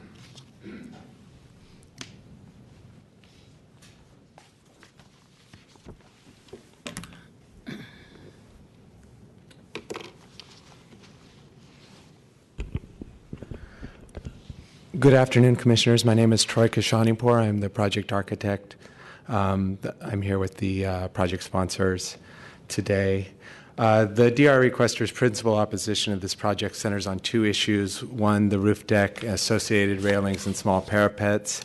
And number two, the fact that the rear of the house does not perfectly align with that of proposed adjacent neighbor at 1758 12th Avenue. 1758 12th Avenue was recently approved by planning, so when you see it on the site plan, that's as approved, but not as, it's not yet constructed.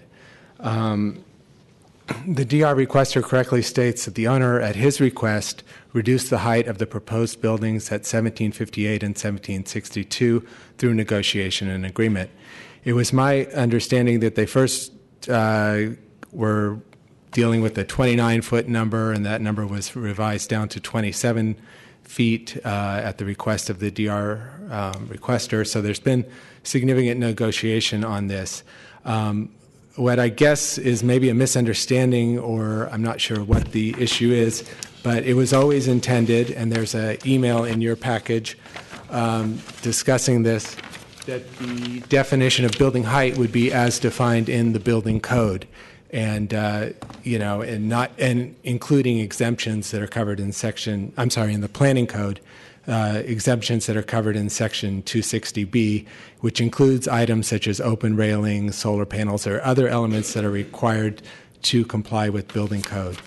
Inclusion of a roof deck on a single-family home does not represent an extraordinary or exceptional circumstances that was not anticipated in the planning code or residential design guidelines. To this point, if this were a renovation project, this roof deck would not even require neighborhood notification.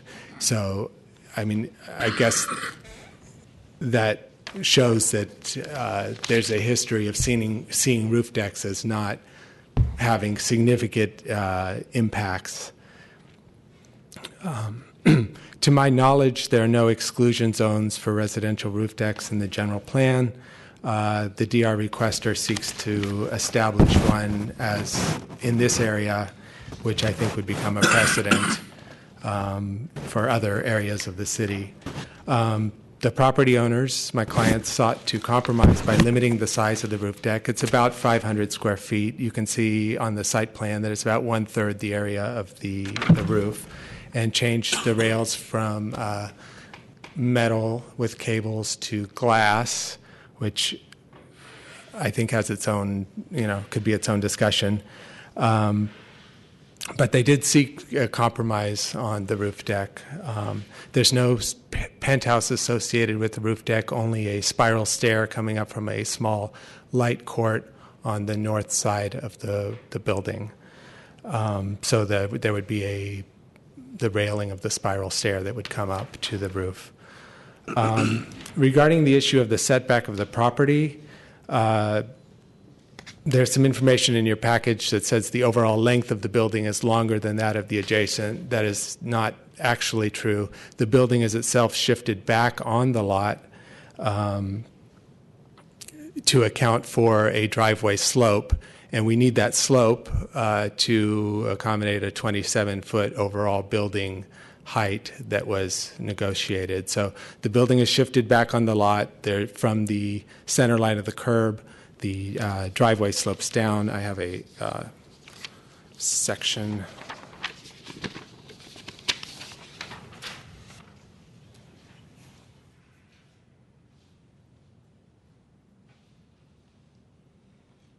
The lines in red illustrate the slope.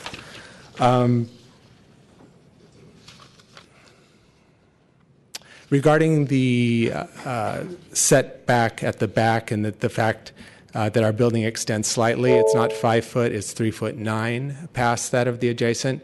I worked with the adjacent building architect, and we came to an agreement that he would slide his rear wall forward, and he doesn't come anywhere near the rear yard setback line on his property. So this was an agreement between two architects, and as the buildings were built together, I don't think there's an imperative to align these buildings exactly.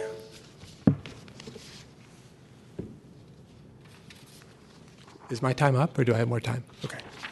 So, thank you. Okay, speakers who are in support of the project sponsor? Okay, seeing none, DR requester, you have a 2-minute rebuttal.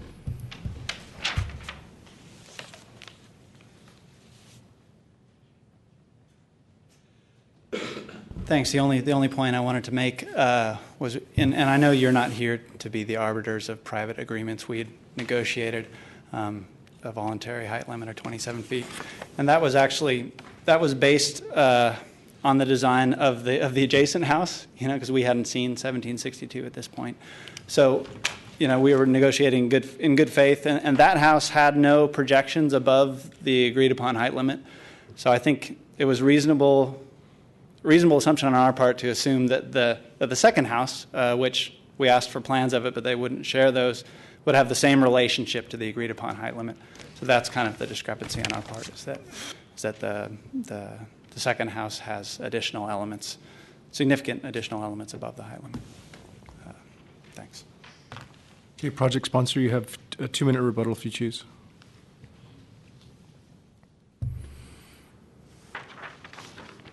I just wanted to show a couple other drawings here.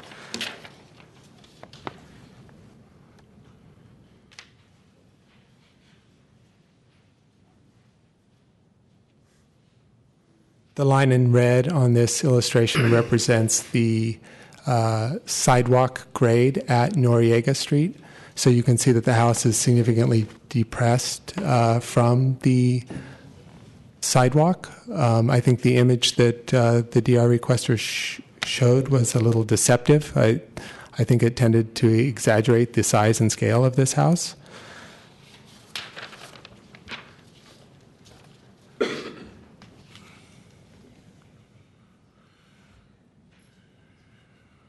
And this image here kind of shows the mid-block open space that is in question. As you can see, there's not a dominant rear wall pattern on this block. I would say there's a lot of variation. And I think our house, or the proposed house, is consistent with that variation.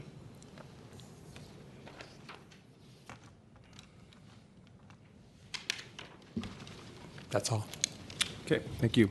Public hearing is closed, and opening it to Commissioner comments. Commissioner Moore. We are again in a situation where there is neighborhood transformation, so houses, which are very difficult to judge because they are larger, they are more aggressively designed, and they take on a vernacular which you either like or don't like, particularly because it's a modern building. What I am concerned about is that its size is excessive. And because of particular small moves, it even looks larger than it might actually be. I'm going to express myself carefully here. The roof deck in itself is really not an issue that we can debate. The project is code compliant to the extent that a roof deck does not count in calculating height. Am I saying that correctly, zoning administrator? So the building is code complying as proposed, and it is well within the height limits with the roof deck. Even if the building is non-complying, there are provisions in the planning code to allow roof decks on buildings that are non-complying. So there are generally, for a little bit more information on roof decks. And that might become a discussion beyond of what we are doing today. It is not a rule which we can challenge, but as the city densifies, these roof decks become another subject, which I think we might want to look at some point in the future, but that is not what we're talking about today. The issue I have regarding the roof deck is that, and I've said this many, many times, but I'm happy that it uses a hatch not a hatch, actually, a circular stair which is buried within the building massing. I think the extent of the roof deck to the edge of the building is something which I basically have taken on again and again. I do like roof decks to hold back from building edges, in this particular case at least 3 directions, from the north side, from the east, from the north side, from the west side, and from the south side. I would like to pull the roof deck in by at least 3 feet to align with the general demising lines of the building to the west, to the building to the north, as well as to the south. That would bring it right at the edge of the circular stair. By doing that, the presence of the roof deck is not as easily perceivable when you look up, and it deals with kind of like keeping the activities of the roof more privatized, so to speak. You're not pushing your party all the way to the building wall. Overall, the building, I'm not going to take on its architectural style. It is not exactly my thing, but that is not why I'm sitting here. I am interested to take a constructive point towards neighborhood concerns in the area of the roof deck. I cannot make the roof deck disappear. We have heard the zoning administrator, but what I can do is, and that is my own sensitivities, pulling the roof deck in so that it's not so impacting to the corners of the adjoining neighbors relative to how it sits on the roof. Those would be my suggestion. I'm interested to hear what others have to say. Commissioner Antonini. Yeah, I have some concerns too. It's unfortunate, in my opinion, that there wasn't an attempt to kind of make it Mediterranean revival like the other homes on that side of the street, because its size would not seem so obvious if it did kind of have the features of the other houses. Unfortunately, we live this is located in a neighborhood that does not have restrictions. If it were a an area like St. Francis Woods where every architect had to be approved by the association. Even today, when a house is built there, it has to be approved, and they all sort of blend together. Different architectural styles, but they all sort of have a common denominator.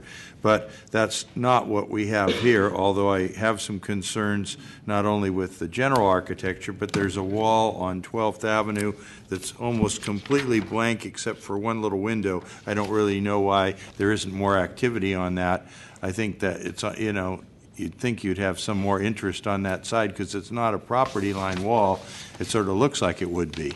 I mean, there must be something else that could be done to make that look not so blocky and kind of look like, you know, there's something behind the wall. So that's one thing I would like to see. In terms of the deck, there are other decks already present, although they don't look to the north and west. I think that other decks that I see on the floors are probably looking south and east. I can understand wanting to have something on the top because that's your best view, but I agree with Commissioner Moore. I think if we did approve the deck, it should be small. 500 square feet is a big deck. That's like 20 by 25. I mean, it's like a party room. It's not like a deck should be up there for, you know, you put a couple tables on there and, you know, you can have some lunch or have dinner even on a nice day, but, you know, it's not supposed to be a huge expanse, so I'd be supportive of bringing the deck back. And I don't know about this, they're talking about the 3.9 beyond the adjacent building. I don't know that that's a huge issue for me. As was mentioned, it had to be worked out with the building to be built next to it, so there seems to, staff does believe there's still a significant space between the two houses which will support public views. I have to take their word for it. I looked at the picture of the mid-block open space. It'd be nice if it was aligned, but I don't know that it's absolutely necessary. But I'd like to see some changes made architecturally to make the thing, soften it a little bit so it doesn't look so angular, and also the deck being brought in from the sides. Commissioner Richards. I agree with comments of my fellow commissioners. I think the deck on all the way to the edge of the building is a lot, given that there's not even any pattern of that happening in the neighborhood. It is within the code, but I would make a motion to move the deck in 4 feet on the three sides. What are the sides? This is north, this is west, and this is east. Okay. So we want north, west, and south. Northwest and the south, 4 feet. And just to clarify that the landing and the stairs can remain in the same place? Yes. So, second that, as long as they continue to work with staff on the architectural renderings of the building, which is normally our condition anyway. Commissioner Hillis. Just on the deck, I mean, I'm supportive of reducing the size of the deck. I actually think the most sensitive place is along the Noriega edge. So I'd go, the 4 feet on the other side doesn't trouble me. I think you should go 10 feet, which would be the you know, would take it, it would take it basically 5 feet from the property line or from the building line on the Noriega side. If I may clarify, I think it's the north property line, which has the abutting new construction, then actually the east, which is towards the rear of the property, so setting it back in 4 feet there, and then from the south, which is abutting Noriega. And so the location at the front facing 12th Street would remain in the same place, which is where the stairs are. So it's the north, east, and south would be reduced by 4 feet. I used the wrong references to the direction of sky. So what zoning administrator said is correct.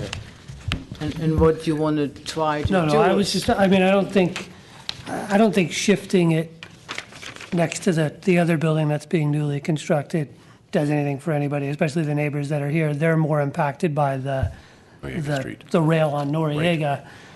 and there's a the building is set back there 5 feet in some places. The majority of the property, the building line is 5 feet from that property line. So I would set it back 10 feet from the property line on the Noriega side. I'm less concerned about the other spaces. Oh, I see. So, Yeah.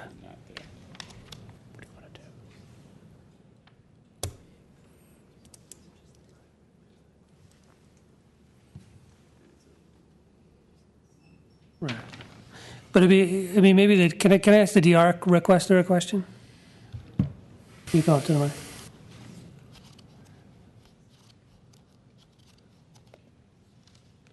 I mean, you're hearing this debate, and we're talking about you're impacted in your neighbors, and what do you think? If there were to be a reduction in the size of the deck, where would you want to see it reduced?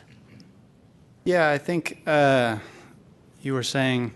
I mean, it is already set back on the east and the west, but the degree to which it could be more set back is helpful, just because it reduces the kind of breadth of the visual up there, and then certainly setting it back from the south building face is significant, because that's the main kind of angle of approach. To the north, we had concerns that there were some solid sections of the rail that are even visible from Noriega as well. I think it's due to building code, fire separation issues. Right. So if it could be set back from the north as well, so that the solid sections are no longer required of the builder, that would help as well. If the railing was uniform rather than going from being whatever it is, metal or glass, to being solid and back. Right. All right. Thank you. Commissioner Moore? No, I think the zoning administrator understands that we want to keep it reduced relative to the massing on the outside of the building. That is the intent. But we have to still make the stair functioning. We're not moving the stair, because I don't think is possible. Commissioner Antonini. Yeah, and I misspoke before. The wall that I was complaining about having only one small window in it actually is on Noriega, not on 12th, because the streets are confusing in that part of the city. You think Noriega is a street going down the hill, and it's actually 12th going down the hill. So that is Noriega, but it's pretty obvious in the rendering that there's only one wall that's almost completely blank. Commissioner Richards. I guess question for my fellow Commissioner Hillis. Your intent was to not shrink it by the same dimensions on the three sides, but actually kind of shift it away from Noriega Street and leave it more closer to the property line on the abutting property going down the hill. Correct. I think that's the more sensitive I like that side. idea. I like that idea. And so I know there's a motion. I made the motion. I'm entertaining your amendment. So I would move to have it 10 feet from the property line on the Noriega side. I'm getting confused what side that is. South side, yeah. And remain the same on There's the... 4 on the... I'm indifferent to the other. It's hard to say, because we don't have the real massing of the adjoining building. I, in principle, like to keep roof decks away from all property lines. Well, you can go 10 feet from the south and 3 to 5. Where do you start getting rid of the solid wall? The parapet requirement, I think it depends somewhat on the interpretation of the building code requirements, but there's also, and the architect can address that 3 feet. 3 feet is the minimum. Parapets are required on exit stairs, which this would be, or fire-rated protection from the spiral coming down, and any any skylight within 5 feet of the property line. And there are fire-rated glasses that you could use as well, right? At an increased cost. And speaking, there is some debate about that, to be honest, and it's a DBI question. An architect friend of mine did recently have a skylight approved without the parapet within that proximity, and I can certainly investigate if that's a possibility for us as well. Commissioner I Richards. have a question maybe for the zoning administrator. If you're standing on Noriega Street across the street on the sidewalk, if your sightline's looking up, at what point does the roof deck, do you believe, become invisible? I think that's difficult to say at this point because, south of this property is actually the driveway for another property on Noriega, and then Noriega is split level depending on if you're going kind of eastbound, westbound, and Right. so part of it where the DR requesters are substantially higher, and I don't know the feet. I think the architect may have that because they had it on the plans. I think on one of your plans you'd shown the height of Noriega relative to the facade of the property and a red line, and so that may be helpful because you could kind of estimate that. I mean, I think given that Noriega, in particular that southbound or eastbound part of Noriega where the DR requesters are is substantially higher, that it would have to be set back even further to not be visible from Noriega. So I think that depicts Noriega relative to the height of the subject building. So you're going to probably see it from anywhere. You're just not going to have the programming right on the edge. So, yeah. So, Commissioner Richards, were you in the process of amending your motion? I mean, I'm struggling between moving it back further on one side and trying to keep it uniform from Commissioner Moore. Does maybe I entertain somebody who can kind of bring those two together and help me out? Commissioner Moore. We could create a condition, but would it be contingent on an acceptable view angle? I mean, once you have the exact elevations, you create your view angle up to the roof deck and have the edge of the railing of the balcony stay beyond that. That's the way it's done in other situations. That's fairly maybe somewhat complicated to achieve, but I think, probably the preference would be to have just some clear direction on a set distance that the deck is to be set back. I mean, this is a otherwise code complying deck, and it is correct that the addition of this deck would not otherwise trigger neighborhood notification. I'm comfortable with what is suggested relative to just making it more sizable relative to the overall massing of the building, and pull it away from all edges of the property. If it's set back 4 feet from the north, east, and south. Farther from the south. I just think there's that bay. That bay is 4 feet. There's a bay that goes out 4 feet, basically on the Noriega side. So if you go 7 feet on the north side and 3 feet on the 7 feet on the south side. on the south, 7 feet on the south side, 3 feet on the north side, you're basically getting a roof deck that's consistent with the footprint of the building. You're just not accounting for the bay. I accept that amendment. I'll second it. Commissioner Richards? I'm good. Okay. So Commissioner Hillis, that was a 10-foot setback? That one. Seven. Seven on the south. On the 7 south. and 3. 7 and 3. So 3 on the north and the east sides and 7 on the south. You want the east? Anything I don't on- care the east. So it'd be 3 feet from the north. It'd be reduced 3 feet from the north, 7 feet from the south. Further. No change from the east. But no, he doesn't want anything here.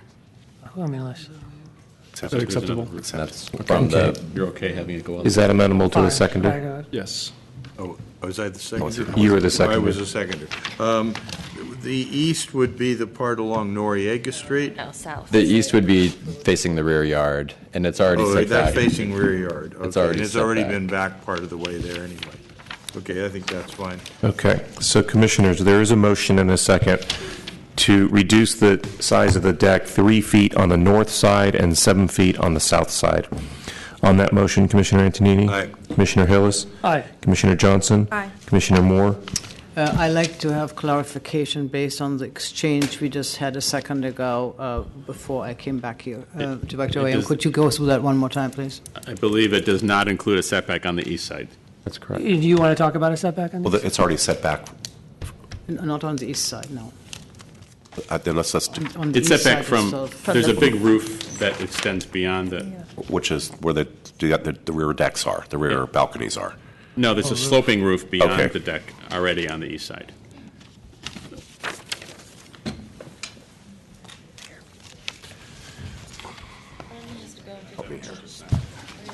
Already here. It's a sloping roof. Oh. Sloping roof below. I don't think that he needs it. You don't think so? It's still going to make the building look significantly as if when the balcony. Set back here. Back here. So just be. So move back 3 feet. Move it back. Okay. Okay. So I take it back 3 additional feet on that one side. On the east side. Okay, commissioners, we are going to, that motion has been withdrawn and has been amended yet again.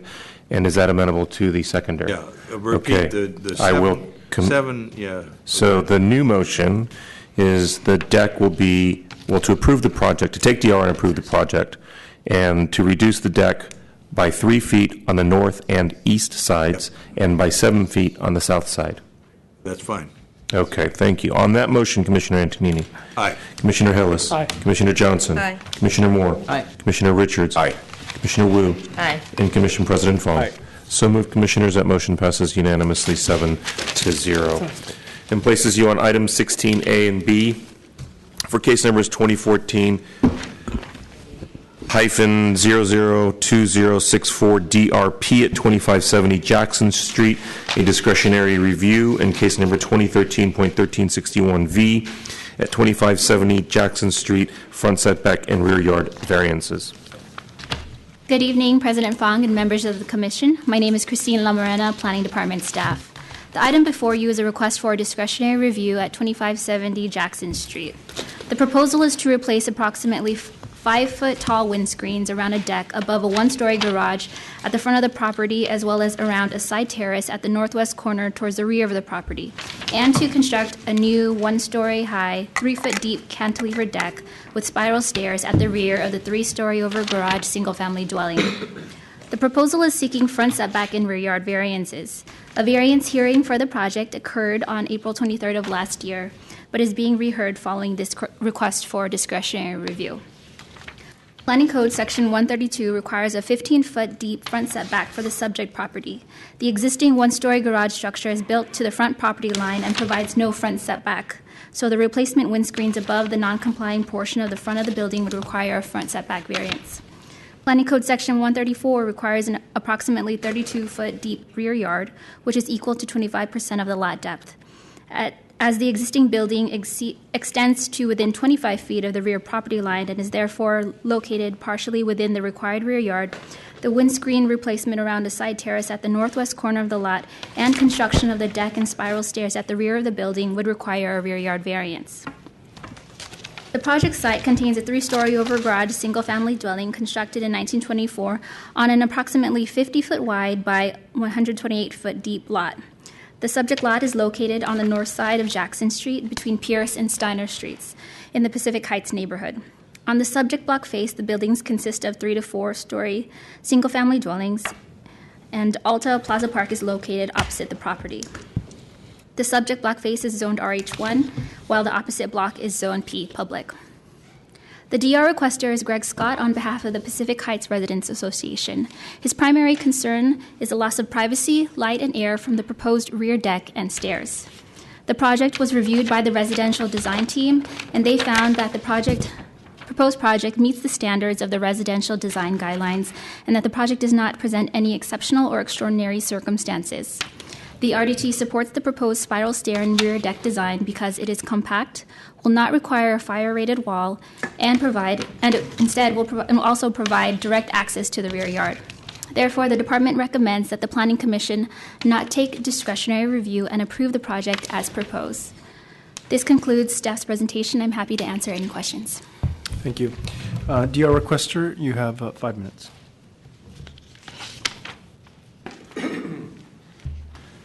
Thank you, Commissioners. I'm Greg Scott, the President of Pacific Heights Residents Association.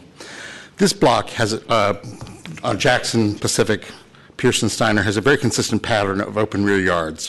2570 Jackson is already the only large intrusion into what's otherwise required rear yard, so they already are built beyond what would be the limit of where they should be built. Now they want more. The proposed deck would diminish privacy to the rear neighbors. The property also already has rear yard access through an interior stairway to the lower level. They can walk right out into the backyard. The neighbors are opposed. Neighbors note that the rear of this house on Jackson Street, other neighbors who are on Jackson Street say that nobody's going to be able to use this deck because of the cold, strong winds, that the deck will never be used. Others on the block, including a recent developer doing a house on spec, actually listened to neighbors' concerns and didn't expand into the required rear yard. This is already a large house.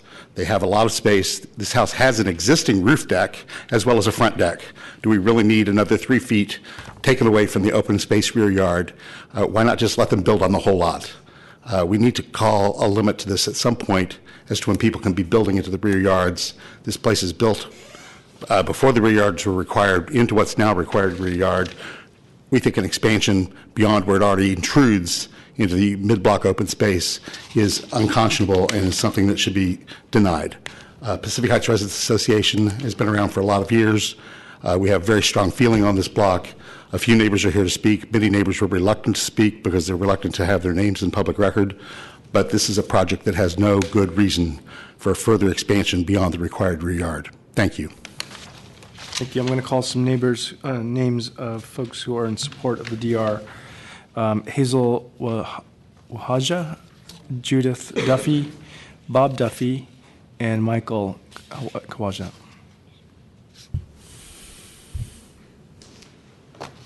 Any order? Yeah. My name is Michael Kawaja. I live on Pacific, immediately north, and one lot to the east of the back of the property.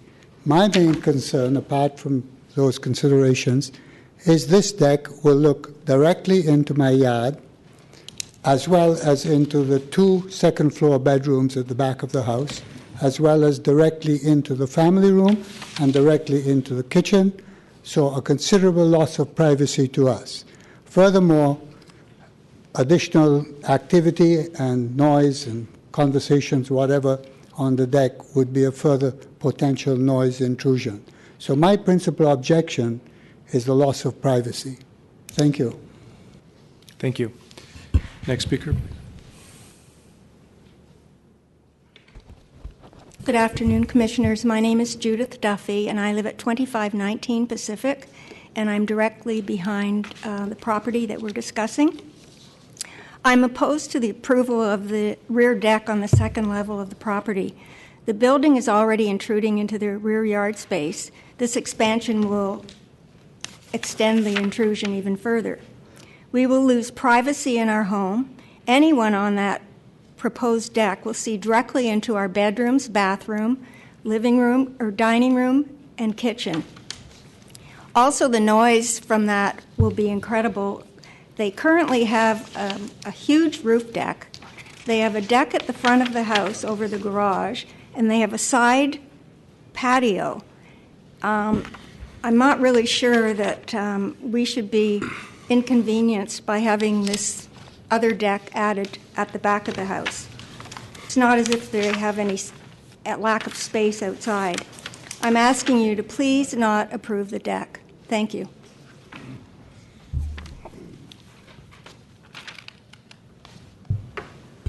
Good afternoon, Commissioners. My name is Bob Duffy. I live with Judith at 2519 Pacific Avenue, directly behind the house in question. As Judith said, this violates our privacy in our master bedroom, master bathroom, our kitchen.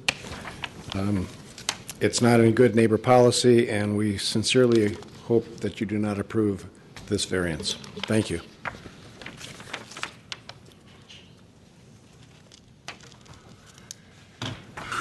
I see it's good evening. Good evening, Commissioners. My name is Hazel Kawaja. I am Michael Kawaja's wife. I live at 2517 Pacific. I'm here to agree with everything my neighbors have said, and Greg too. I worry about the privacy. I worry about the noise. And you know, they haven't moved into the house yet, so they don't really appreciate our neighborhood. It's a fabulous neighborhood, and we're trying to keep neighborhoods in San Francisco. And what I feel is that we've all worked so hard to keep the feel of it, this open space at the back. And I just hope that we can continue this. And as Greg said, recently a developer did change his mind. And so I hope you will agree with us. I'm very nervous. I'm sorry standing in front of all of you.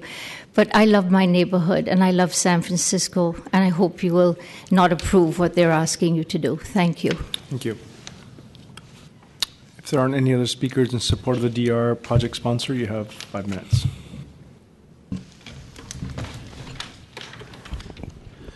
Good afternoon, Commissioners. Dan Fratton with Ruben, Junius, and Rose. On behalf of the project sponsors, Dan and Megan Nye. The Nyes have lived in San Francisco for 21 years and are very much looking forward to moving into the house with their 2 kids as soon as they can resolve this DR and finish renovation of their historic Albert Farr home. As you've heard from Ms. Lamarena, the scope of work is minor. We're replacing windscreens around an existing deck at the top of the garage at the front of the property, adding a 3-foot wide cantilevered glass enclosed deck at the second floor at the rear of the property and a spiral stair to the backyard. With the exception of the Duffys, the immediate neighbors have expressed no objections. If you can turn on the overhead, please, you'll see a graphic. In fact, the immediate neighbors on Jackson Street have verbally expressed their support to our architect, who's been in contact with them on several occasions over the past year.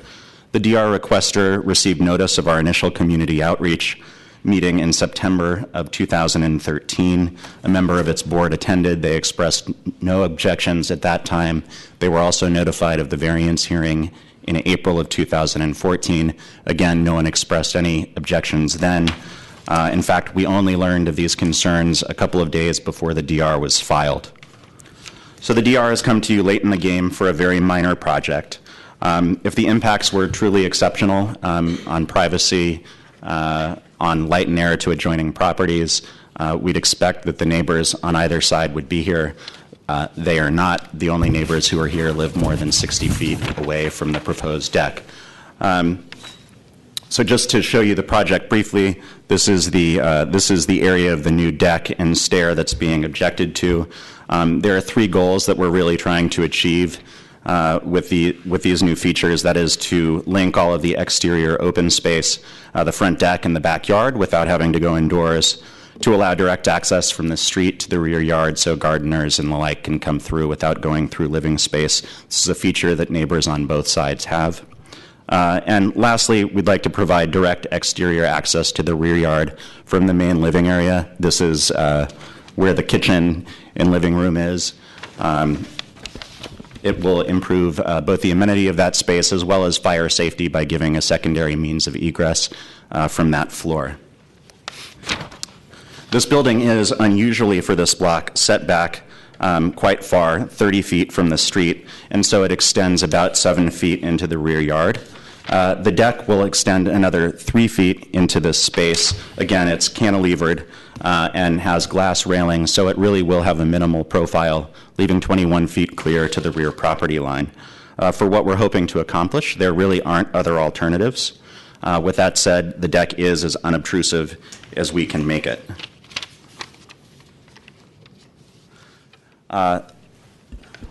There is also a pattern of rear yard encroachments on this block. As you can see here, in fact, there's a garage in the rear yard immediately next door, and several other larger encroachments, buildings further down the block. By comparison, the 3 feet here is quite minimal. Light and air impacts have also been raised as an issue. I don't really think that there's a straight-faced argument that we're impacting circulation to adjoining properties, but you can see here on the worst-case day of new shadow that most of the shadow is, in fact, in our own yard, and the impact is negligible. Lastly, I would like to get to privacy. We have a diagram here showing distance of the deck. The deck and stair from adjoining property is at minimum. We're 25 feet away from an adjoining residence. Those people are not here. The people who have objected that are here tonight are more than 60 feet away. We have a couple of images that shows you what the actual conditions will be like. These are taken from scaffolding, which is currently up in the approximate location of the deck. As you can see, this really isn't, it doesn't provide real views into anybody's house at this distance, given the size of the windows. And then we also have one looking toward the western property line where you can see, the east property line, where you can see the approximate location of the new deck and stair and how it's screened from the adjoining property by trees. I just don't think that there are any extraordinary circumstances here that really warrant the exercise of discretionary review. We'd ask you to approve the project as proposed. Thank you. Thank you. Are there any speakers in support of the project sponsor? Okay, seeing none, DR requester, you have a 2-minute rebuttal. I want to correct several misrepresentations. It says there's a large front setback. The front setback is filled with the garage. This property has a street-level garage built right to the sidewalk, so there's no front setback at all. The owners are not living in San Francisco at present. I was told by the architect the owners are living in Paris this year. So they're not currently in San Francisco. Their children are in school in Paris for the year. I did attend the pre-app meeting. I did express my objections to the architect at that point. I raised questions. I never got calls back from the architect on the objections I raised. So I did speak to the architect. The neighbors behind have been up at that level behind, on where the deck will go. They can see directly into their bedrooms. The angle of the picture was very clever, but it doesn't show the sight lines into their rear of their homes at all, objectively. Very disingenuous representation by the project sponsor. Very disappointed that nobody had the courtesy to contact me when I did raise objections with the architect at the pre-app meeting and told the architect we were going to file an objection to this. So a lot of misrepresentation by the project sponsor, very disingenuous. I'm very disappointed. Project sponsor, you have rebuttal? Good afternoon, members of the Planning Commission. My name is Louis Butler. I'm the architect for this project. I just want to add a few comments at the end. Our clients are living in Paris for the year. They actually thought it would be a good experience for their kids, and during construction would be a perfect time. They are longtime residents of the city and plan to be in the city in this house for a long time. This is a complete restoration of this house, stick by stick, pipe by pipe, wire by wire. It's about as complete a restoration of an Albert Farr house as I've ever seen, and they are absolutely in love with this house. As much as the French may have furthered international relations with this house in this location, which is a good thing, they did not further the actual condition of this house very far at all. It was in bad shape, and every effort's being made to bring it into good shape. An interesting point on the Albert Farr topic is that he envisioned a spiral stair at the back of this house in the original design. And in fact, there were several details of this house, including shutters at the front, that were included in his original design and had since been lost on the house. We are trying to incorporate all of those features that were lost on this house, and the spiral stair is part of this very light kind of metal vocabulary that Albert Farr saw on the back of the house. I bring all this up because this really is a restoration of a significant historic resource, and we are taking it that way. I did have one conversation with Mr. Scott. He basically said, we're going to file a DR if you continue with a spiral stair and balcony. That was all that was offered. It was not a conversation that had a lot of compromise suggested. Thank you. Okay, the public hearing is closed, and opening up to commissioners. Commissioner Antonini. This is a beautiful home, and was built, as you mentioned, in 1924 by Albert Farr. It was originally built for the Ghirardelli family. And the confusion regarding the garage in the front, from what I can tell, there was a 35-foot setback when it was originally built, but the garage was added at a later time, I think. Maybe I'm wrong about that, but it's kind of early to have a garage in 1924, but it's possible. But anyway, aside from the garage, the rest of the house sits back quite a ways, and the siding of the main part of the house was why more of it goes towards the rear than would have been the case if it was only 15 feet back. But the house is where it is, you know. You can't change that. They built them right in those days for sure. Beautiful home, and it'll be even more beautiful after the restoration. In concerning the DR requester and the people on Pacific Avenue, has been pointed out, it's 60 feet away. There are windows on all those floors. If anybody wants to look at you, they can look out the windows. They're not going to have any much more visual exposure to your property by being 3 feet closer.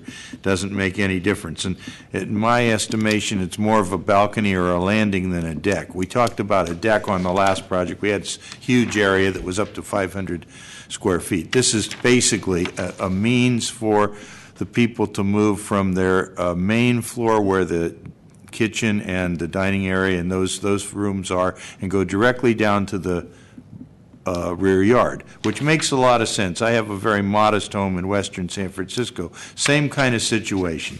You know, we originally moved in, you had to go down to the garage through the laundry room to go to the backyard. And, you know, when we had kids, it didn't make a lot of sense, so we did build a deck on the back and a staircase that allows you to get back into that backyard, and it served our purposes very well.